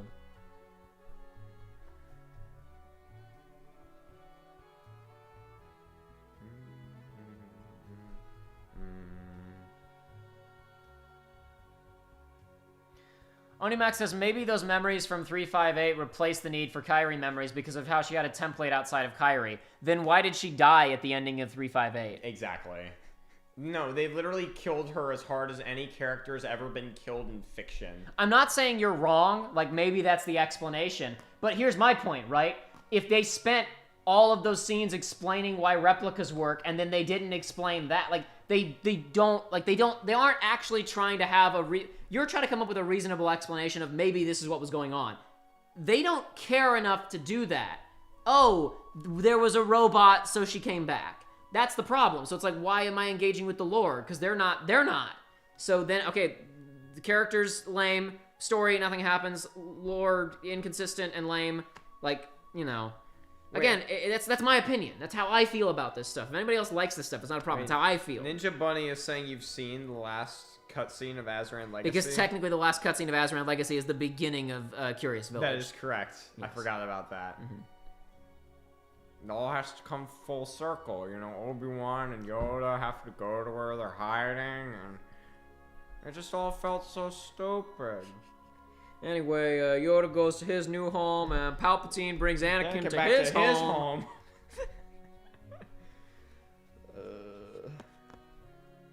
Crossburn, no, you don't need to play Azran. Actually, play it for the puzzles. The puzzles are good. I was having a lot of fun. I was having enough fun with Azran Legacy to and get through a quarter of it. You are terrible. It's not even that you forget.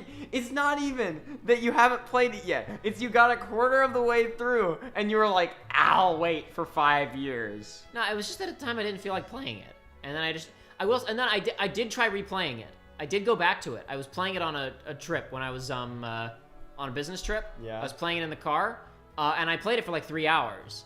And then I turned the system off, and I forgot the game did not have an autosave feature. Oh, dang. That's part of what killed it. I did try to go back to it, and that killed my motivation. That killed one of my playthroughs of, I think, the original Tactics Advance, not Tactics Advance 2. The only time I really tried to get, because I'm a huge fan of 2, because I'm young and dumb, and that was the one I played the most of. But, yeah, Tactics Advance 1, I think the time I put the most time into it was like all in one afternoon. And my GBA was about to die, and I thought I had saved, and like I thought I had pressed the save button. It was one of those times, and I turned it off, and then it was like, oh, yeah, I lost 4 hours, and I thought I had been saving like crazy. So that's no, I did make a serious effort to go back to it. I took it on a trip with me to play on that trip, and then I blew it, and I just didn't feel like it after that. That is not an excuse to have not gone back to it again, but I've made multiple attempts. So what you're saying is we should stream Azran Legacy. How? Right now. How? There are emulators. I'm not Nintendo. I'm not saying that I would, under any circumstances, get an ill-gained copy of one of the games you publish. But I'm just saying, theoretically, hypothetically, maybe it's impossible to play Azran Legacy in a format that could be recorded. Maybe, hypothetically, there could be some invention that would allow someone to play it on a device that is hypothetically not on a 3DS and is hypothetically on other hardware. The fact is that technically the hardware exists because Nintendo provided it to reviewers to make reviews. Correct. They just don't provide it to anybody else. Correct. So people made homebrews. But I didn't trust anybody to like mail off my 3DS for them to install a piece of hardware into it, so... Yeah, Ninja, you mentioned that I believe in the variety stream of Dream, the Tactics Advance was your first FF, and you got pretty turned around when Moogles and spell names started showing up.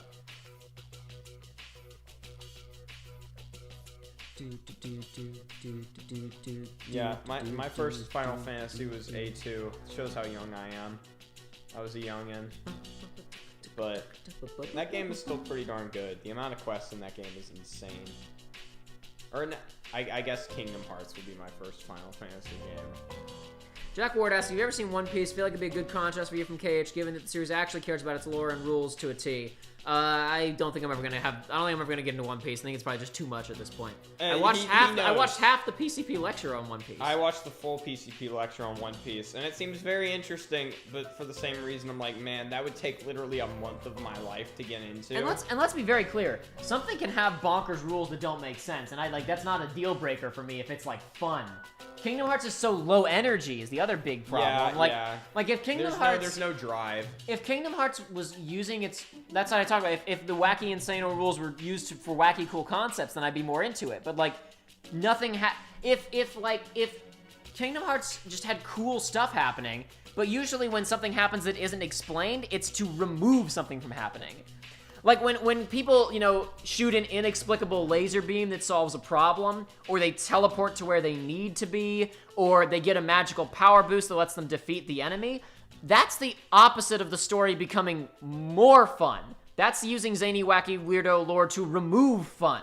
That's being used to remove conflict. Like I think about, like, Spider-Verse, the explanation is like, oh, Peter Parker's DNA got into the thing for 2 seconds, so other Peter Parker DNA people got pulled in. And it's that like, works. I don't care at all, because Nicolas Cage is here calling people applesauce and punching them in the face, and John Mulaney says, hey, look, this hammer can fit inside your pocket. Who cares? If it was dude. Alright, let the best overworld theme in video game history play. Fine. Just for a minute.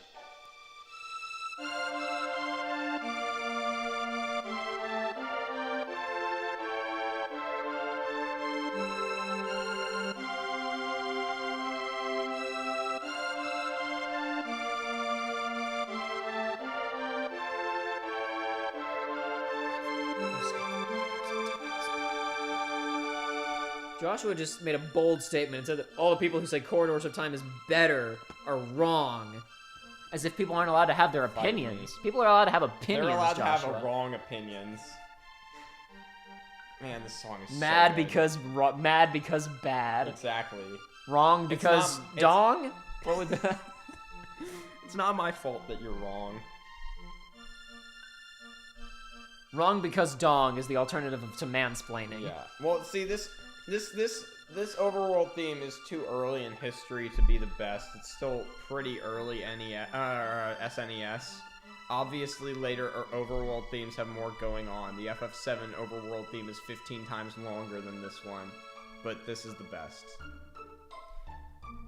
I am continually impressed with what the masterpieces of this era were able to pull off with the technology they had available to them. I mean, and some of them were people like, you know, like the Donkey Kong Country guys. You can't say that they cheated, because the work they put in to build that soundboard and to get it to work on a SNES was impressive on its own. But then when you see people who did stuff like this, nonsense. I don't know how they did this. I don't get it.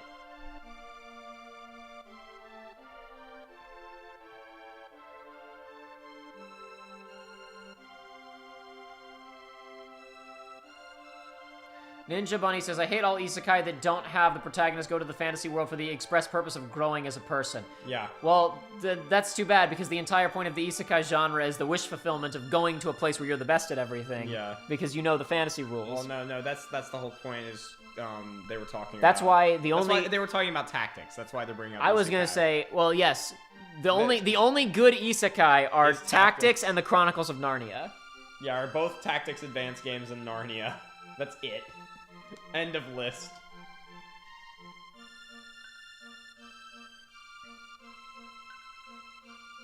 The Chronicles of Narnia, the greatest isekai of all time.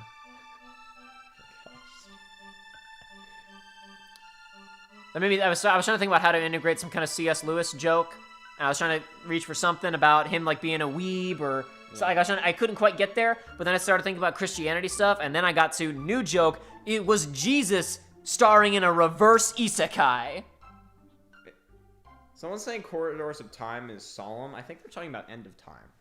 End of Time is a different piece from Corridors of Time. Because Corridors of Time is actually pretty darn upbeat, because it's the theme of Zeal.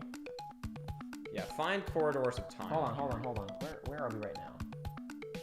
In this, because it's going out of order again because it's an asshole, isn't it? Is it shuffling? What the hell's even going on? Where is it? Because, yeah, no, Corridors of Time is actually the most upbeat overworld theme of any of the ones in Chrono Trigger. That's why a lot of people like it the most. Alright, hold on.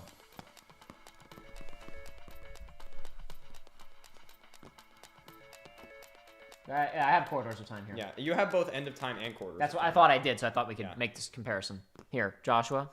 I have to run to the restroom myself, so okay, I'll talk about Chrono Trigger music. Well, I'm gonna leave you in charge of meters. I'm gonna leave you in charge of meters as well as commentary. Bring up the for a chat so I can actually talk. I will to in a second. Just a second.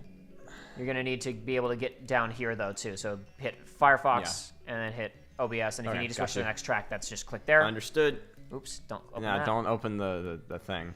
Yeah, this is for this. Why is it so It's really quiet? no. This track. It's No. It's natives. because for whatever reason iTunes ducks audio on things that are in albums sometimes. Let me adjust it. I don't know why it does this, but I can fix it. Mine's on my phone. That track is also super ducked. I don't know why. I think it's just Corridors of Time. There we go. A bit better. There we go.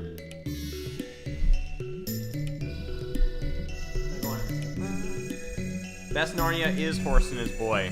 I agree with you, Oni Max Blade. It is the best. I'm with you on that. It's by far the best. I like Sorcerer's Apprentice personally. You mean Magician's Apprentice? Whatever. The Magician's Nephew. You just completely got that wrong. The Sorcerer's Apprentice. Okay, what we got here? Oh man, I'm not used to doing this, guys. Let's see. Everyone starts leaving because I'm the only one on screen. I'm ready for it, guys. Just go ahead and do it. Do it now. I know you want to. Let's see. Oh, Mario Kart Double Dash channel again? I could do that. I don't know how to get that set up with capture software. That's a Jacob problem. Let's see what we got. Someone give me something. I'm completely boring and useless. But yeah, Corridors of Time. I'm pretty sure the person who was talking before was talking about End of Time because, I mean, Corridors of Time, as you can hear right now, is pretty darn upbeat. Oh, thoughts on The Mandalorian? I haven't watched season 2 yet. Season 1 is incredible. I really enjoyed it. It has the right type of fan service where it's not like You'll Be Dead guy shows up and, you know, like, oh, Admiral Akbar shows up in The Last Jedi and stuff like that. It's like, it's small stuff. It's, oh, this assassin droid looks kind of like one from before. Or, oh, you know, these are species that you've seen before doing stuff. Or, I don't really like when Tatooine shows up at one point, but besides that, it's just like a lot of really nice self-contained stories of just space. It's just space western, and that's always, I mean, that's what Star Wars started as. It was a okay. This is the one.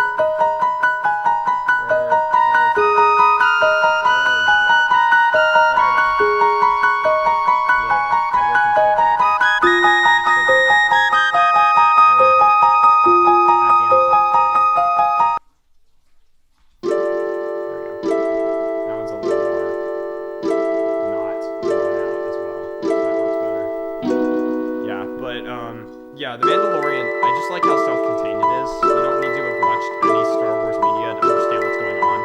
Like, there's some like Nazis after World War II. You have some space Nazis after World War II who want some money, and they want a bounty hunter to go get them. That's not spoilers, that's first episode. And it's like, that's all you need to know is it's like, okay, there's space Nazis, there's not really any government yet. Let's see what we can do in this set. Oh, it's still loud.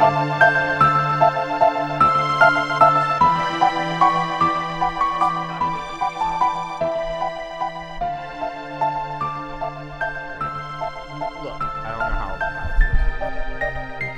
this is us. Yeah. This is the music. We are Gotcha. much quieter than the music. Okay.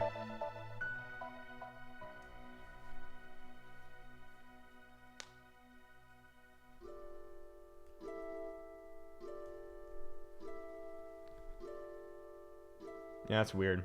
I don't know. Well, no, it's because Why was it turned up so much for Quarters of because Time? it was quiet, so I turned it Dang. up. So you had to turn it back What down. the hell is wrong with the audio levels on that If you track? had to, well, it was also we were just listening to the Okay, track. Then you gotcha. started talking to people. That was why I was saying you need Gotcha. to control the levels if you're gonna talk Yeah. to people.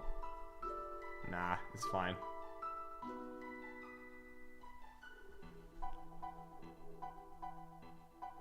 Also, to be fair, you got chat is like 20 seconds behind what's actually happening, so Joshua would not have. Yeah, known. I didn't see the first comment until like right when he walked back in, guys.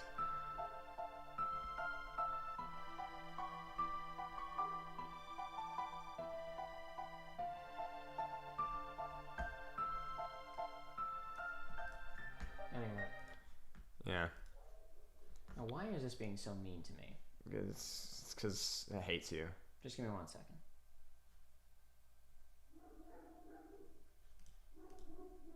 No, stop that.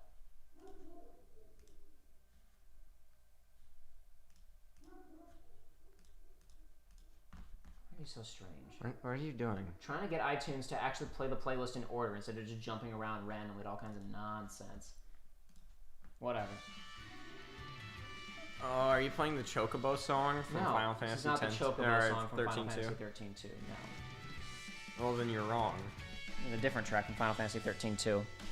A soundtrack I've been discovering, well, I should say rediscovering recently, because I heard some stuff from it back in the day, but then I also heard the Crazy Chocobo theme, so I kind of wrote the whole thing off as like, oh, this is trying too hard to be experimental and weird and different. But I came back to it recently, and it's got some interesting stuff. Ever 13-2 soundtrack, not bad. Got some interesting ideas.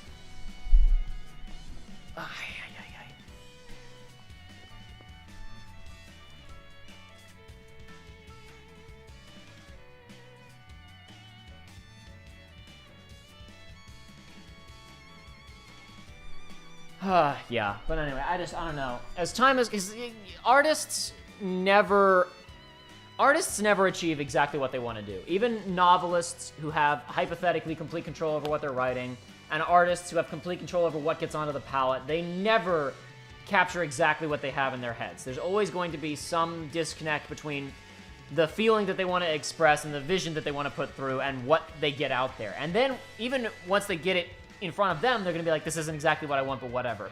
And then it's going to get in front of other people, and other people are going to misunderstand it or not feel the right thing or misinterpret, whatever, right? So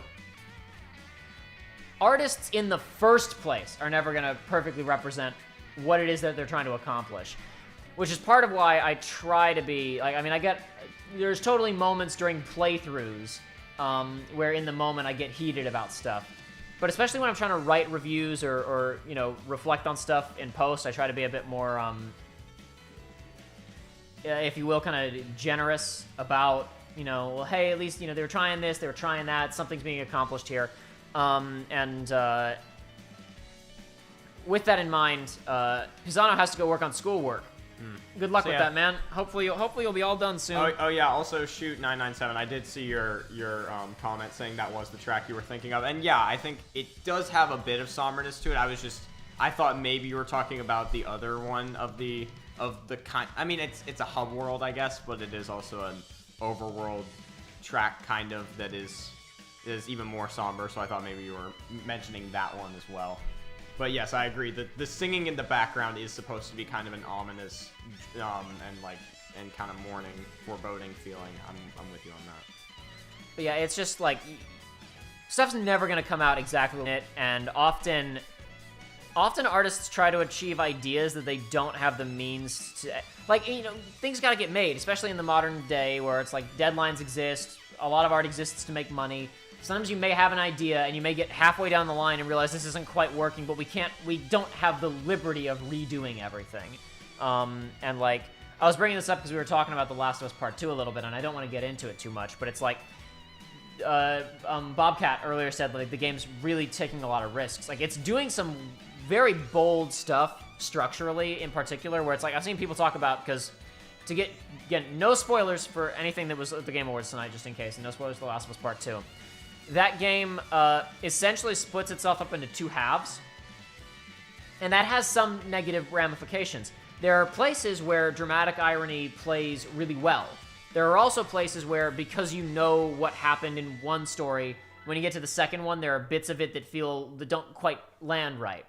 So there have been other people who have suggested maybe should have, instead of doing one huge chunk and then the other chunk, they should have, like, intercut between the two of them.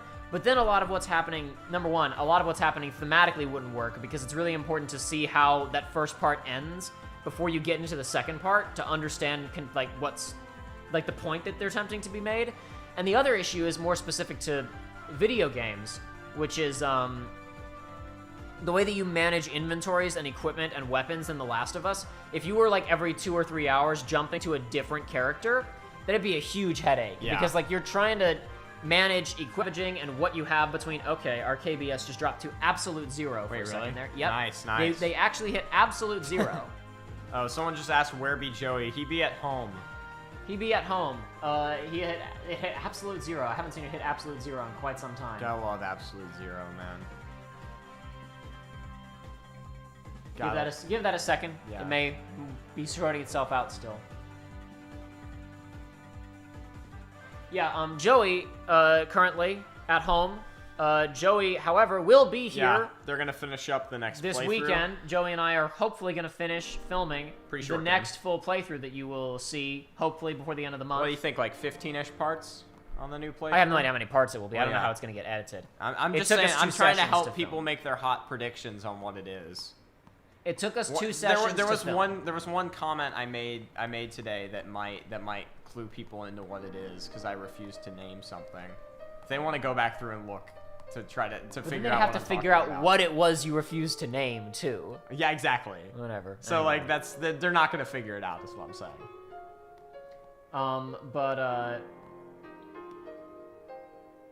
Ninja Bunny says, one of the reasons I hate 13-2 so much is that it ruins the ending of F13 because they needed to set it up for a sequel. Yeah, no, I completely agree. Like, Oh yeah, no. They were really desperate to create something. They were saying, "Oh, is this the worst FF game?" And they were saying, "Yes, definitely it is." And then they remembered for the After Years.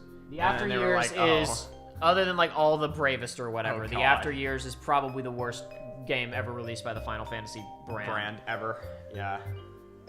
It's, Besides maybe, it's- I mean, 14. 14. I would say that the After Years is one of the most embarrassing. Like that it would have been so easy because they already have all the tiles and assets. Like they didn't need to spend any money on it for it to be good. Yeah. But they spent like $- on it and charged more for it. Because they sold it. Yeah, I'm pretty sure they sold I it piecemeal, like episodes, didn't they? Yeah, it was episodes. It was episodic on cell phones in Japan. Correct. Crossburn says it can't be Sonic Forces because that's too many sessions. That's they're correct. yeah. Joey and I could finish a playthrough of Sonic Forces and start a new playthrough in the same day if we were so inclined. It's not Professor Layton JP. I wish it was. I wouldn't have been talking about Professor Layton so much because Jacob would have strangled me. I wouldn't have, because then it would have blown it. I would have just let you talk about it. I guess you're right. Yeah. I should have done like the thing that Yoko Taro was doing, where it was like, but Final Fantasy 16 though, like before it was announced. F16 though. Hey, we're talking about FF14 right now. That was after he left the panel and he just left his head at the desk. Yeah, I know. He got tired of sitting there, so he just took his head off when the cameras cut. He left it on the table with his little ascot, and then he walked off stage, but he still had his mic. FF Crystal Bearers. Some people like that Barriers. game. Crystal Barriers. I think he misspoke. I don't know. I don't think there's such a game as Crystal Barriers. There is Crystal Bearers, though. I don't think there's such a thing as Crystal Barriers, but I could be wrong. I could be mistaken. Yeah, no, basically, I'm with them. Like, basically every Sonic game recently is not very good, but they all have incredible soundtracks. I mean, in general, that's how Sonic... I mean, Sonic usually I mean, has good original Nier is kind of rough, and it has a baller soundtrack. Joshua's been watching the original Nier. I have been. He gets And to man, I experience am the not a soundtrack. huge... I mean, the gameplay of that game is pretty bad, and I'm glad I'm watching a playthrough of it instead of playing it. But man, that soundtrack is killer. I haven't heard really much of... I assume that the soundtrack of Rise of Lyric is not terribly good. I mean... Sonic Boom, Rise of Lyric, to be clear. George Weidman referred to it as the DreamWorks of music, so that's not very high praise. He did say that. Crossman says, unless it's actually Mario Kart Double Dash for a third time. It wouldn't be the third time, it would be the first time. Second time, yeah. I mean, I guess And it would be the only I mean, I guess I canonical was time. 100%ing an emulated copy of Double Dash on my phone. You were, yes. while we were in the coded playthrough. So Technically, that's a half playthrough. Yeah, there was a half playthrough of I did Double Dash 100% that happening on my in phone, the background of coded. It got corrupted on Dolphin, but I did in fact 100% Double Dash on my phone during the coded playthrough. It was incredible. See, we talk about so many things that I lose track of what I was talking about previously. It's alright, though. It's no big deal. What was I talking about a moment ago? I do not recall. It's okay. Oh, I was talking a little bit about, like, you know, I think that Like, I don't want to sound like I'm passing judgment on The Last of Us Part 2 when I haven't played it in its entirety. It's just that, like, the more that I read and watch about it, including negative reviews, the more I'm convinced that I like it. But, you know, maybe when I play it, there'll be something about it that hits me differently. But, it's just, you know, when you're trying stuff that's really different and out there, sometimes, you know, sometimes everything doesn't pan out and you have to, it's worth trying. It's worth going somewhere. Like, God, I'd much rather play something where the artist has a clear vision of what they're attempting to do. Like, if they're trying to do something, and I don't know, man. I don't know what to tell you. And treating, and it's just like, you know, Druckmann did some cringe stuff throughout this entire process on social media and whatever. Yeah, after the game came out, he did some dumb stuff. But it's like, it's just, people are like, oh, he's the worst writer ever after he made The Last of Us, the game that they liked, and Uncharted 4, the game that they liked. It's just, people can also just do one bad thing and not be terrible. I think that there are multiple games that Tetsuya Nomura has made that I don't particularly like, and I'm also an ardent Tetsuya Nomura evangelist. I've talked multiple times. We talked about Christopher Nolan during this, right? I have tons of problems with his movies, but I still enjoy a lot of his stuff. Brian R., it was extremely hard playing Double Dash on the phone. I had to crab claw anytime I had to drift. However, I did have save states, so the second I wasn't in first place, I'd just reload a save. So, I mean, it probably equaled out for the All Cup Tour and the amount of time that would have taken. Robert H. asked, will Aiden return for playthroughs? Hopefully, but I mean, that's really up to her, isn't it? We just never, the Mario Galaxy thing was just, like, we both got really busy, and we just haven't had the time to go back and do that, either of us. Hopefully, I sent her a text today that she did not respond to, unless this is her, but I doubt it. I don't know what she's up to today. She's probably busy. She's probably busy. I don't know. We could stream Valkyria Chronicles next week. Just like for a little while. That'd be fun. I don't think so. But that'd be fun, Jacob. I don't think it would be fun, though. The people would. Because I think I'd have to play Valkyria Chronicles to do I would play it. It's fine. I like that game too much. I like it too. I don't know. I had other stuff I was thinking about streaming this coming week. It's fine. I have New Game Plus. We can skip the cutscenes. No, I want to skip the cutscenes. I want to watch those cutscenes. Absolutely. Right. Hopefully, Aiden and I will finish shooting the Mario Galaxy thing sometime soon here, and we are talking about another project. I don't know if it'll happen or not, though, because like I said, it's up to her, isn't it? Yeah, and the project you're talking about is a long project. CV. I lied. I will ask one last time if you're planning to play Gravity Rush again. I really like watching that playthrough of that game and how chill it was. Yes, that's part of what I'm planning on doing. Yeah. That's part of what may get in the way of streaming other things. Again, I haven't been able to, I don't need to say again, I'm sure you know this. I haven't been able to stream for quite some time. Otherwise, we would have beaten that game ages ago and moved on to something else. I have a list of things that I hypothetically want to stream, even if solo. Now that it seems like I've got streaming working properly again, Gravity Rush will continue along with a couple of other things. We're probably gonna play Star Wars Battlefront 2 one more time, and then we're probably gonna try the Star Wars Squadrons game a little bit.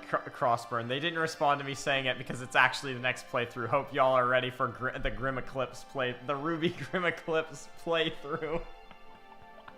Oh, why? I wish. Oh no.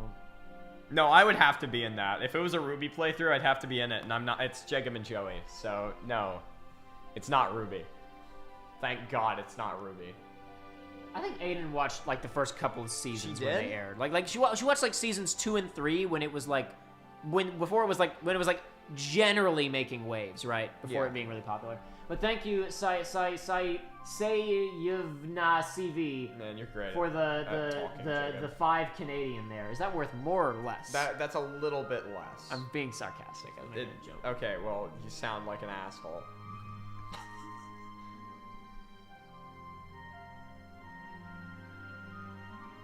The only reason I know, like, how Canadian dollars relate to American dollars is, like, on the back of, like, books back during book fairs and stuff. They would show, like, you know, how much it costs in the U.S. and Canada because they're distributed by the same companies usually. And so it would always have, like, a comparison. It's really similar. It's just slightly less. That's the only reason I know. It's not like yen. Oh. Best song from Azran Legacy.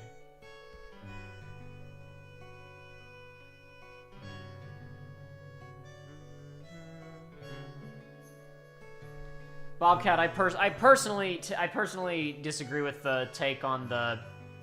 I don't think The Last of Us 2 is trying to make you feel bad when you do things. I think people like. I think that maybe whatchamacallit, Spec Ops: The Line. I think maybe that had too much impact. I don't necessarily. This is part of what I think is interesting about The Last of Us Part 2, and where there's things that are kind of experimental and maybe not working properly, right? Is because like, I don't think there's anything inherently about the medium of video games where you can, like, you can't play a game and have fun doing something, but also say the characters, like how do I put this? Kratos is bad. Kratos does bad things. He kills everyone in the first 3 but God of War games. the designers of He literally wrecks Greece so hard that he has to move all the way to Norway to avoid it. Especially, like, those games are critical of Kratos. Like, they don't think that he's a good person. Yeah. They want to cast guilt upon him for the things that he's done. Yeah. But they're not out to make you feel bad. It's like you're playing as kind of an anti-hero. In a sense. Kind of. Yeah, no, that's a better anti-hero thing than, like, people saying, like, you know, Batman is an anti-hero or whatever else. Kratos is actually an anti-hero because he's doing the wrong things most of the time. But, But, yeah, that's not an indictment of the player. The fact is that those games are so cartoony and over the top, whereas Last of Us is very ground level and miserable. So I understand that playing it would feel bad in the same way that watching a ground level miserable, like the band, like Pacific or Band of Brothers, would feel bad. But I don't know. I don't think that the intent of the game's design was to make you feel bad for what you did. I think it was meant to draw attention to Ellie's bad decision making. But that is a problem, right? Because then that's like, okay, so how do you address that within a video game? Surely it is possible to make a game like that and cast aspersions on the character, but not on the player. But then you walk that line of, is the player going to get uncomfortable with what's happening? And that's especially an area where I feel like, you know, that's an idea that's worth exploring, and the game's trying to do something interesting, but it is, they're kind of doing, I hesitate to call it bleeding edge, but like they are towing a line of effectiveness there, and it's gonna hit for some people and for not. But I don't think that the game's intent is to make you feel guilty for doing, okay, again, no spoilers. The Last of Us Part 1 is not trying to make you feel guilty for what Joel does at the ending. Right? Like, the game doesn't want you to feel bad. Everything that happens at the ending of The Last of Us Part 1 is on Joel, even though you can do it. Yeah. The fact of the matter is that, like, that whole game is, I guess I don't want to talk too much about Last of Us Part 1 spoilers, but like it's only because the context of all of what Ellie is doing in The Last of Us Part 2 is more immediately apparently bad. Whereas a lot of what Joel does does not immediately reveal itself to be negative. Yeah. It's only the ending where it's an extremely harsh, like, whoa, pump the brakes there, Joel, maybe. And I think because it's that isolated incident, it's the ending of the game. It doesn't feel like the game's casting it on you. Yeah, and also it's like it's over after that. Well, it's not, honestly, so it's not even. The game doesn't like get the chance to like comment on it. No, it's not even, because it's also that there are people who played The Last of Us Part 1 and went, yeah, Joel, do it. Because basically to be fair, the whole game is about getting you to that point and understanding exactly why Joel does what he does. Yeah. Because, like, you can look at a bad character, like, I mean, how do I put this, right? Like, by the ending of the show, Walter White is terrible. Yeah. Walter White is, before even the ending of the show, Walter White is the villain of Breaking Bad. But, like, you understand why he does, just because a character's bad doesn't mean they're uninteresting or that you can't even root for them in a way to do bad things. But I think that maybe The Last of Us Part 1 was too effective at, like, oh, dude, isn't it amazing how Joel did that thing? Nah. Shoot, we do still, Jacob still follows Ruby because he's an insane person. Not really. Not really. He doesn't watch it. He'll watch, like, synopsises sometimes. I've watched a handful of, like, you know, people's, like, edited reactions to episodes, and I've watched reviews and stuff. Yeah, I watched the review of Volume 6. I mean, it's the review of Volume 6, if people know what I'm talking about. I don't know if Fat Man's, like, that big in the Ruby criticism community. Probably not, because he's too negative. I haven't watched, well, no, because, there's a huge, dude, there's an entire, that's part of why I only watch, like, him and Phoenix. And I didn't give that H-Bomber Guy video a shot for a while, because you know how I talk about the Yeah, Star Wars there's- hate cottage yeah. industry? There's a RWBY hate cottage industry, and it's like it's insane. I dipped my toes into it a couple of times, And it was these, like, oh god. these people, there are people who are like, you know how Fat Man's like, oh, he does like 3 hours on the season? There are people who are doing like an hour on an episode, and it's like, it's just like animation errors, and like, they're getting I don't so care about hung that. up Like, on logic. The, and like, the Ruby is Broken videos are funny, just because like he plays the Coconut Mall music in the background. Yeah. I assume I assumed that's wrong of me, but like he plays the Coconut Mall music in the background. It's all played kind of for craps and giggles. But it's like, yeah, it's like you don't need to go that in depth on stuff. It's not that bad. But yeah, like, so I know what happened in Volume 6. I know a bit of what happened in Volume 7. And yeah, I don't care. Because it sounds dumb. Ninja Bunny, I have not played Layton versus Phoenix Wright, and I don't know anything about it. But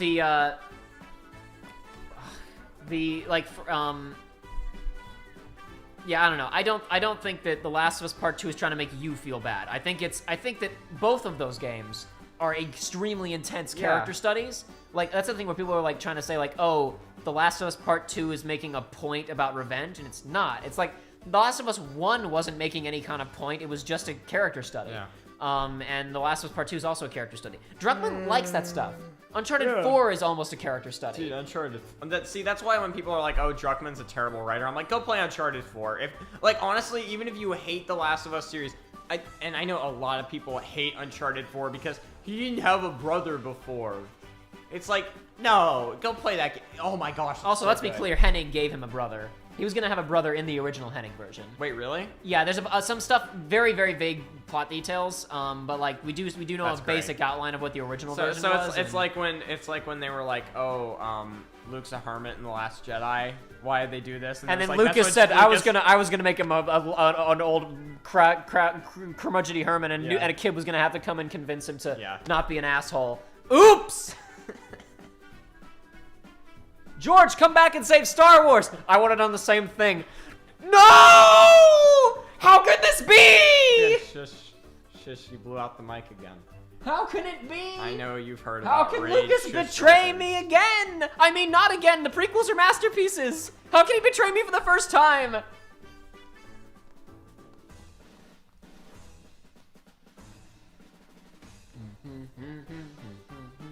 Yeah, but until recently, Bobcat says maybe if all the bad things Ellie does were restricted to cutscenes, it would go over a lot better. Noah Cabell-Gervais, one of my favorite game critics ever, makes a very good point about that in his review, where he points out that the worst thing that Ellie does is in a cutscene. Happens at the kind of the ending of her arc, in an aquarium. That's all I'll say for spoiler purposes. The thing that she does in the aquarium is completely outside of player control. There's a defensive QTE of like wrestling when somebody's attacking her, but the actions that she takes are there's nothing. The most heinous thing that she does is out of your hands. See, for me, that's never like been an argument in a game, because like, I'm sorry, but it's a game. You have to play it in order to get the story. But the point that Noah was making was like, if the intent was to make you feel bad, they would have made you do that. They would have absolutely made you do that if the point was to make you feel bad.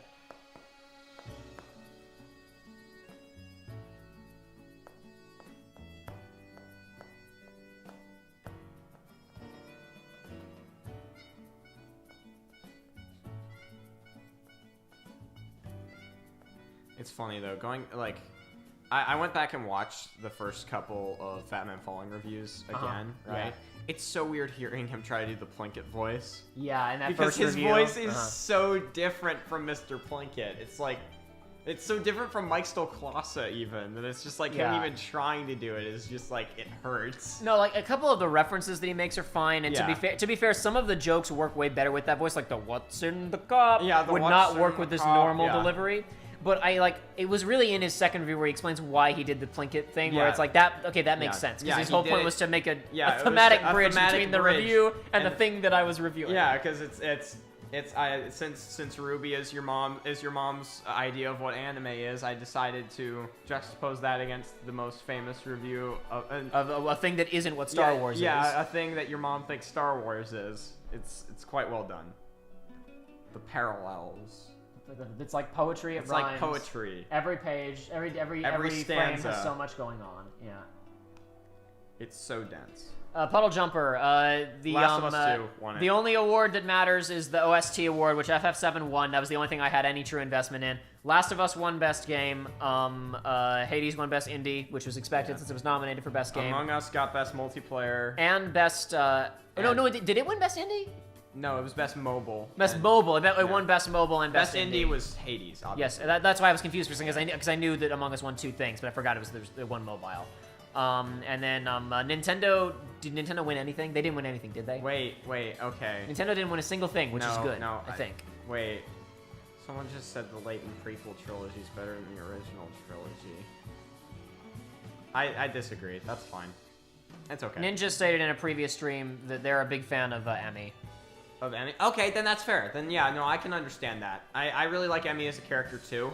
That's Jeff Keighley won all the awards. That's Emmy is the only part of Azran Legacy I like. I'll put it that way. And Sephiroth is in Smash, but that wasn't an award. That was an announcement. Yeah. I mean, Diabolical Box is rough. I mean, it's not rough, but it's not as good as the other two. But I still like the original trilogy of Layton games a lot more. Just because Unwound Future is... Unwound Future is so strong. Unwound Future is like one of my top 10 favorite games Unwound Future of all is time. so strong, and it's like my favorite narrative.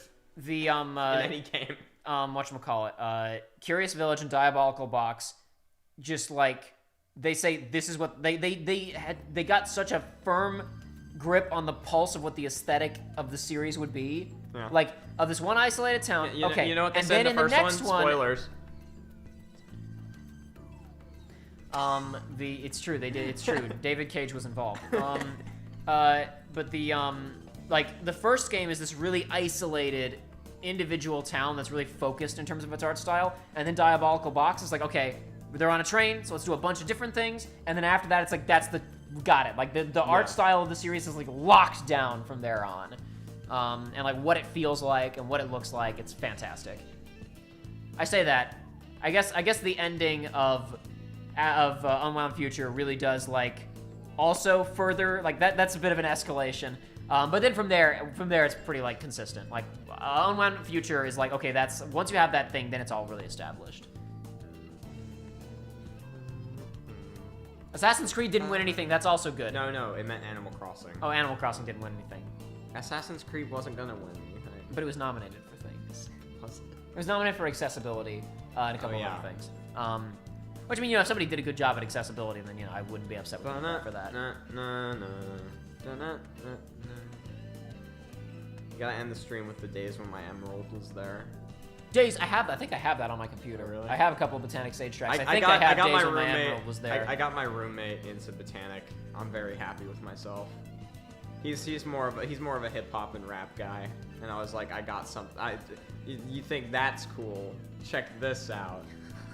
I was like, now this is cool. Did you play? So Triple Q's channel got like taken down for a while, but he recently got everything back up, including the original upload of Honey and Her that begins with the actual music video. A bunch of other stuff got up. They were saying, freaking he just doesn't care. When he got like the hey, if you have one more copyright strike, your channel's gonna get terminated. He uploaded a video that had that like as the thing, and like a crying anime, like an anime character in the rain crying, and the most copyrighted. I forget what the track was, but it was just like, I don't care. I'm gonna blow my channel up. The channel did get blown up, but they got it back recently. That's funny. Yakuza 7 won Game of the Year in my heart, says Bobcat. Yeah. No, it was like a dragon. Like a dragon. How much longer is the stream? Oh, not much longer. We'll hang out for a few more minutes. We're just chatting, so if you gotta go to bed or whatever, get the heck out of here. So, get out of here if you gotta go. Did they show more of Wolf Among Us Season 2? No, because there was actually a press release from Telltale Games, or whatever Telltale Games is now, earlier today about that. Where they basically said, hey, we announced that a year ago. We've been really busy on these other projects. It is in development. We're developing all episodes simultaneously. You'll hear more about it later. Oh yeah, no, Ninja Bunny, I agree with you. Mystery Room is insanely underrated. Holy crap, that's like I think that's probably like my third favorite Layton game, and it's on mobile. Never got updated past iOS. No, they did fixed fix it? that. You can play it again. Oh, thank God. Yeah. I thought that game was gone. Because one of the problems with iOS and the way that when mobile games, the way that they work is that Oh my God. sometimes when the operating system got updated, developers, if it was an older game and it lost compatibility, they wouldn't bother to go back and fix it because nobody was buying it anymore. But they did fix Mystery Room a few years ago. You can play it on modern iOS devices now. Well, Savnia CV with the actual game of the year. Winner was Super Mario Bros. 2, baby! There we go. Yeah. I can't believe Super Mario... I guess I can't believe it, because putting a Super Mario Bros. 2 palette into Mario Maker would have been a lot of work. Yeah. Like, it's a completely different skeleton from all the other games, so I guess that's fair.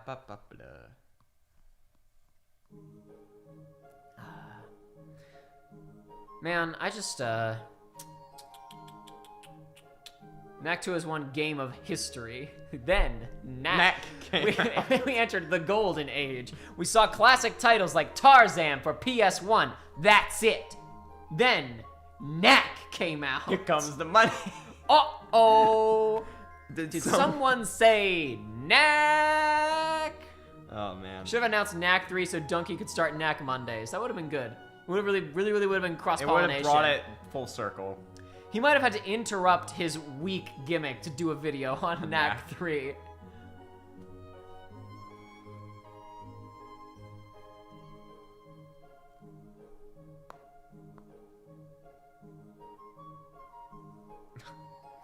I wouldn't say, actually, Puddle Jumper, I wouldn't say the awards were boring because it moved along in a much better clip than it has in previous years. Yeah, it was really fast. It was like 2.5 hours long. I think both because there was no live audience and they were concerned about probably, because there weren't really any technical hiccups. Everybody who was on, like, there were clearly a couple that were pre-taped. Even the crazy check man wasn't. Well, that was clearly pre-recorded. I know it was pre-recorded. It's just funny he wasn't drunk out of his mind this time. But there were like last year, you guys may recall when we did our show, there were constant, just straight commercial breaks. There were not that many commercial breaks this time around. There was very little hemming and hawing dead time in the production because there was no crowd. The musical performances were necessarily brief because of, a global pandemic. It moved along at a pretty good pace this time around. There was a very nice, solid clip for an awards show, honestly. This was, I wouldn't say it was the biggest in terms of upsets, in terms of victories, in terms of awards or huge reveals, but this was probably one of the most watchable shows they've ever done. It was the most. This moved along at a really good speed. This was quite watchable. I wouldn't say it was boring. It wasn't eventful, but it wasn't boring. It moved along at a good pace. It kept us entertained pretty much the whole time. And when we weren't entertained, we kept ourselves entertained. Because the Whooper watch was the best part. The brief but the thing, there were only the stretches where we had to completely entertain ourselves were relatively the Whooper brief. watch. Yeah, were the length of the Whooper video. That's that's what we have to have the stream on, right? Yeah. It's just gonna be that blasting. Maybe.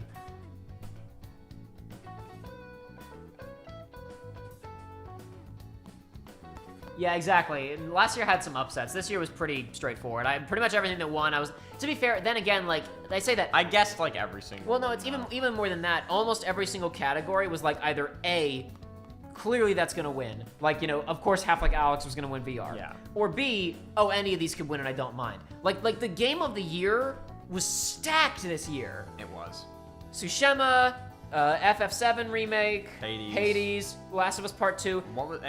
The only Animal one that was an Crossing. outlier was Animal Crossing. Yeah. The other, and even if that's still a good game, Yeah, but it's still good. the other four were any of those could have won and I wouldn't have been mad. Even the performances category was stacked. I knew that it was gonna go to Ashley Johnson or Laura Bailey, but if it had gone to anybody else, I would have been yeah, good. That was good. I haven't played Miles yet, but he was good in the first game, and I've watched enough of Miles to be yeah, he's doing a good job in this one too. Most of the categories were either a shoe-in. I know you wanted Microsoft Excel to win, but I knew that.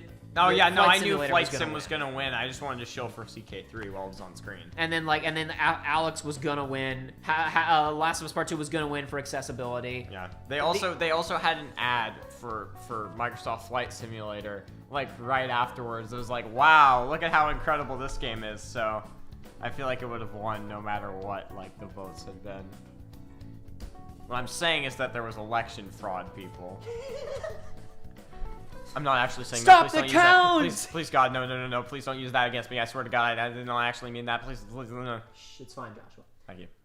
Noah Caldwell-Gervais is a YouTuber who does long-form video game criticism, but unlike a lot of long-form video game criticism, it's good. A lot of long-form criticism is like people who don't know how to trim a script, and I'm including my 3-hour-long Kingdom Hearts 3 video in that. That video is messy. I don't think it's as messy as like some Mauler videos that I've attempted to get through or stuff like that, but like a lot of long-form criticism is long because the writers are not like they're not using their real estate appropriately. They're making a long video because, oh, I can make, like, long videos can do well on YouTube now, you know? So why not make a long video?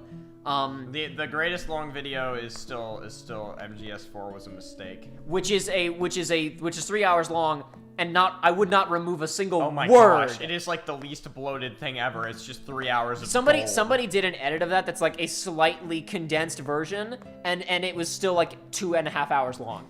And I tried watching it, I was like, oh yeah, I see where he's tried to cut around jokes and minor points, like, this is well edited. He is really consolidating it to just the meat of this review, and holy crap, is it still 2.5 hours it's still long. 5/6 of the length. But, no, so Noah did just as a point of reference, he did last year a 4-hour long video on the Red Dead series, though to be clear, he also covers, Red Dead Revolver and Gun, just as, like, kind of points of reference.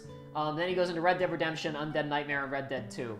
The video in its entirety is 4 hours long, and there is not a wasted word in the entire thing. Like, the dude can write. Yeah. Like, he writes like someone who's not from this decade. He is an old soul. He is a good writer. And it's not like Tim Rogers is an amazing writer too, but a lot of his wordiness is for intentional comedic effect. Intentional comedic. Like, he's intentionally drawing absurdity to, like, the things that he's talking about, but, like, it's good because he's also a really good writer. Noah is extremely efficient. Like, when reviews, like, he doesn't make a 4-hour long review for no reason. Like, when he can get through something quick, he gets through it quick. Like, I'm looking at this here, and it's like, he covered the entire American McGee's Alice series in 40 minutes. He covered Far Cry's DLC in 24 minutes. We've obviously talked about the Call of Duty review that he did. That's like one of the first things that that's the second one. Yeah, the second, yeah, but and you know, like he uses an appropriate amount of words for things. And he's also done some stuff that isn't about video games. He's done, I hesitate to call them travelogues because they feel like novels. Documentaries. Not even documentaries. They feel like novels about, like, a reflection on, like, American history. And there's one where it was Atomic Pilgrimage, Ghost Town's nuclear relics and lost civilizations on the road to the Trinity site. That video is 2 hours long, and it was like a magical experience. I watched that one afternoon. It's like this long meditation on the development of nuclear energy, the American Midwest, the American West, deserts, lost. It's wild. Anyway, I'm going to post both a link to his channel in chat, and I'm also going to post, not that it really matters, but since I mentioned it specifically, a link to his The Last of Us Part 2 video. So it's not a video about The Last of Us Part 2. It is a video about The Last of Us Remastered, The Last of Us Left Behind, and The Last of Us Part 2. It covers the entire franchise. It's about 2 hours long. He spends about an hour on Last of Us Part 1 and Left Behind, and then an hour on The Last of Us Part 2. A little bit. He spends a little bit more than an hour on The Last of Us Part 2. He gets through the other two more quickly. Oh yeah, no. Yeah, link to his channel as well as specifically to the Last of Us video. It's not his best work, but if you want to, let me put it this way. Part of what I'm doing with my YouTube channel in general is me trying to, because I've seen people say, Jacob's disregarding other people's opinions or trying to force his opinions on other people. All I'm doing with my videos is trying to understand why I played the Kingdom Hearts games, I felt a certain way, and now I'm trying to understand my feelings. Along the way, I am also trying to understand the feelings of folks in the audience who say things in the comments that are like, I have never considered that before, that's interesting. And also Joey's feelings and Aiden's feelings when she was in the 2 playthrough, and when I just talked with her about Kingdom Hearts 1 and Chain of Memories, right? But, ultimately what it's all about is trying to get to why I felt what I felt. And sometimes I don't achieve that. There are significant swaths of some of the older playthroughs where I literally misdiagnosed how I felt about things, or why I felt about Like when certain he things. thought that DVS was like the best combat system in KH. Well, not even that, but I'm talking about in the playthroughs that I've produced okay, on yeah, this channel, like yeah. in the last couple of years. Like, I said something, and then after the video was over, or maybe even a few months later, or in, like, the comments section when it came out, I was like, I didn't really get to the root of why I felt that way. Shoot, we have the same problem. Every time that MGS4 was a mistake pops up on either of our recommendeds, we both just watch it regardless of what circumstances our lives are in, and our lives are much worse as a result, but also much better. I've watched Steak Bentley's Metal Gear Solid 4 was a mistake in its entirety, probably like 7 times, 8 times, and I've watched it at 6. and I've watched it partially way more than that. I think I've only ever watched it in It's full. one of my favorite feature films. I have only ever watched it in full, but I think I've watched it 6 times. And yes, I have problems. But so what I'm getting at, the reason I'm saying this is because I like The Last of Us Part 1, which I have experienced in its entirety. And when I watched Noah talking about The Last of Us Part... I've watched a lot of criticism of The Last of Us Part 1. I've discussed The Last of Us Part 1 with people before. Noah tapped into things that I felt about The Last of Us Part 1 that I either had not been able to fully articulate, or I still had not even gotten to the root of why I felt that way. And, like, it wasn't like oh, okay, I guess that makes sense. It was like, I had enough introspection to be able to go, that's exactly it. So the fact that he and I were, I would say, synced up for like 90% of the experience of The Last of Us Part 1 and Left Behind, I'm willing to bet that we're going to have at least partial sync up on how he feels about The Last of Us Part 2. So that's the video. So that's why I recommend that video specifically. Even if you don't care about The Last of Us Part 2 or haven't played it, maybe just check out the front half where he talks about Last of Us Part 1. It's one of the best, it's some of the best writing I've ever seen about The Last of Us Part 1. And Ninja Bunny outed themselves as having good taste by saying, the best Layton theme, Miracle Mask has the best soundtrack in the whole series. I think that Miracle Mask's theme is tied with Unwound Future's theme. Yeah. I agree about best overall OST, It's the best though. overall, for sure. It's phenomenal, We're gonna dude. have to, this stream will end, I will make Jacob do it, the stream will end with the Unwound Future. I said we'll go out on the Unwound Future theme. Whenever we wrap, we'll go out on the Unwound Future theme. Yosh said, why didn't you just call the Untitled Cage 3 video? Imagine if Jacob had only watched that video 3 times, you would have finished Azran Legacy. My thoughts exactly. Whatever. That's what I thought. Imagine if Jacob made more YT videos. Yeah, listen. Dang. It's hard, man. Dang. Listen, you want to do it? Dang. I'll give you my channel if you want to make the videos. It's fine. I'll sell it to... okay, I'll sell it to you. You pay this much.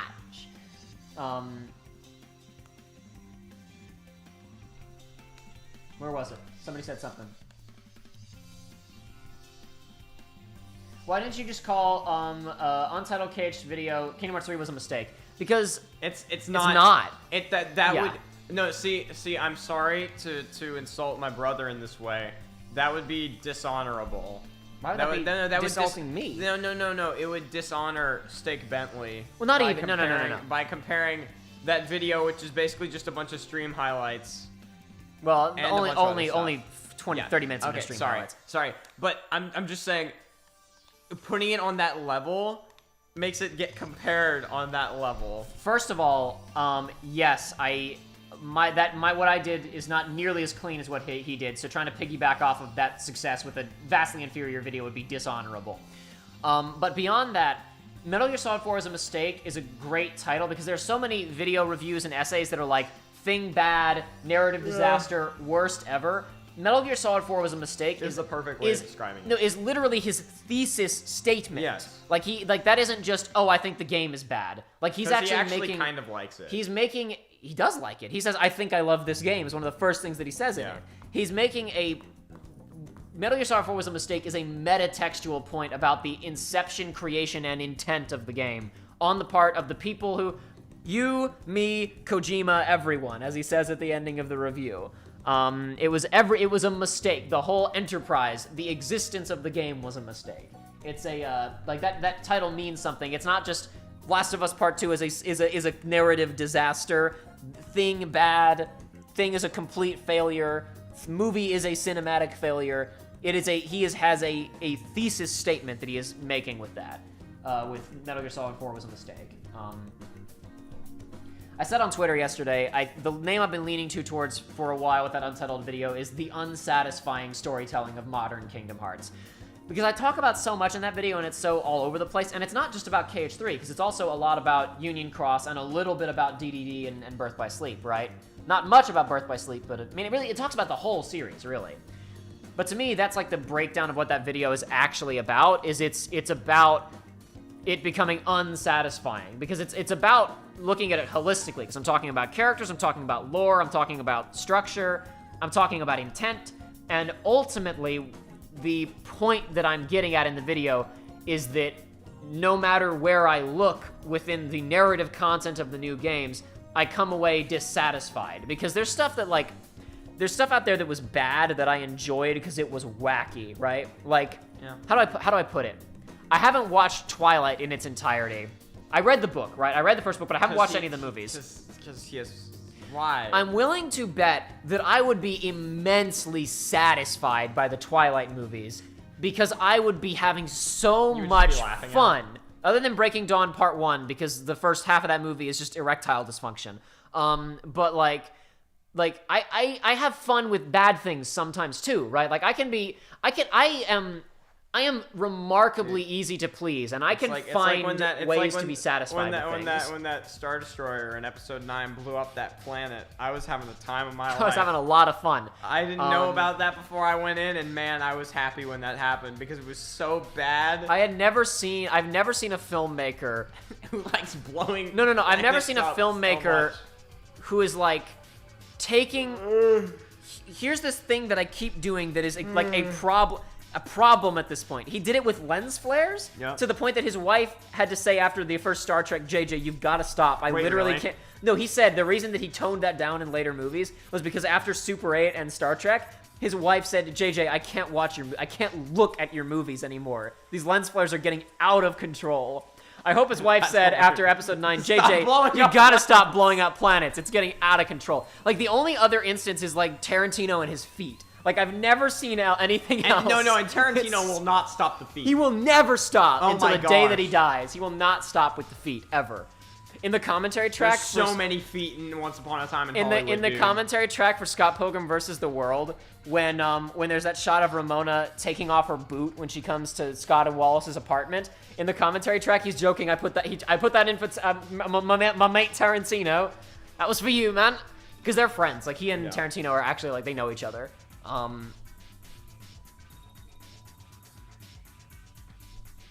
Yeah, I don't get the thing with feet.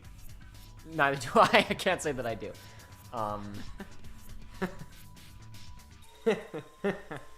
What's a story? Joining Converse said, I'm impressed with the amount of videos you do produce a week, so thank you for the content. I appreciate it, man. I try to maintain research runs, and then sometimes I wind up only having time to do that, so the main channel gets neglected.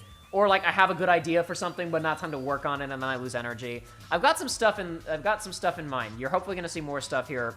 I thought that I was really going to blast through some stuff this week, but some stuff changed up, and I'm not really going to be able to do that right now. I think that January is probably going to be my absolutely work really, really hard on videos for the main channel. I'm probably only going to be able to make 1 or 2 before the end of December, because I'm going to be busy with Let's Play stuff as well. Spoilers, I'm going to do my top 10 games of 2019, because I never did it before now. So we're going to do it now at the ending of 2020. So I've been working on that, and I'm going to try and do that soon. That's hopefully going to be out within 2 weeks. Maybe sooner, I don't know. It's just going to depend.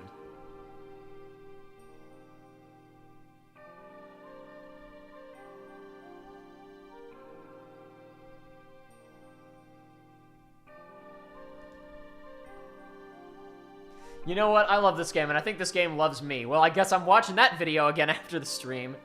He's having his Steak Bentley flashbacks. I might watch it tomorrow now.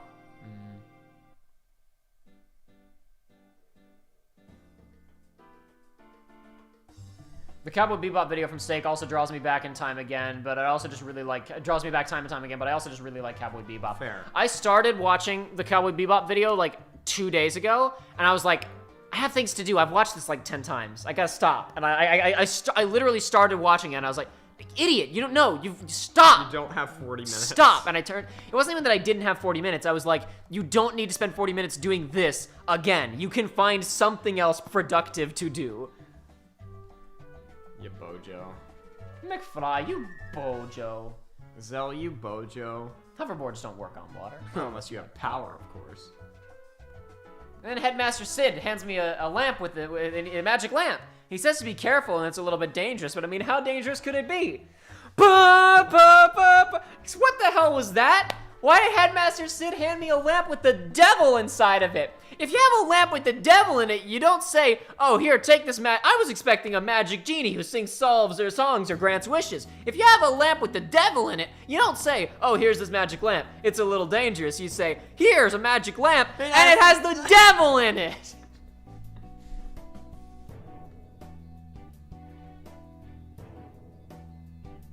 Bobcat says, is it top 10 games of 2019 or is it top 10 games I played in 2019? It is actually, this time around, it is top 10 games of 2019. I played more than 10 games. In fact, the number 10 slot is shared by 2 games. It's bursting with content. Oh my god.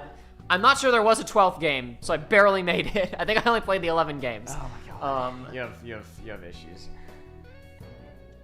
I have played more than 10 games this year, though, and I'm going to play more before the end of the year. So next year will be a real top 10 list. It will actually be a top 10 list next year.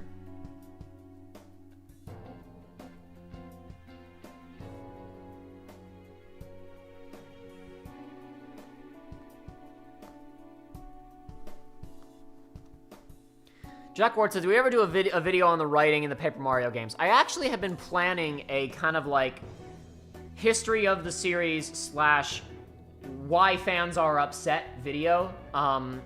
That my plan had been to make that and release it around E3 timing on the off chance that they announced a new game. And then Nintendo went ahead and announced a Paper Mario game way early. I don't think I'm gonna make another video about Paper Mario except the one that I did. Like at this point, there's a lot of, there's plenty of stuff out there. Arlo just did his hour-and-a-half long video on Origami King. And it's really good. He hasn't finished it yet. It's good. Wooly versus Wooly Madden and Reggie did a playthrough of the 1,000-Year Door that is and now they understand. It is watching 2 people who knew nothing. And then it's like literally 2 hours in, they're like, I get it. And then by the end, they're like, I really get it. Watching 2 people who knew nothing and went in the year of our Lord 2020. Oh, it was so satisfying. And it hit them as hard as it did. To me, is like all the evidence that you need. I don't need to make a video about it. Arlo's video and that playthrough are like the perfect will and testament of. I've been thinking for ages about doing a playthrough of Paper Mario: The 1,000-Year Door. The difficulty was Josh has played it, Joey's played it, so it would have been an Aiden game. But there are things that are like, if we ever get around to doing a lot of stuff, Aiden and I, there are number 1 things that are higher on my priority list, and number 2 that's kind of a long game. So it would be pretty low priority. But now it's like, I don't see the point in producing a playthrough of 1,000-Year Door. Like, well, they called the X-Knots the Cross-Knots. The only flaw with the Wooly and Reggie playthrough is that they call the X-Knots Cross-Knots. Even though it says an X-Knot. There's literally a part where they read dialogue that explains. No, there's a part when Goombella tattles on the cross yucks, which is pronounced cross, and she says, I think this one is pronounced cross, not X, implying everything else is pronounced X, and they just gloss over it, like they didn't process it. The only flaw with that playthrough is that they call the X-Knots the Cross-Knots, and it's obnoxious. It's real. Other than that, it's just when they do the other voices of the other characters with cross, it just sounds wrong. Other than that, it is the perfect playthrough of 1,000-Year Door. Like, it was. I saw people leaving comments on our adventure playthrough, on our essay adventure playthrough. I stopped at the genocide tree. It's the race war tree. Come on. It's both. I saw people leaving comments, a couple of people leave comments on our essay playthrough, which is obviously, we're not a really big channel, so we're not getting a lot of attention. Oni Max Blade, let me just say, you stopped at the game's lowest point. You're like, oh, it was so good, I had to finish it myself. Go ahead. You were before the pro wrestling arc. Don't spoil it if people don't know. Spoilers.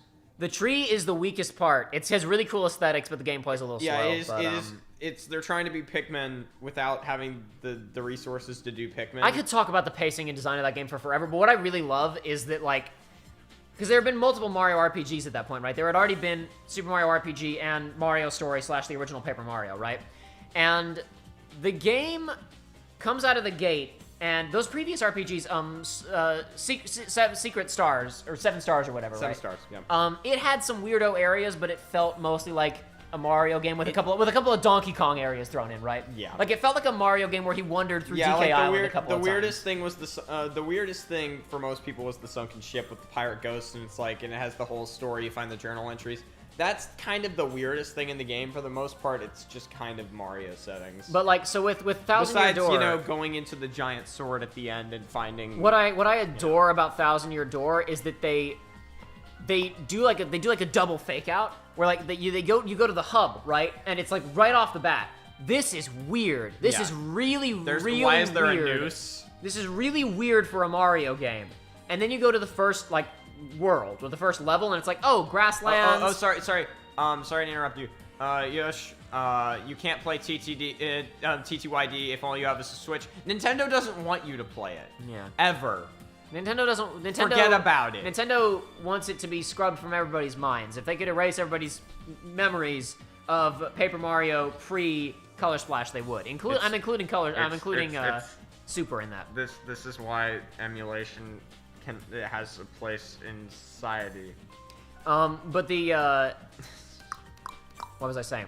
So you go to the first area, and it's like, oh, grasslands. It looks like exactly what you would expect a first area in a Mario RPG Petal to Meadows is very standard. Grasslands, there's Goombas, there's Koopas. You go to a castle at the end, you fight a dragon. You say to yourself, as the guy who did the streams for Game Explained said, he chuckled to himself, wow, you would expect the castle and a dragon to be like one of the last levels. Ha ha ha ha. What a naive fool he was. What the game was actually doing was tricking you by doing every trope in a concentrated dose. And then the next one, they're like, we have to go to the forest. And you're like, oh, it's going to be the forest level. Great. And then you come out of the pipe, and you see the weirdest forest you've ever seen. You see the black and white Art Deco forest. You see the weirdest forest you've ever seen. And then from that point on, the game never does anything normal. Yosh, you would have to jailbreak your Wii U to play it on a Wii U. Yeah, you can't buy digital games on the Wii U. Yeah, and it doesn't run GameCube games unless you jailbreak it. I mean, like, look, if you want to acquire an actual physical copy of TTYD at this point, it's like $200. Honestly, emulate it. Just emulate it. Like, there's no other option. Use the built-in HD switch on the back of your local GameCube to emulate it, like they do in the. That's one of the big things in the Wooly Versus playthrough is they talk about the hidden HD switch that they have on the back of their console to pretend that they're playing it on a GameCube. Yeah, because they don't want to. Because they were emulating it the whole time. Yeah.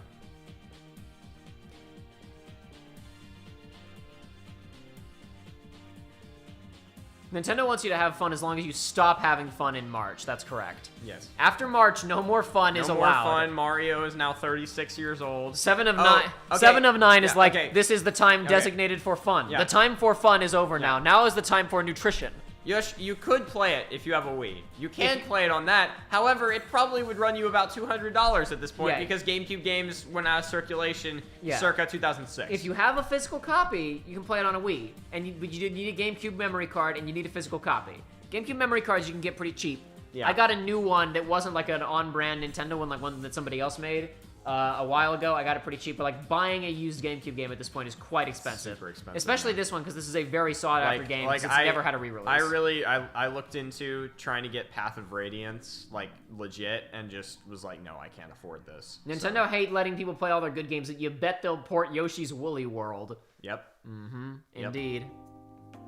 Indeed, they did port that game. They love their Yoshi and Kirby games. Nothing against Yoshi or Kirby. It's just funny when those games. There's like. Oh, I forgot. I forgot. I said that the only circumstance under which we could be happy with Nintendo tonight was if they showed Metroid Prime 4. Yeah. I forgot the only other circumstance was if F-Zero appeared. Wait, really? I said that would be the only circumstance under which we could be okay with Nintendo would be if F-Zero appeared, because that's then them listening to people. Yeah, Nintendo just wants you to have fun, just not with Smash Melee, or Splatoon, or any emulated games, or Mario after March 31st, or literally anything else. Yosh said, okay, F it, I'll emulate it. Yeah, that's what Nintendo wants you to do. Just emulate it. I mean, they don't want you to. They don't want you to play it at all. But they don't want you to play it legally either, so just emulate it. Yeah, no. Path of Radiance is around $600. Correct. This isn't like Melee where they're okay with it if you're playing it. If you're injecting yourself with the coronavirus while you're playing it, then they're okay with it. They literally do not want you playing Paper Mario. Emulate it. Nintendo, no player. This is not a crazy party. I am trying to kill your fun. Player. This is not. These are not crazy times for you. These are foolish times. These are Nintendo Switch times. Yep. Yeah. Also, the old console Pokemon games. Stadium never got a re-release. All that stuff. If it's not fun, why bother? Why bother? Shoot997 says Nintendo's stance on old games has always confused me. They'd make so much dough if they just had GameCube games on the Switch. Let's all remember that the Wii U has built-in native GameCube compatibility. The people who jailbroke the Wii U did not do major hacks to be able to get. They just had to upload ROMs. They had to upload GameCube ROMs into a Wii U and boot it. Because it has a Wii emulation. Yeah, it has Wii emulation, and GameCube ROMs work in Wii emulation because they can run the disc files because you could put a GameCube disc into a Wii and it works. It's not like when people cracked, what was it? I forget what it was. There was something where somebody cracked an Xbox to play PlayStation games or something like that, and that required a lot of work. It's literally they just had to jailbreak it so they could get into the code and turn on GameCube emulation and upload a ROM to the Wii U and then boot the ROM. The jailbreak system for the Wii U is literally basically just people made a menu. Yeah. That's all it actually is you can boot a menu that has GameCube ROMs in it. There's no further work done than that on the jailbreak. It's like the homebrew channel almost on the Wii. Like they had to come up with an entire thing on the Wii to be able to run all this stuff. No, on the Wii U it's just the ROMs right there. You click on Onimax, we were talking about that at the beginning of the stream. Let's all remember that Persona 4 Golden on Persona 4 and PC sold gangbusters. Exactly. Yep. I can tell you right now that if Nintendo sold, but not even upscaled, let's say in 16:9 they sold freaking TTYD. At least 500,000 people would buy it because they'd go, oh, I've heard of that thing. That's the one that people all go crazy for. It's $15 or $20. I'll go ahead and get it. Do not dare suggest that they would sell it for less than 60. It would be freaking 60. They'd sell it for 70. Remember?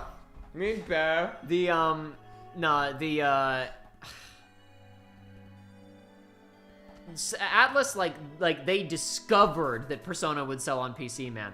That's why Strikers is coming to PC. I guarantee you the Strikers coming to PC decision happened within the last 3 months. Or whenever it came out on. I guarantee you when they sold 500,000 units in a month, they were like, what else can we put on PC?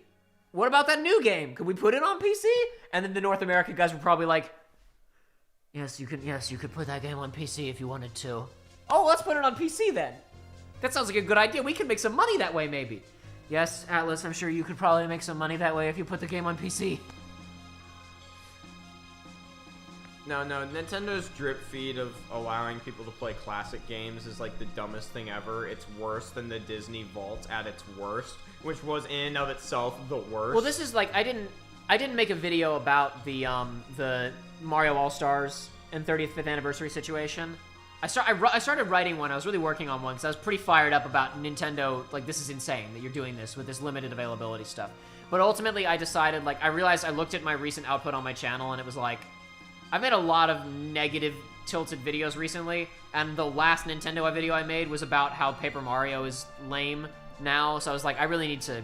I probably don't need to... crap on Nintendo more, and now they're please crap on us. We are the worst company in the world. It was just I felt like I'd be beating a dead... everybody else was already talking about it. Plenty of people already covered it. I felt like I'd be beating a dead horse, so I just didn't wind up doing it, but one thing I was going to talk about that in is the Disney Vault, for those of you who may not remember, in the 90s was a marketing scheme as home video got bigger, where Disney would selectively release classic animated films. They would put out 101 Dalmatians or Jungle Book or Sleeping Beauty or whatever, and they would say, available for a limited time on VHS, but get it now before it goes back in the Disney Vault, which basically just meant they did a limited run print, and then they just didn't print it for a little while, which made sense.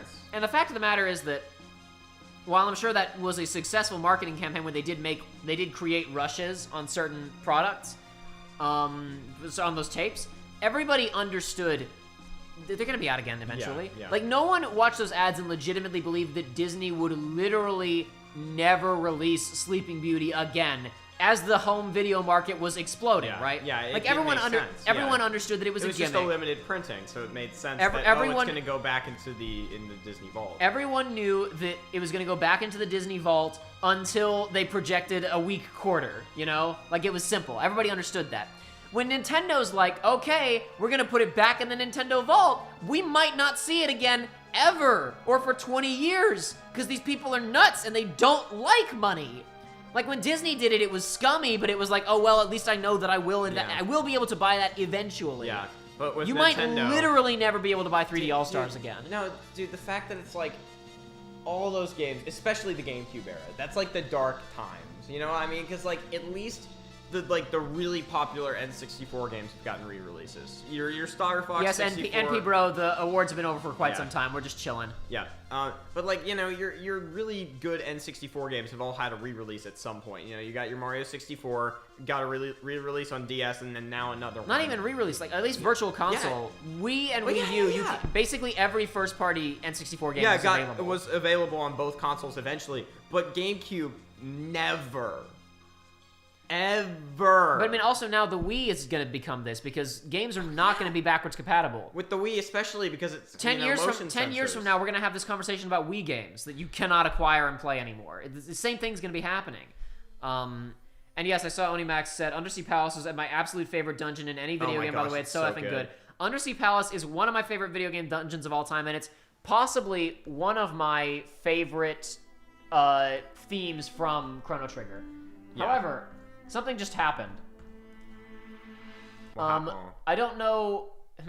What happened? I was gonna say Unwound Future just started, so we could stop there. But I think we're still chatting. I'll skip past this book because we were gonna say we're gonna go out on Unwound Future. We'll come back to Unwound Future when we actually wrap, but we'll wrap soon. We'll wrap in a few minutes here, because it's getting kind of late.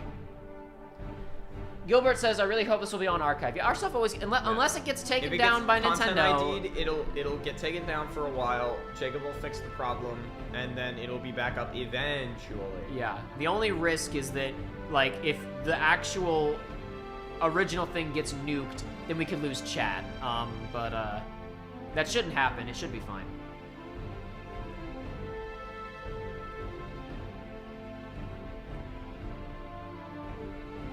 Robert H. Brother Goals talk each other's ears off about games and media without either one becoming annoyed, with modern KH as the exception. Yep. If he talks about that anymore, you gotta understand, he's been putting up with it for like 13 years.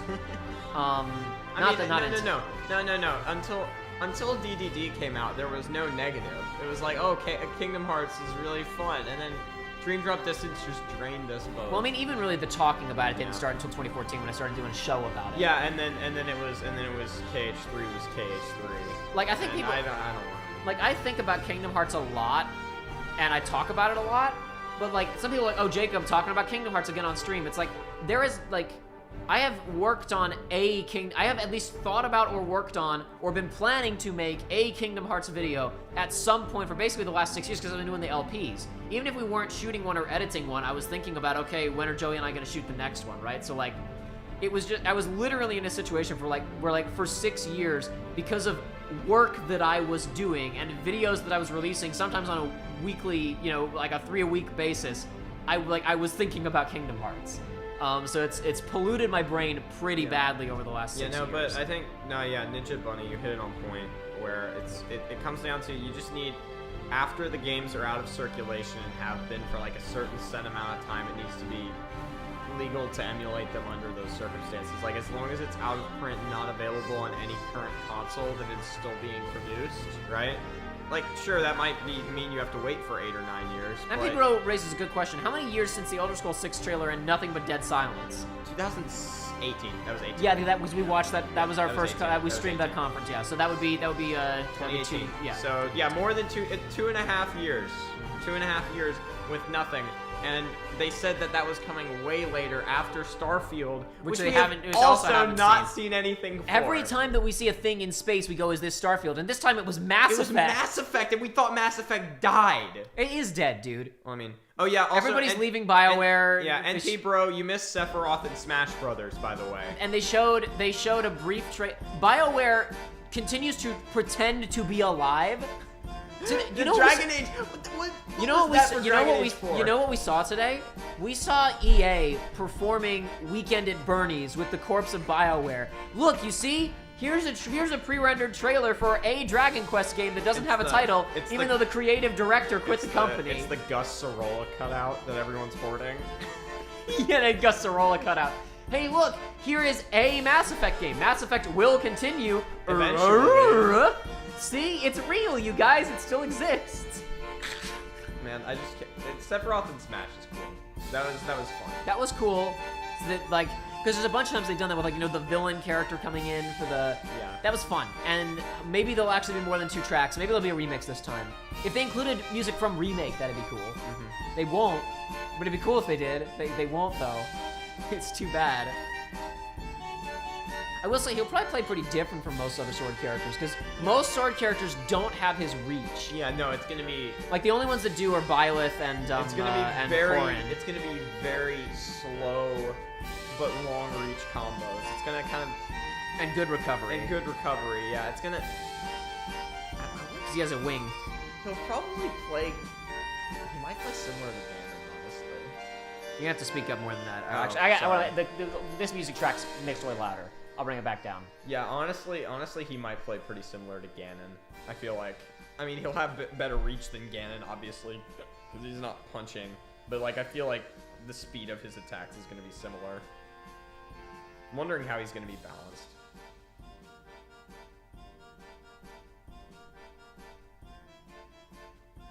Yeah, Bethesda was making Elder Scrolls 6, but by the end of its development, it just turned into a PS5 and Xbox Series X port of Skyrim. Elder Scrolls 6 releases, and we boot it up, and it's like, this seems familiar to me. They've been developing it for like 6 years, and then it's like, they finish, and they're like, wait a second. Did we just make Skyrim? Did we make Skyrim? Hold on a second. Somebody boot up Skyrim. So, you're finally awake. Wait, hold on. Who did crap. this? We made a mistake along the way somewhere. Did we all just forget about Skyrim? Or did we play it too many times and it's all we can see now? It's like freaking I can only see Plinkett. Star Wars. All I inside my can see is brain. Star Wars in my brain.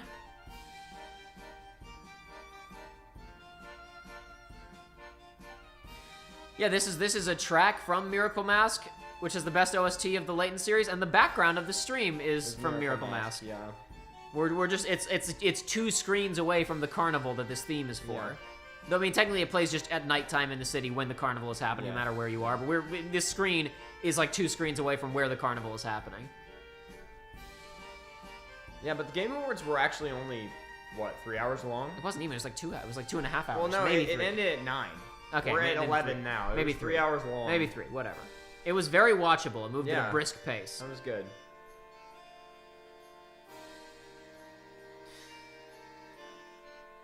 Yeah.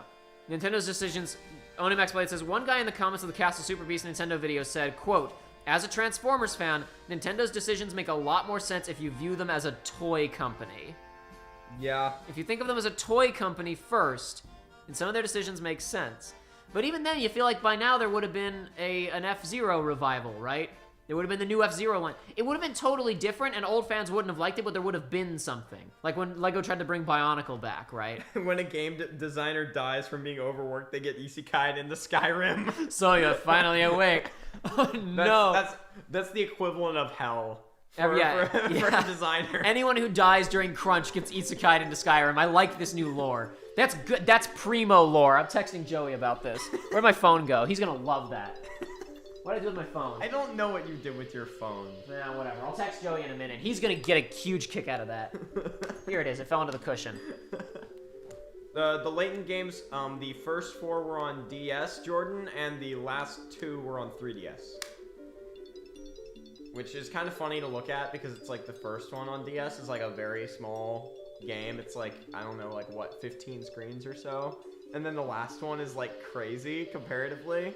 It's like 10 times the size, at least in scale. The Layton games are very interesting.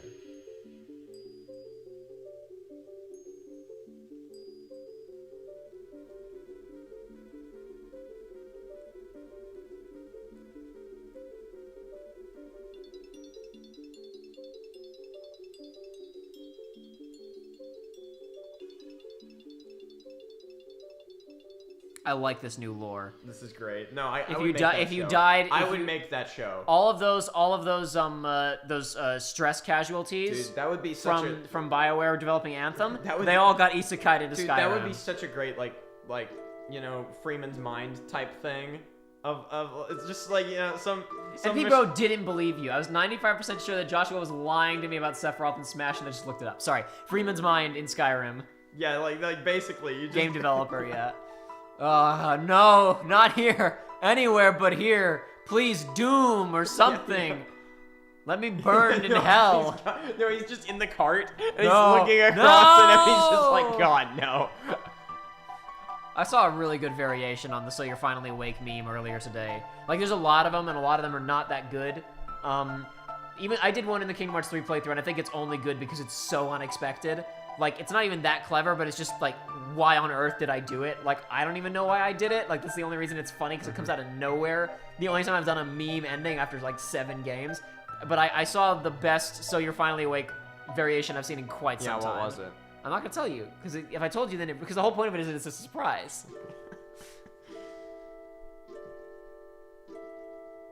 Sarcastic One says Layton is another series stuck on old hardware. They're slowly getting ported to iOS and Android, but it's not going fast enough. And Level 5 has said it is ceasing all interest in game development for markets outside of Japan. Yeah. So that may stop. Who It's knows? just sad. I mean, the 3DS isn't that old of hardware, and you can run DS games on a 3DS. So you could theoretically play all 6 Layton games on a 3DS. Yeah, you go out and grab yourself a 3DS XL large. Yeah, or and whatever. there are still 3DSs that are, you know, cheap. So.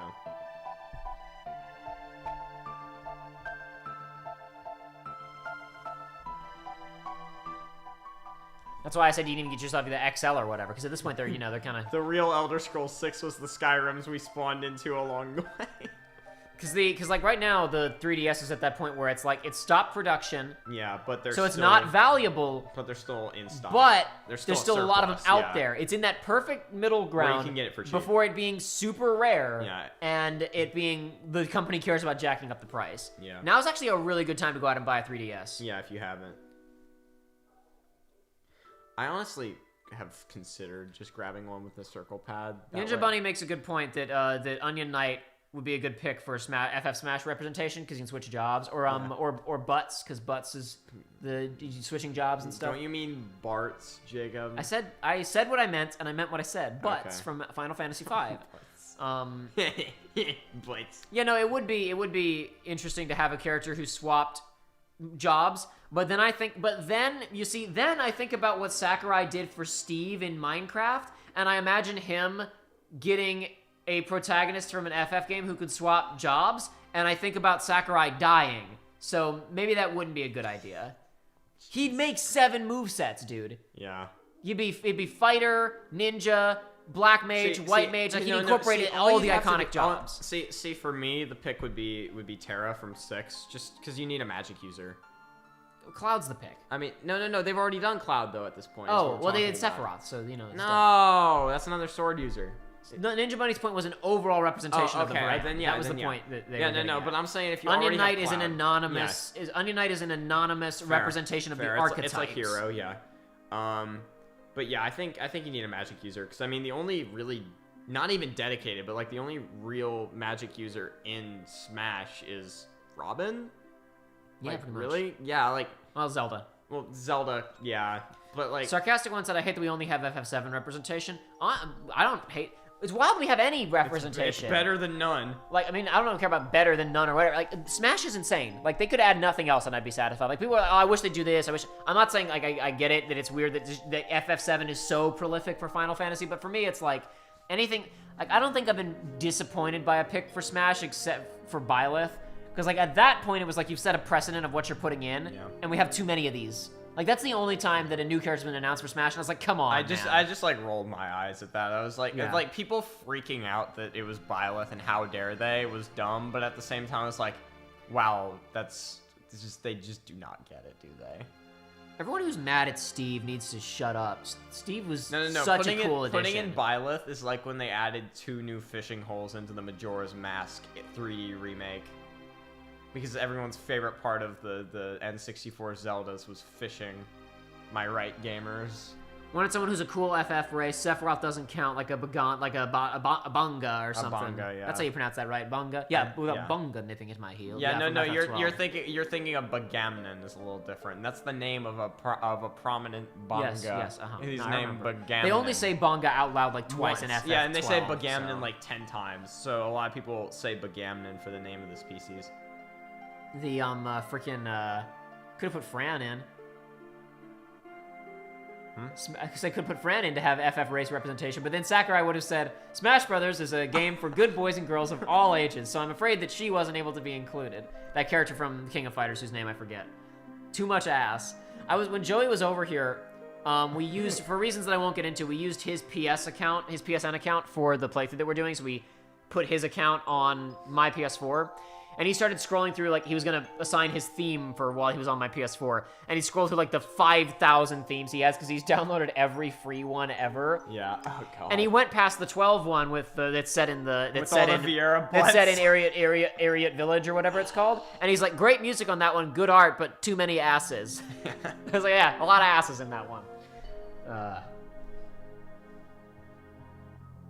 Onimax says, it's funny that I hated the idea of Steve forever, and then the trailer happened, and I was like, never mind, this is great. That trailer, man, it was so perfect. I was neutral on Steve until I watched the trailer, and then... I was like, they get it. When I watched the 40-minute demonstration, I was like, this is wild, this is cool, I have to respect this is awesome. Yeah, the trailer was, like, blew me away. I was like, I can't believe that they did this, like it's not lame.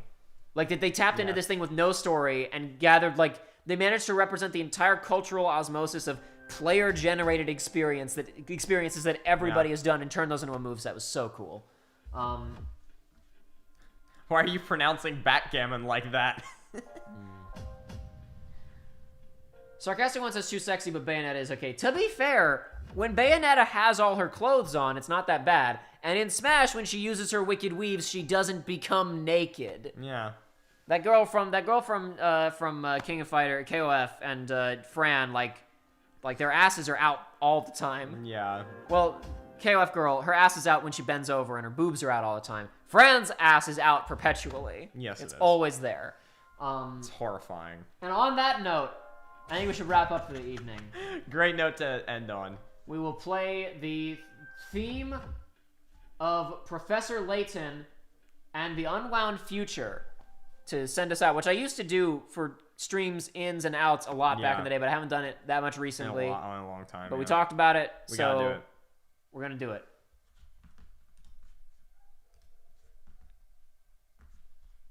Adios, everybody.